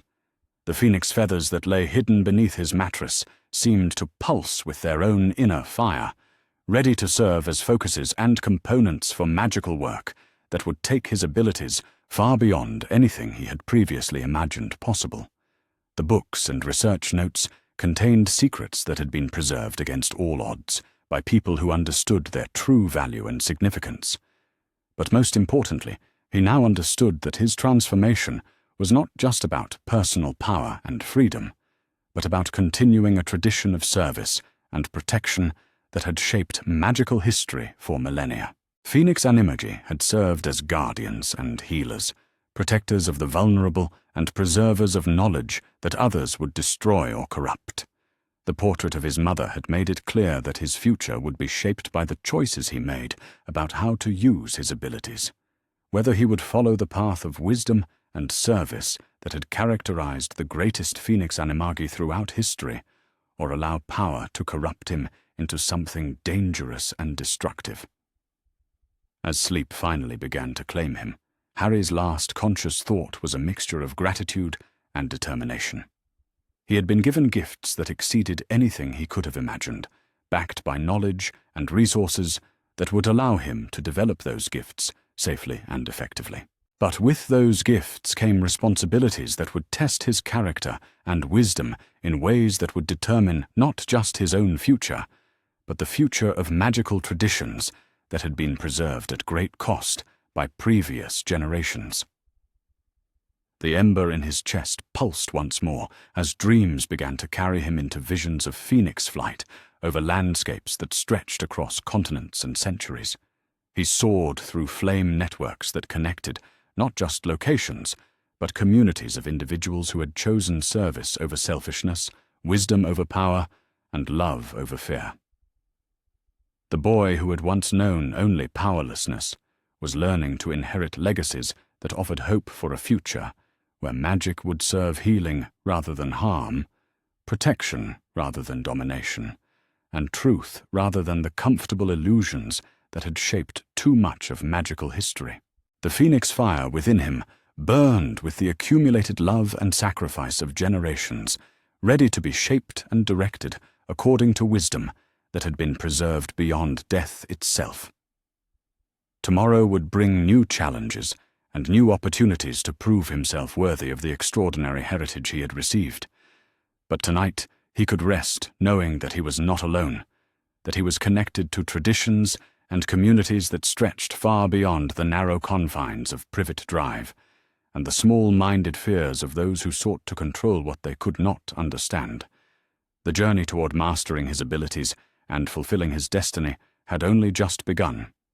But the foundation had been laid by people who loved him enough to prepare for possibilities that extended beyond their own lives and deaths. The Phoenix had not just awakened within him, but had been awakened by the careful planning and sacrifice of parents who understood that true protection required not just preserving life, but providing the tools and knowledge necessary for that life to flourish and achieve its full potential. The Ministry of Magic's detection wards triggered at exactly 4:37 in the morning on a Thursday, sending alarm bells through the Department of Magical Accidents and Catastrophes that woke half the night shift from their routine, paperwork stupor. The magical signature that had been registered was unlike anything in their extensive databases, combining elements of Phoenix magic, Animagus transformation, and flame travel in patterns that violated several fundamental laws of magical transportation. Within minutes of the initial alarm, the incident had been escalated through the ministry hierarchy until it reached the desk of Cornelius Fudge himself, who arrived at his office in his pajamas and a hastily thrown-on traveling cloak, demanding to know why his sleep had been disrupted by what his initial briefing described as impossible magical phenomena.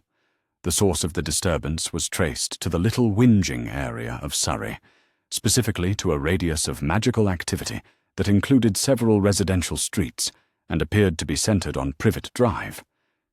The implications were immediate and troubling, as that particular address was flagged in ministry files as the location of Harry Potter, the boy who had survived the killing curse and who represented both a symbol of hope and a potential source of instability for the magical world.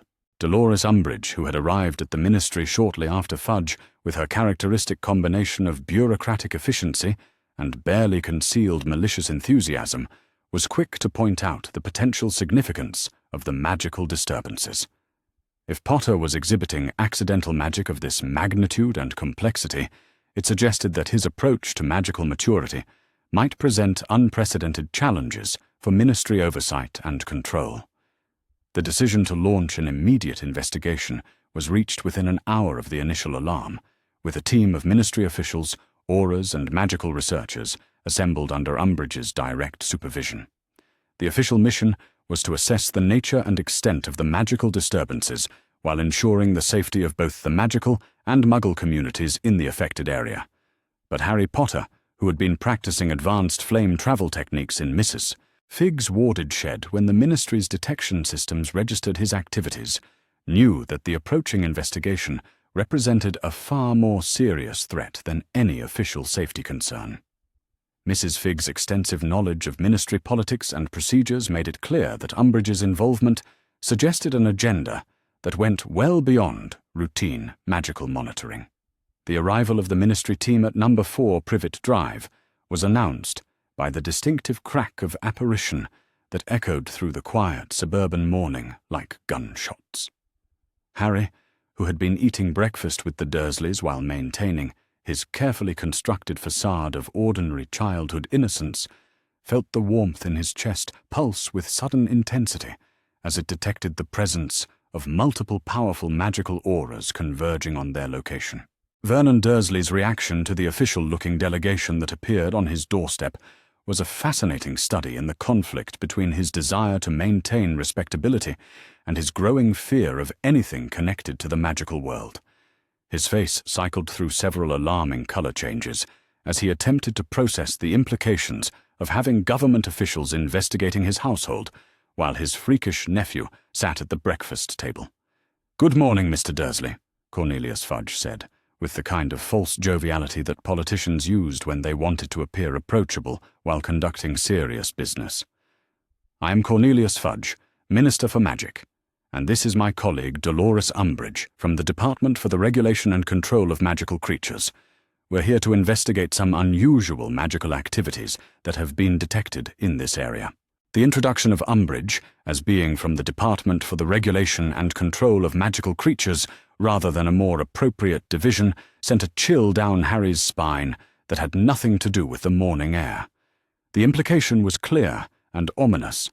The Ministry was approaching this investigation with the assumption that they were dealing with a magical creature rather than a young wizard, which suggested that they suspected something far more significant than ordinary accidental magic.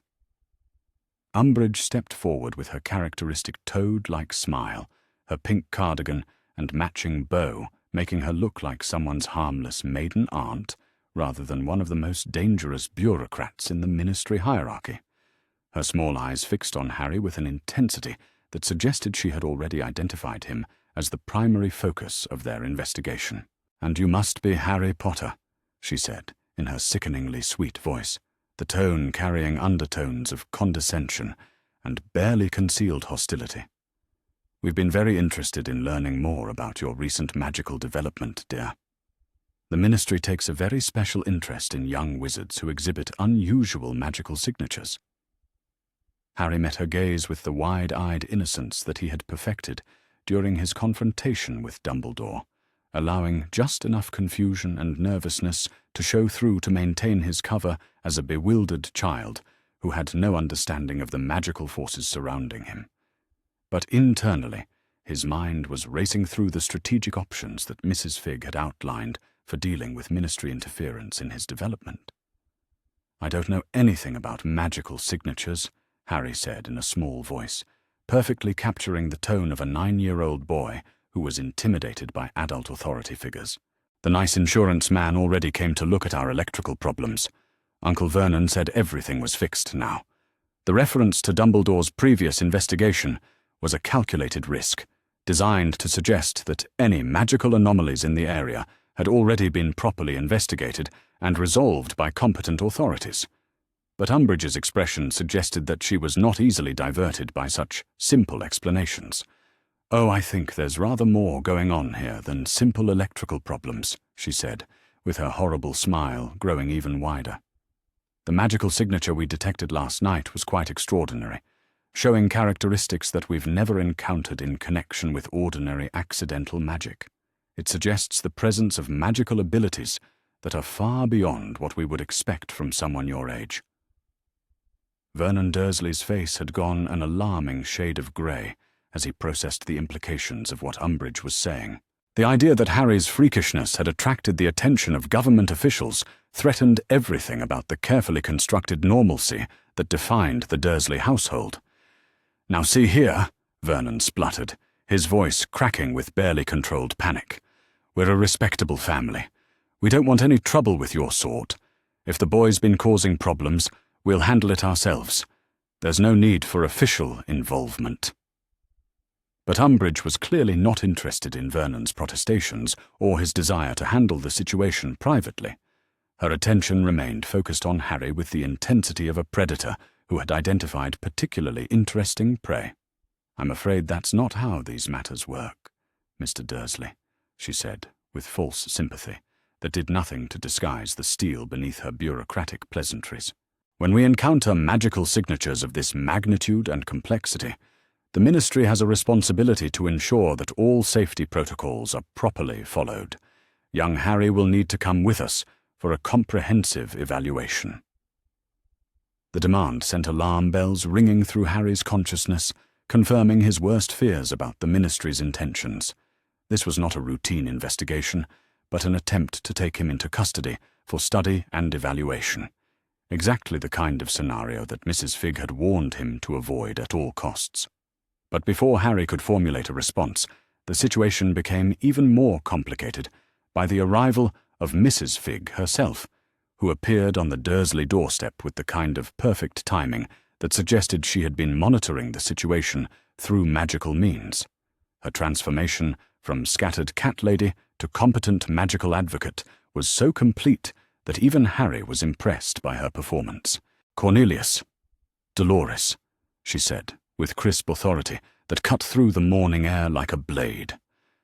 "I trust you have the proper documentation for removing a minor from his legal guardians without their consent or judicial oversight.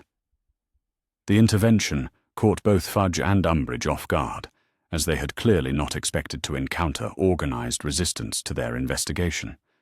Umbridge's expression shifted from false sweetness to genuine annoyance, as she recognized that her simple plan to collect Harry for evaluation had just become significantly more complicated. "Mrs. Figg," Fudge said, with the kind of nervous politeness that suggested he was not entirely certain of his legal position, "I wasn't aware that you had any official standing in this matter. Our investigation is being conducted under the authority of the Decree for Reasonable Restriction of Underage Sorcery." Mrs. Figg smiled with the expression of someone who had been waiting for exactly this argument. "I am operating under the provisions of the ancient and most noble guardianship protections, which predate your underage sorcery regulations by approximately 4 centuries, she replied with satisfaction.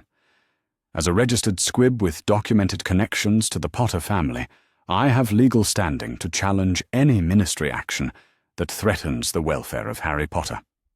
The reference to ancient legal protections clearly caught Umbridge by surprise, suggesting that her bureaucratic expertise did not extend to the more obscure areas of wizarding law that governed the rights of squibs and their relationships with magical children.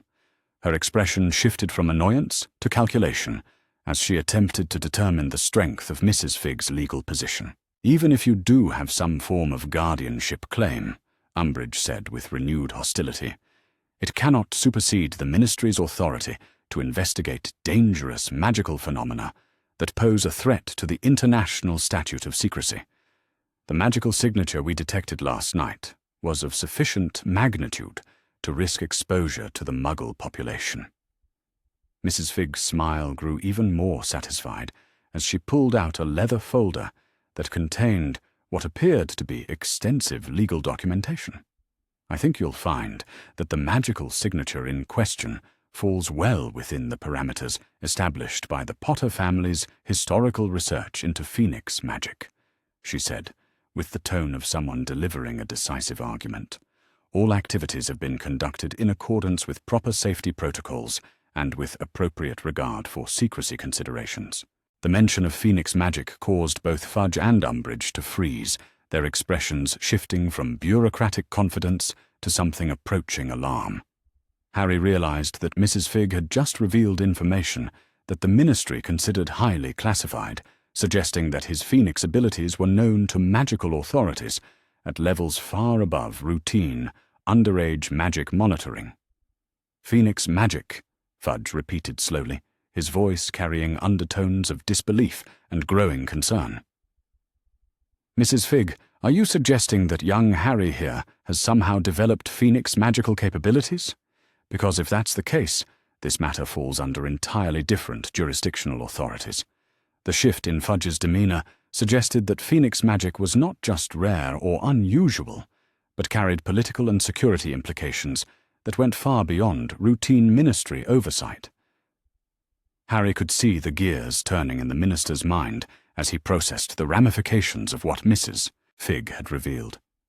"I am suggesting that Harry Potter's magical development follows patterns that were extensively researched and documented by his parents before their deaths," Mrs. Figg replied with continued confidence.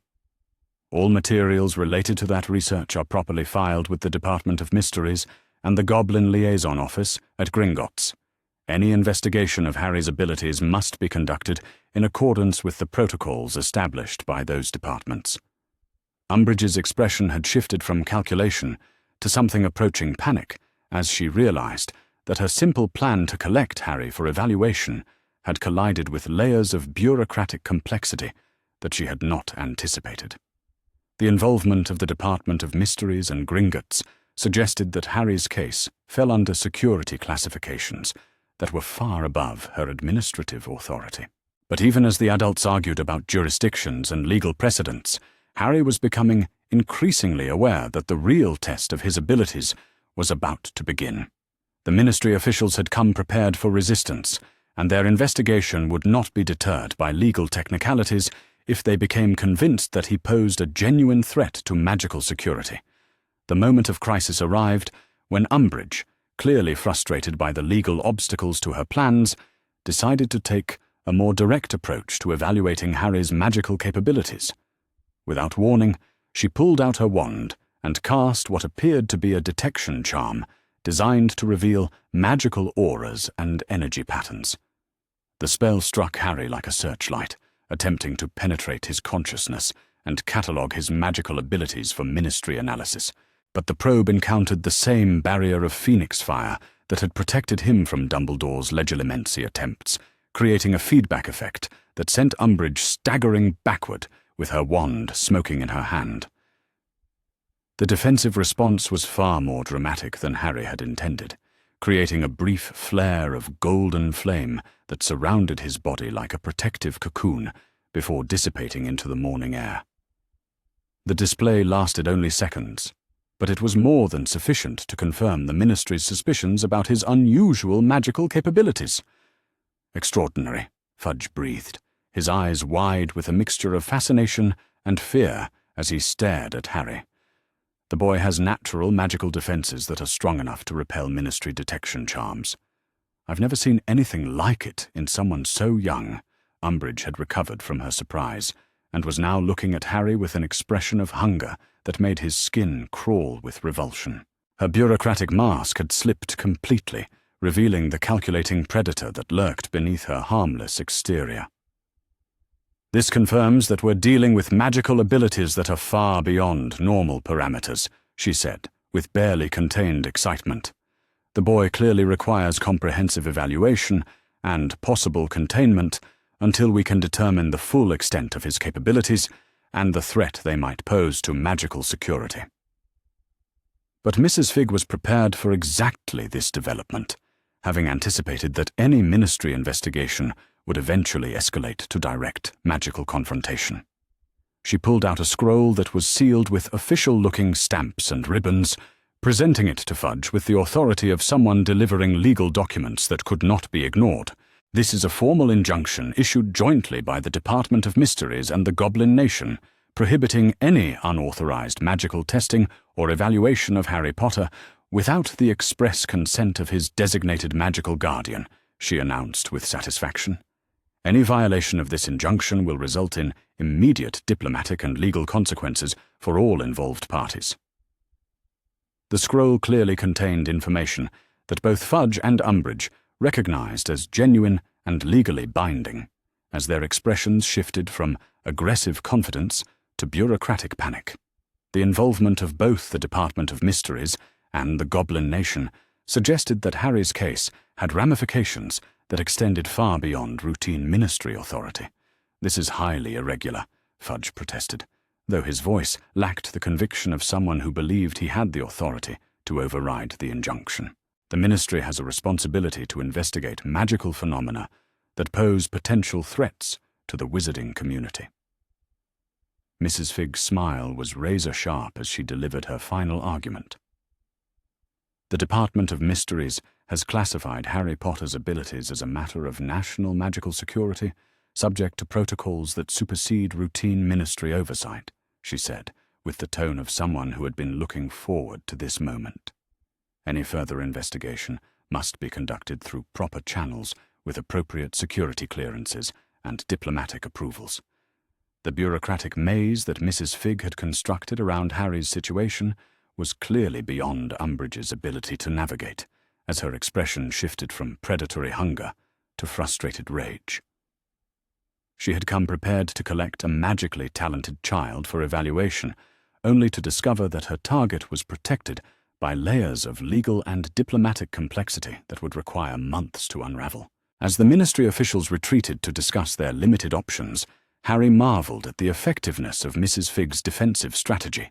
She had not just protected him from immediate kidnapping, but had positioned his abilities within a framework of legitimate magical research and security classification that would make future ministry interference extremely difficult. But the confrontation had also revealed the extent to which his Phoenix abilities were already known to various factions within the magical government, suggesting that his period of relative anonymity was rapidly coming to an end. The flare of defensive fire that had repelled Umbridge's detection charm had confirmed suspicions that multiple departments had apparently been harboring about his unusual capabilities. The rest of the morning was spent in tense negotiations between Mrs. Fig and the ministry representatives, with various legal documents being produced and examined, while Harry maintained his role as a confused child who was overwhelmed by the adult conflicts swirling around him. But he was acutely aware that this confrontation represented only the opening move in what would likely be a prolonged struggle for control over his development and future. By midday, the ministry team had been forced to withdraw without achieving their primary objective of taking Harry into custody for evaluation. But their departure came with ominous warnings about the ongoing investigation and the likelihood that higher authorities would soon become involved in determining the proper handling of his case. As the official vehicles disappeared down Privet Drive, Mrs. Fig's expression shifted from triumphant satisfaction to serious concern about the implications of what had just occurred. The ministry's interest in Harry had been escalated to levels that involved national security considerations, making him a person of interest to factions within the magical government that operated according to different rules than routine bureaucratic oversight. That was just the opening round, she told Harry as they walked back toward her house for a debriefing session. Umbridge will be back with higher authority and more sophisticated legal arguments. We've bought time to prepare, but the ministry now knows for certain that you possess abilities they consider strategically significant. The realization that his Phoenix transformation had made him a figure of political interest rather than just magical curiosity was sobering and frightening. Harry was beginning to understand that his future would be shaped not just by his personal development and choices, but by the complex power dynamics that governed the magical world's approach to unusual individuals. But he was also discovering that his abilities provided protection and leverage that ordinary wizards could never access. His natural resistance to magical detection and control made him extremely difficult for authorities to study or manipulate, while his connections to ancient magical traditions gave him legal standing that modern bureaucratic systems had difficulty challenging. As he settled into Mrs. Fig's kitchen for another intensive planning session about managing ministry attention, Harry reflected on how much his situation had changed since his first accidental transformation in the Dursley kitchen. What had begun as an escape from physical punishment had evolved into a confrontation with magical authorities who saw him as either a valuable asset or a dangerous threat depending on their particular agendas.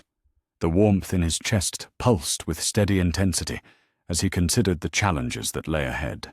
The ministry's investigation had revealed the extent to which his abilities were already known to various factions within the magical government, suggesting that his period of quiet development was rapidly coming to an end. But he was no longer the powerless and ignorant child who had once cowered in his cupboard while adults made decisions about his life without his input or consent. His Phoenix abilities provided him with genuine agency and protection, while his growing knowledge of magical law and politics gave him the tools to navigate complex, institutional challenges. The Phoenix fire within him burned with patient determination as he prepared for the next phase of his development.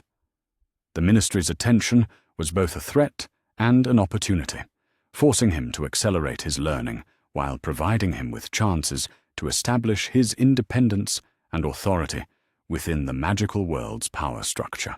Tomorrow would bring new challenges and new confrontations with those who sought to control or exploit his abilities, but today had proven that he possessed both the power and the knowledge necessary to protect himself from the most sophisticated attempts at magical coercion and manipulation. The boy who had once been helpless was learning to stand his ground against forces that had shaped the magical world for centuries, and neither Umbridge nor anyone else would find it easy to cage a Phoenix who had finally learned to use his fire as both shield and sword. The ember in his chest pulsed once more as afternoon shadows began to lengthen across Little Whinging, carrying him toward an uncertain but hopeful future where his choices, rather than others' agendas, would determine the shape of his destiny. The ministry had shown their hand revealing both their interest and their limitations, while he had demonstrated that his transformation had given him capabilities that extended far beyond their ability to predict or control. The war for his independence had begun in earnest, but Harry Potter was no longer fighting that war alone or defenseless. The Phoenix had awakened not just within him, but around him, creating networks of knowledge and protection that would serve him well in the battles that lay ahead. The Department of Mysteries was not a place that welcomed visitors, particularly not 9-year-old boys whose very existence challenged fundamental assumptions about the nature of magical transformation.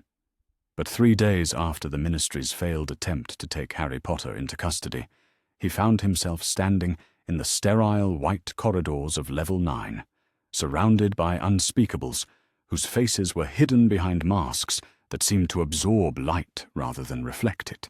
The summons had arrived through official channels, delivered by a stern-faced ministry owl that had somehow bypassed all of Mrs. Fig's protective wards to deposit a letter marked with seals that indicated classification levels far above routine magical correspondence. The message was brief and unambiguous.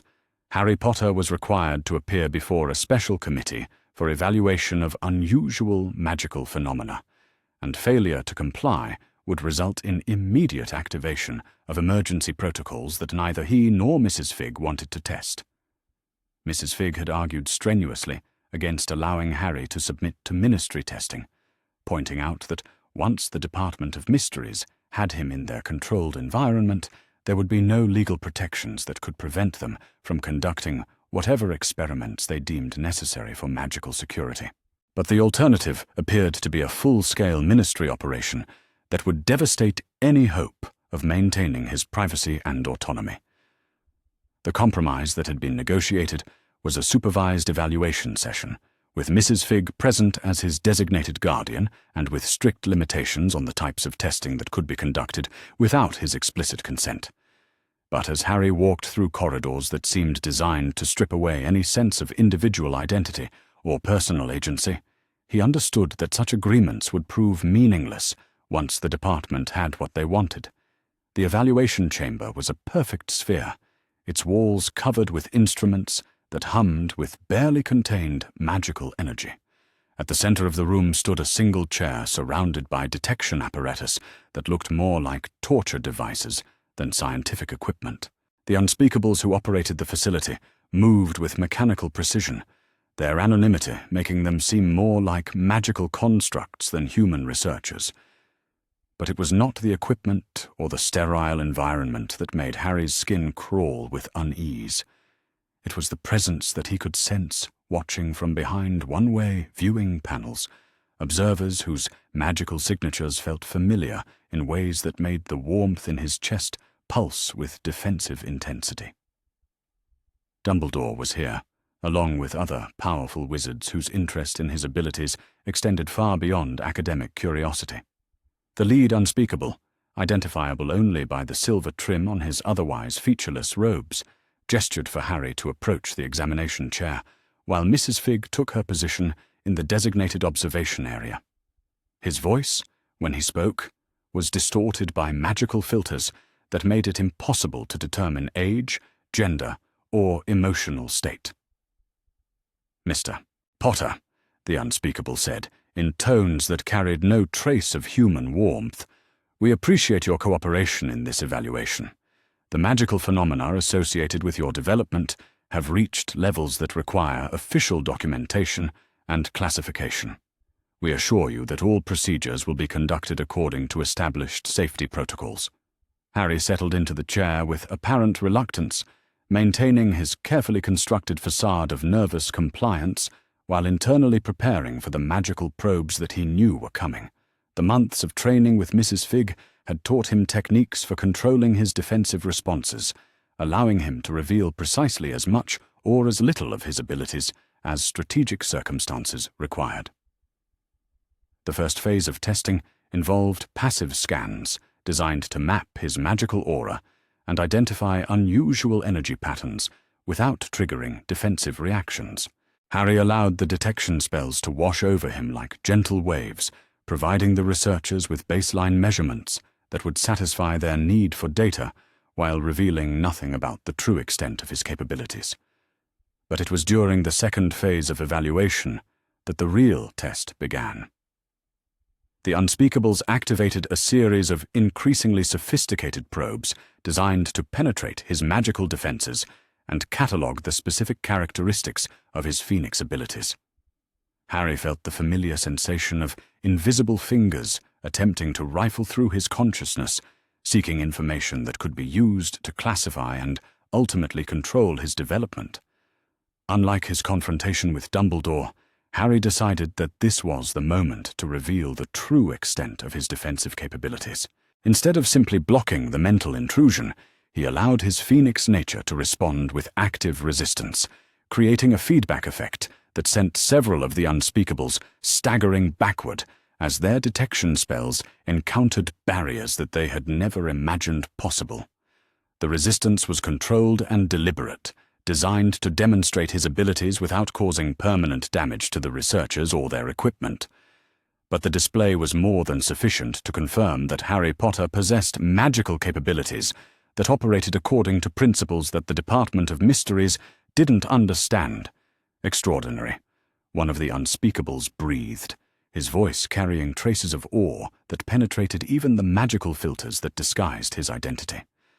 The subject's defensive capabilities are beyond anything in our classification system. We're detecting energy patterns that suggest actual Phoenix transformation rather than simple magical mimicry. Harry could sense the excitement building in the observation chamber as researchers realized that they were witnessing phenomena that challenged fundamental assumptions about magical biology and transformation theory. But he was also aware that such excitement represented danger, as it suggested that the department would be reluctant to allow him to leave without conducting much more invasive testing.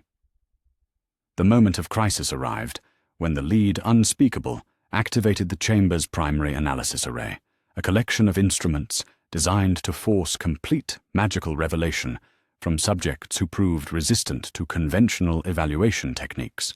The pressure that suddenly focused on Harry's consciousness was unlike anything he had previously experienced, attempting to strip away every barrier and defense in order to expose the deepest secrets of his magical nature.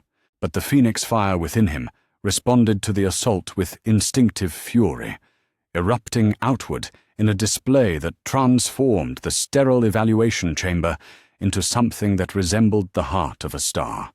Harry felt his consciousness expand beyond the confines of his physical form, becoming aware of every magical signature in the building, while simultaneously existing as pure energy that could not be contained or analyzed by any instrument the department possessed.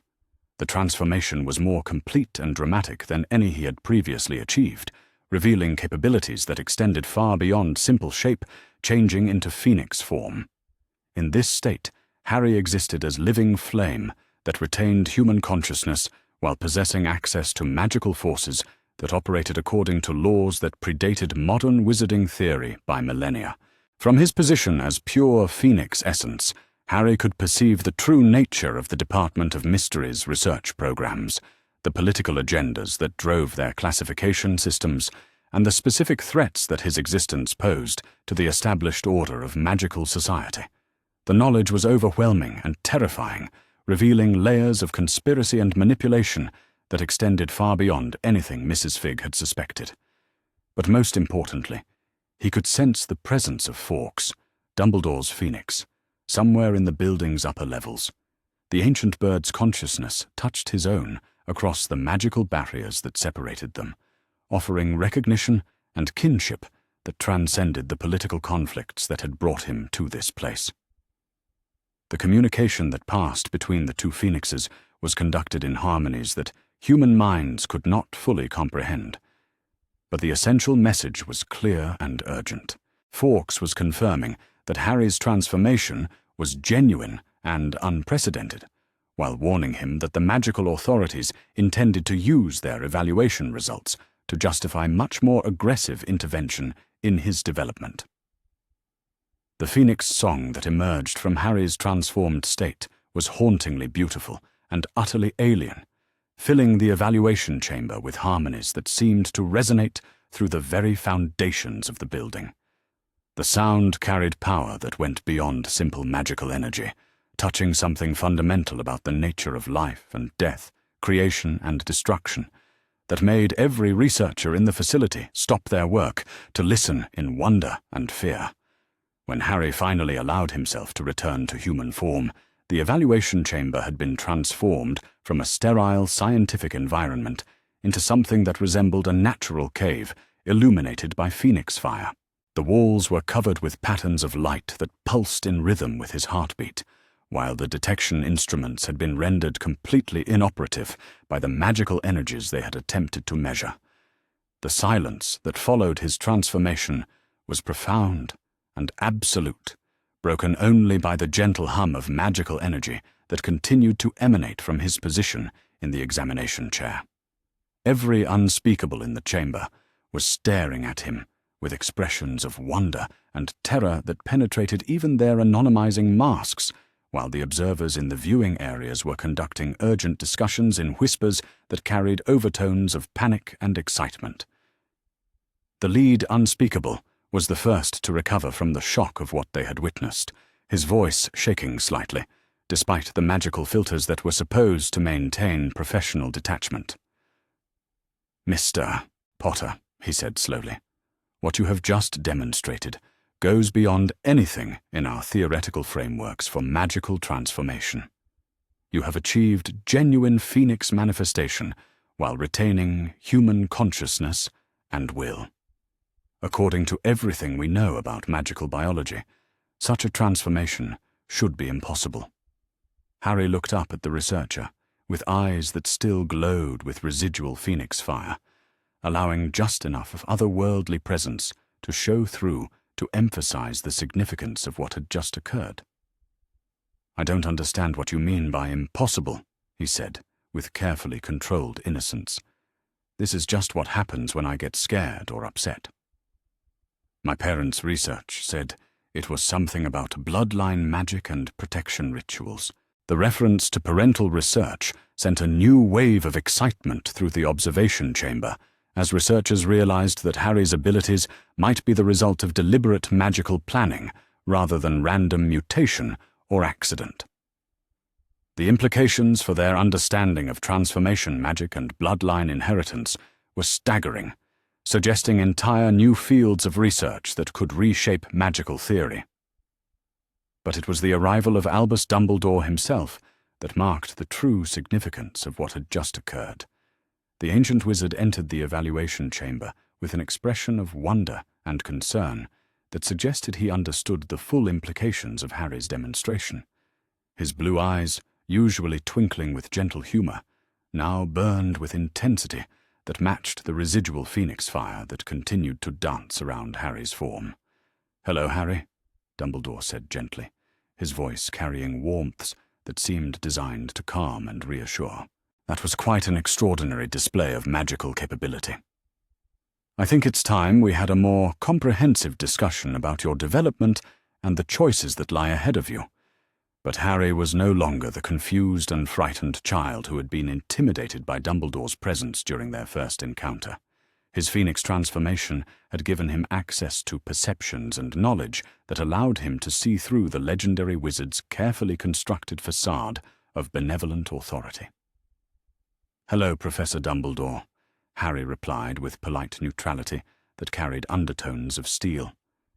"Mrs. Fig told me that you might want to discuss my abilities eventually. She also mentioned that I should be very careful about what information I choose to share during such discussions."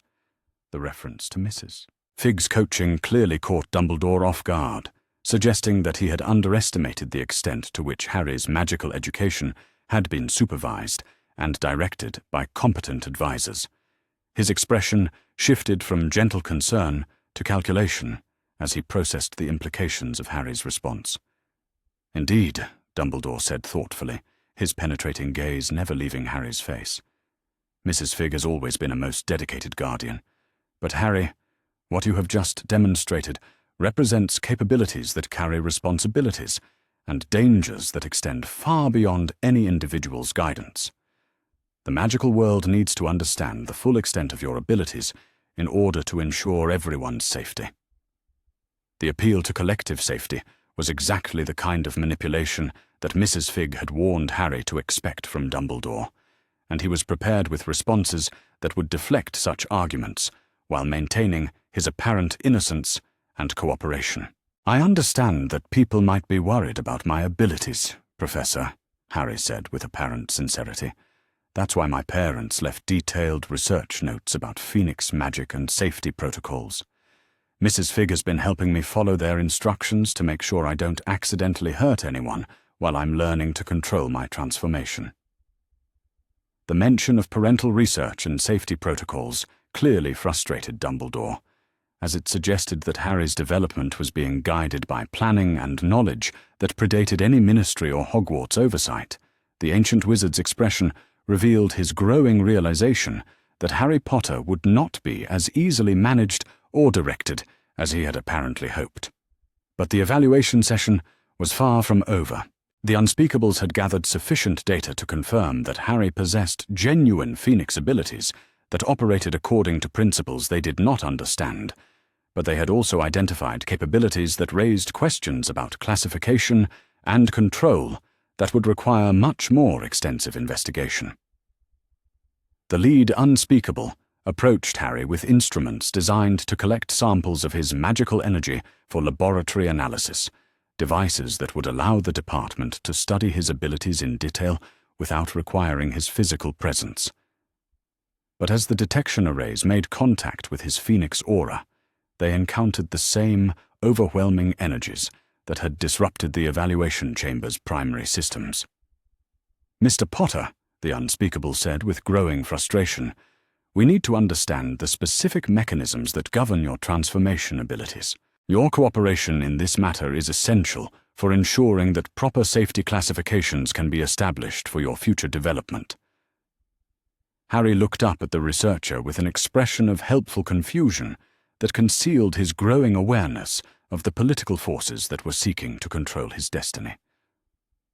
"I want to be helpful," he said, with apparent sincerity.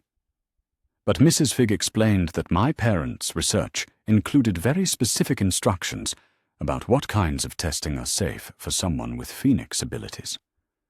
Maybe you could review their materials before trying more complicated procedures. The suggestion that the Department of Mysteries should subordinate their research agenda to the instructions of dead wizards was clearly not well received by the Unspeakables, but the legal protections that surrounded Harry's case made it impossible for them to simply ignore such concerns. Their evaluation had confirmed his extraordinary abilities, while simultaneously demonstrating that those abilities were protected by layers of bureaucratic complexity that would require considerable time and effort to circumvent. As the evaluation session drew to a close, Harry realized that he had achieved his primary objectives while avoiding the most dangerous aspects of ministry testing. He had demonstrated abilities that commanded respect and caution while maintaining control over the information that could be used to develop strategies for containing or controlling his development. But he had also learned that his transformation had attracted attention at the highest levels of magical government, creating political dynamics that would shape his future, whether he chose to engage with them or not. The Department of Mysteries would continue their research, using the data they had gathered to develop new approaches to understanding and potentially controlling Phoenix magic. The journey back to Little Whinging was conducted in thoughtful silence, as both Harry and Mrs. Fig processed the implications of what had occurred during the evaluation session. The ministry had been forced to acknowledge Harry's extraordinary abilities while being prevented from conducting the invasive testing that would have given them the detailed information they needed to develop effective control strategies. But the demonstration had also revealed that Harry's development was progressing at a rate that exceeded even the most optimistic projections in his parents' research. His complete Phoenix transformation in the evaluation chamber had shown capabilities that suggested his abilities would continue to evolve in ways that challenged every existing framework for understanding magical transformation. That evening, as Harry settled into his cupboard with the events of the day still vivid in his memory, he reflected on how profoundly his understanding of his place in the magical world had been transformed by his confrontation with the Department of Mysteries. He was no longer just a boy with unusual abilities, but a figure whose very existence challenged fundamental assumptions about the nature of magic itself. The warmth in his chest pulsed with steady intensity as he considered the challenges that lay ahead. The Ministry's evaluation had confirmed his abilities, while demonstrating that those abilities were beyond their current capacity to understand or control. But that same incomprehension would make them more desperate to find ways to manage the threat they believed he represented. The phoenix fire within him burned with patient determination as he prepared for the next phase of his development. The evaluation session had been both a victory and a warning, showing him that he possessed the power to resist magical authority, while revealing the extent to which that authority would go to maintain control over forces they could not comprehend.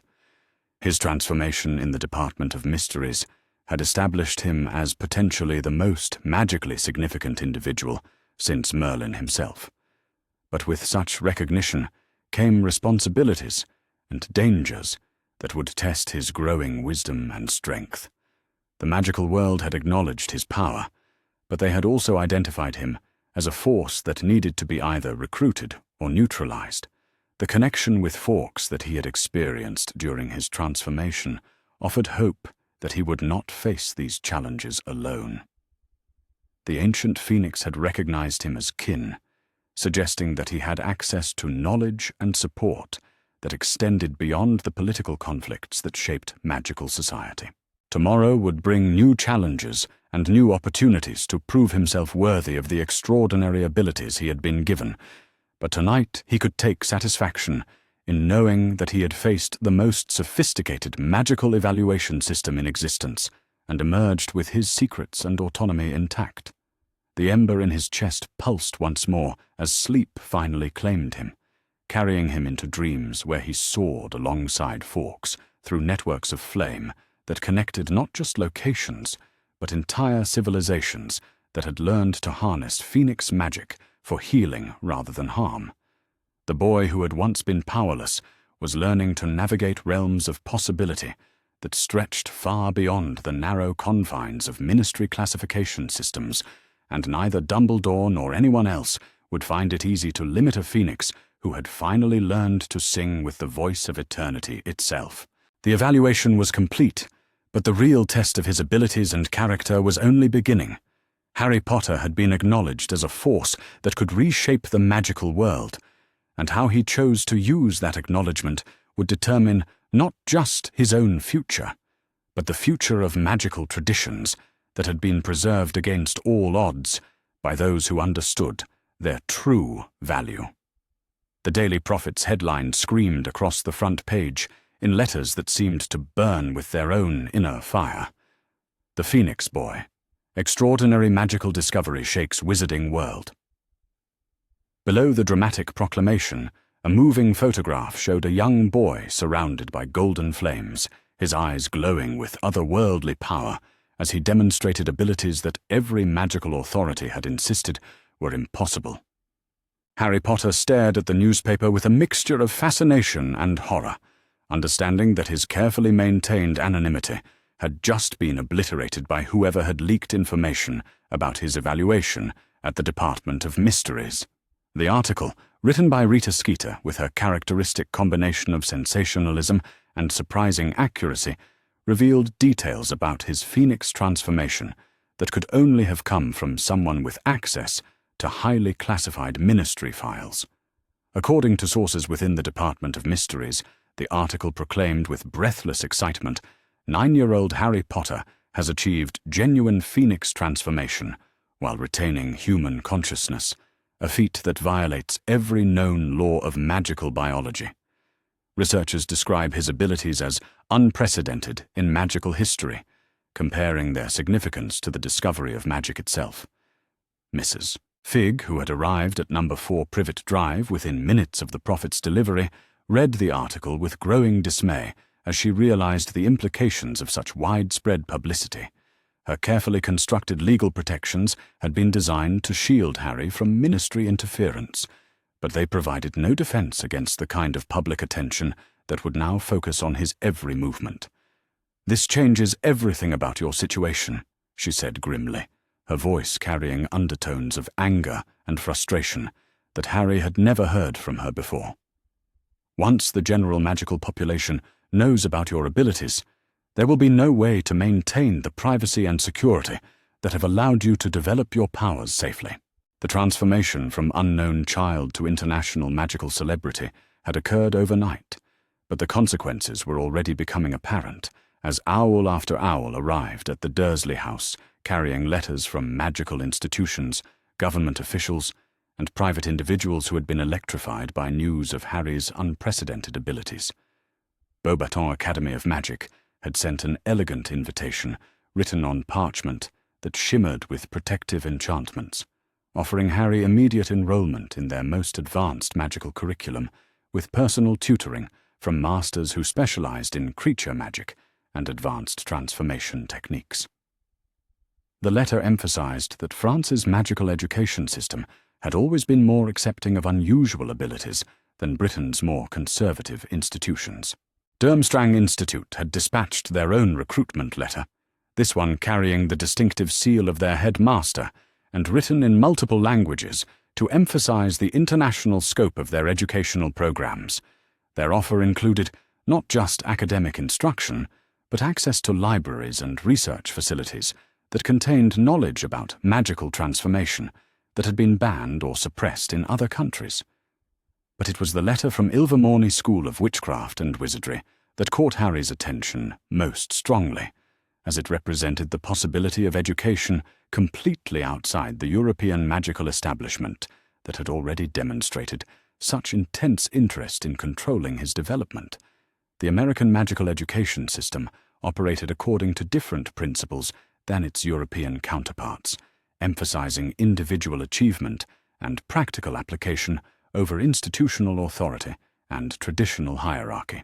Even more intriguing were the communications from magical institutions that Harry had never heard of, schools and research centers that apparently specialized in creature magic and advanced transformation techniques. The Swiss Institute for Advanced Magical Biology had sent detailed technical specifications for their Phoenix Magic Research Program, while the Australian Centre for Magical Creature Studies had offered him a position as their youngest ever research associate. But perhaps most surprising were the letters from individuals rather than institutions, magical practitioners who had been inspired by news of his abilities to reveal their own connections to suppressed magical traditions. A witch in Romania claimed to possess research materials about historical Phoenix animagi that had been hidden from ministry authorities for generations.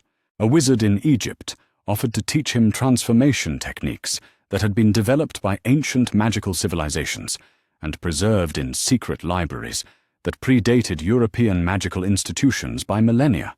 Mrs. Figg examined each letter carefully, her extensive knowledge of magical politics allowing her to identify which offers represented genuine opportunities for Harry's development, and which were likely attempts to gain access to his abilities for less benevolent purposes. Her analysis revealed a complex landscape of competing interests that ranged from legitimate educational institutions to shadowy organizations whose motives were far less clear. The most concerning development was the arrival of representatives from various international magical governments, officials who had been dispatched by their respective authorities to assess Harry's abilities and determine whether his Phoenix transformation represented a strategic advantage that their nations needed to secure or neutralize. The French Ministry of Magic had sent a cultural attaché who claimed to be investigating educational exchange possibilities. The German magical authorities had dispatched a specialist in advanced magical phenomena who requested a brief meeting to discuss theoretical frameworks for Phoenix transformation. But it was the arrival of Alastair Moody, the legendary aura whose magical eye could see through any concealment or disguise, that signaled the true seriousness of the international attention that Harry's revelation had attracted.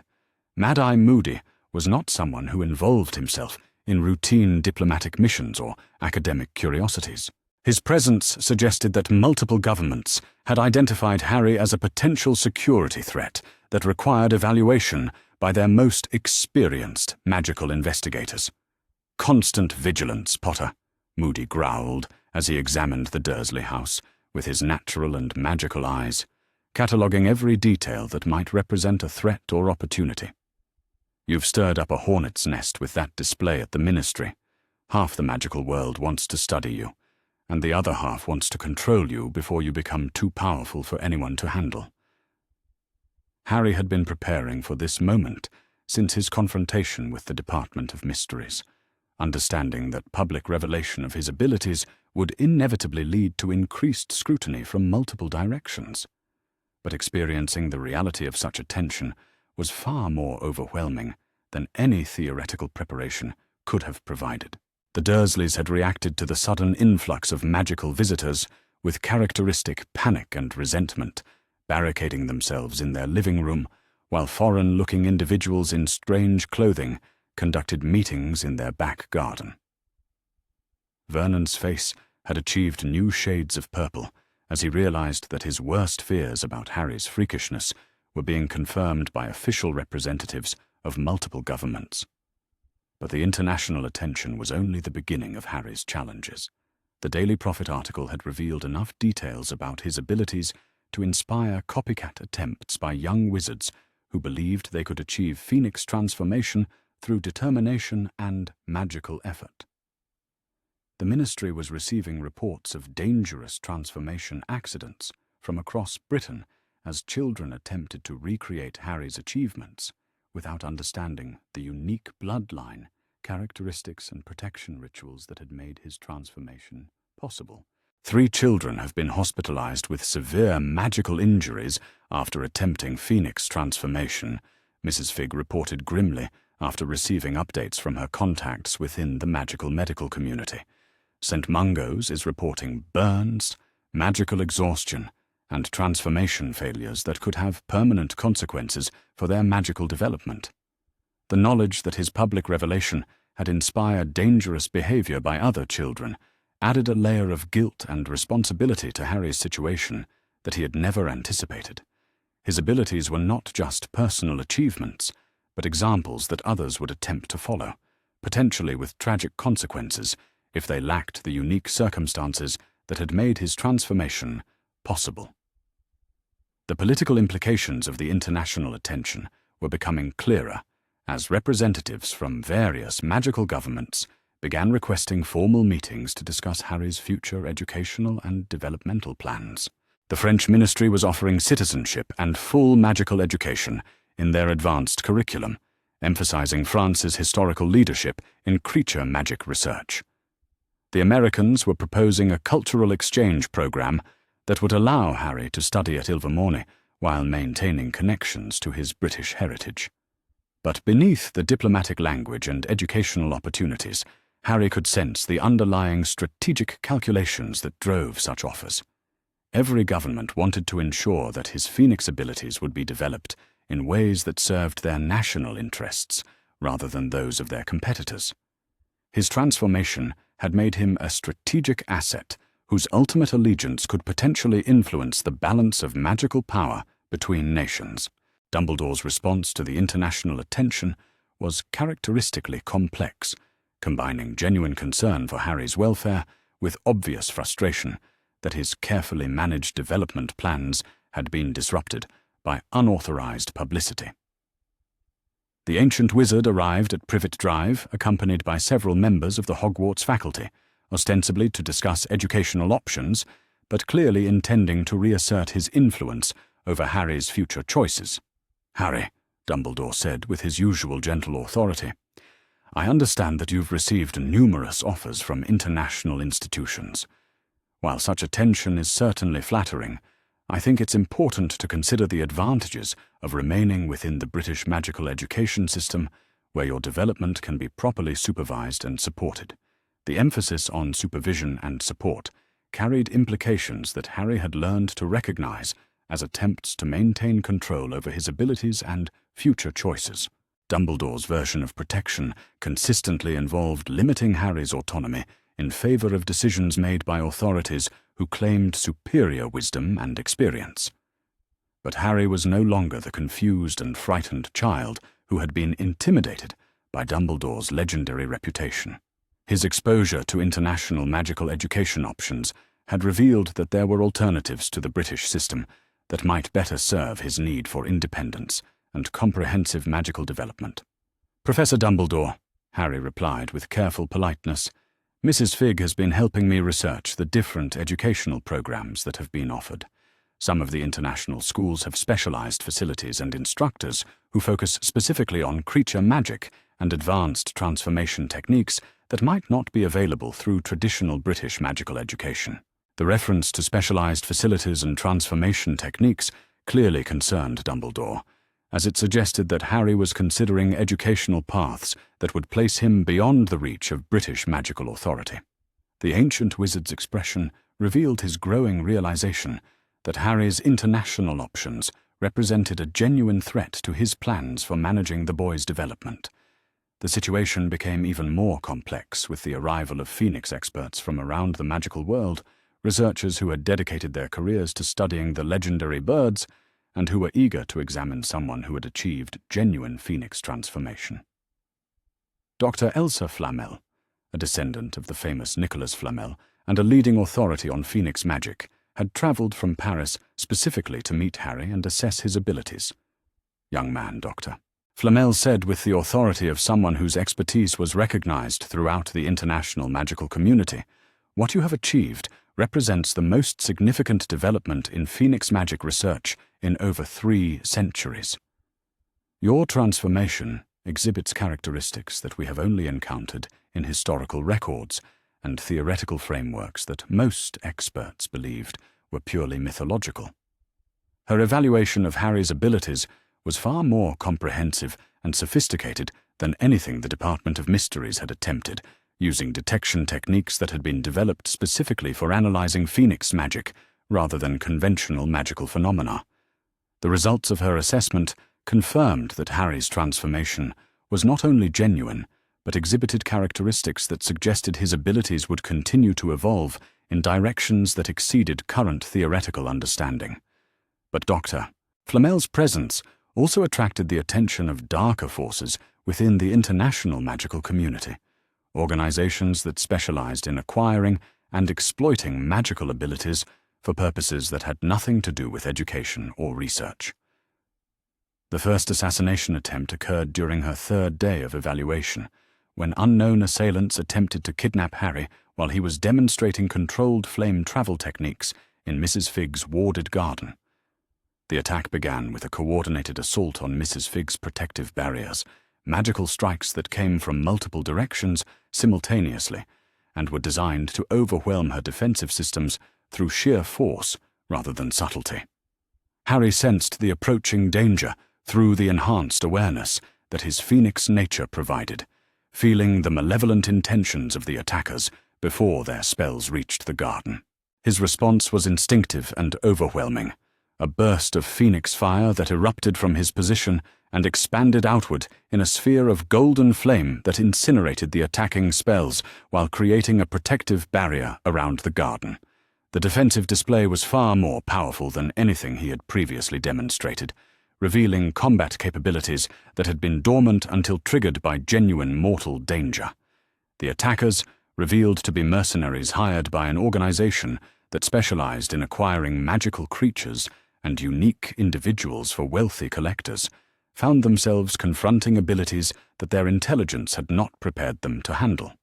Phoenix Fire operated according to principles that made it extremely difficult to counter or contain, creating effects that exceeded their defensive capabilities while providing Harry with combat advantages that ordinary wizards could never access. The battle lasted only minutes, but it demonstrated that Harry's abilities included defensive and offensive capabilities that made him extremely difficult to capture or harm through conventional magical means. His Phoenix Fire could consume hostile spells while leaving friendly targets unharmed, creating tactical advantages that would make him a formidable opponent for anyone who attempted to threaten him or those under his protection. But the attempted kidnapping also revealed that news of his abilities had attracted attention from criminal organizations whose interest in his phoenix transformation had nothing to do with education, research, or national security. There were apparently people in the magical world who viewed him as a valuable commodity rather than a person, individuals who would not hesitate to use force to acquire access to his abilities. The international magical community's response to the assassination attempt was swift and decisive, with multiple governments offering Harry protection and sanctuary while conducting their own investigations into the organizations that had targeted him.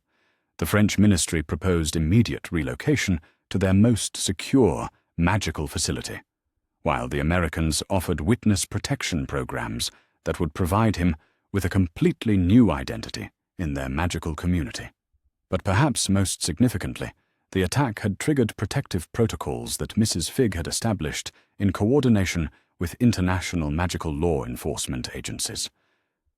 Within hours of the failed kidnapping, auras from multiple countries had arrived at Little Whinging to establish a security perimeter around Harry's location, while investigating the criminal network that had targeted him.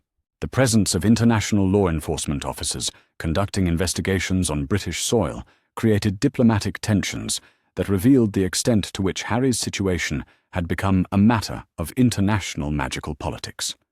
The British ministry found itself fielding complaints from multiple allied governments about their failure to adequately protect someone whose abilities were considered strategically significant by the global magical community. Cornelius Fudge's response to the international pressure was characteristically bureaucratic and self-serving, emphasizing Britain's sovereign right to manage magical phenomena within their territory while downplaying the significance of Harry's abilities and the threats he faced. But his position was undermined by the obvious inadequacy of ministry protection compared to the sophisticated security that other governments were offering. As the day ended and the various international representatives concluded their initial assessments and negotiations, Harry found himself at the center of a complex web of competing interests that would shape his immediate future. Multiple governments wanted to recruit him for their strategic advantages. Criminal organizations had identified him as a valuable target for acquisition or elimination. Educational institutions were competing to offer him opportunities for developing his abilities. But perhaps most importantly, he had demonstrated that his Phoenix abilities included defensive capabilities that made him extremely difficult for hostile forces to threaten or control. The assassination attempt had revealed combat applications for his transformation that exceeded anything in the theoretical literature, suggesting that his development would continue to surprise even the experts who specialized in Phoenix magic. That evening, as Harry settled into his cupboard, surrounded by letters from magical institutions around the world and protection offers from multiple governments, he reflected on how profoundly his life had changed since the Daily Prophet article had revealed his abilities to the international magical community. He was no longer just a boy with unusual powers, but a figure whose future choices would influence the strategic balance between nations and magical traditions. The warmth in his chest pulsed with steady intensity as he considered the options that lay before him. He could accept one of the international education offers and develop his abilities in institutional settings that specialized in creature magic and transformation techniques. He could remain in Britain and work within the existing magical establishment while maintaining his independence through careful political maneuvering. Or he could forge his own path, using his abilities and the international attention they had attracted to create new possibilities that served his own vision rather than the agendas of others. The phoenix fire within him burned with patient determination as he prepared for the choices that would define his future. The assassination attempt had proven that his abilities provided genuine protection against those who would seek to harm or exploit him, while the international attention had revealed opportunities that extended far beyond the narrow confines of British magical education. His transformation had made him a player in games that spanned continents and involved the highest levels of magical government and society. But unlike the powerless child who had once cowered in this same cupboard, he now possessed abilities that allowed him to participate in those games on his own terms, rather than as a pawn to be moved by others. The ember in his chest pulsed once more as sleep finally claimed him, carrying him into dreams where he soared through flame networks that connected not just magical schools, but entire civilizations that had learned to harness phoenix magic for purposes that transcended the petty conflicts and territorial ambitions that drove so much of magical politics. The boy who had once been ignored and abused was learning to navigate realms of possibility that could reshape the magical world itself, and neither governments nor criminals would find it easy to limit a phoenix who had finally learned to spread his wings on the international stage. Tomorrow would bring new challenges and new opportunities to prove himself worthy of the attention he had attracted. But tonight he could rest, knowing that he possessed both the power and the knowledge necessary to make choices that would serve his own development rather than the convenience of others. The phoenix had been revealed to the world, and the world had responded with a mixture of wonder, fear, and desperate desire to control what they could not fully understand. But Harry Potter was no longer a creature to be controlled or collected. He was a force of nature whose future would be shaped by his own wisdom and choices, guided by principles that valued freedom over security, growth over safety, and truth over the comfortable illusions that had shaped too much of magical society. The gathering storm of international attention was both challenge and opportunity, and he was finally ready to face it as himself rather than as what others wanted him to become.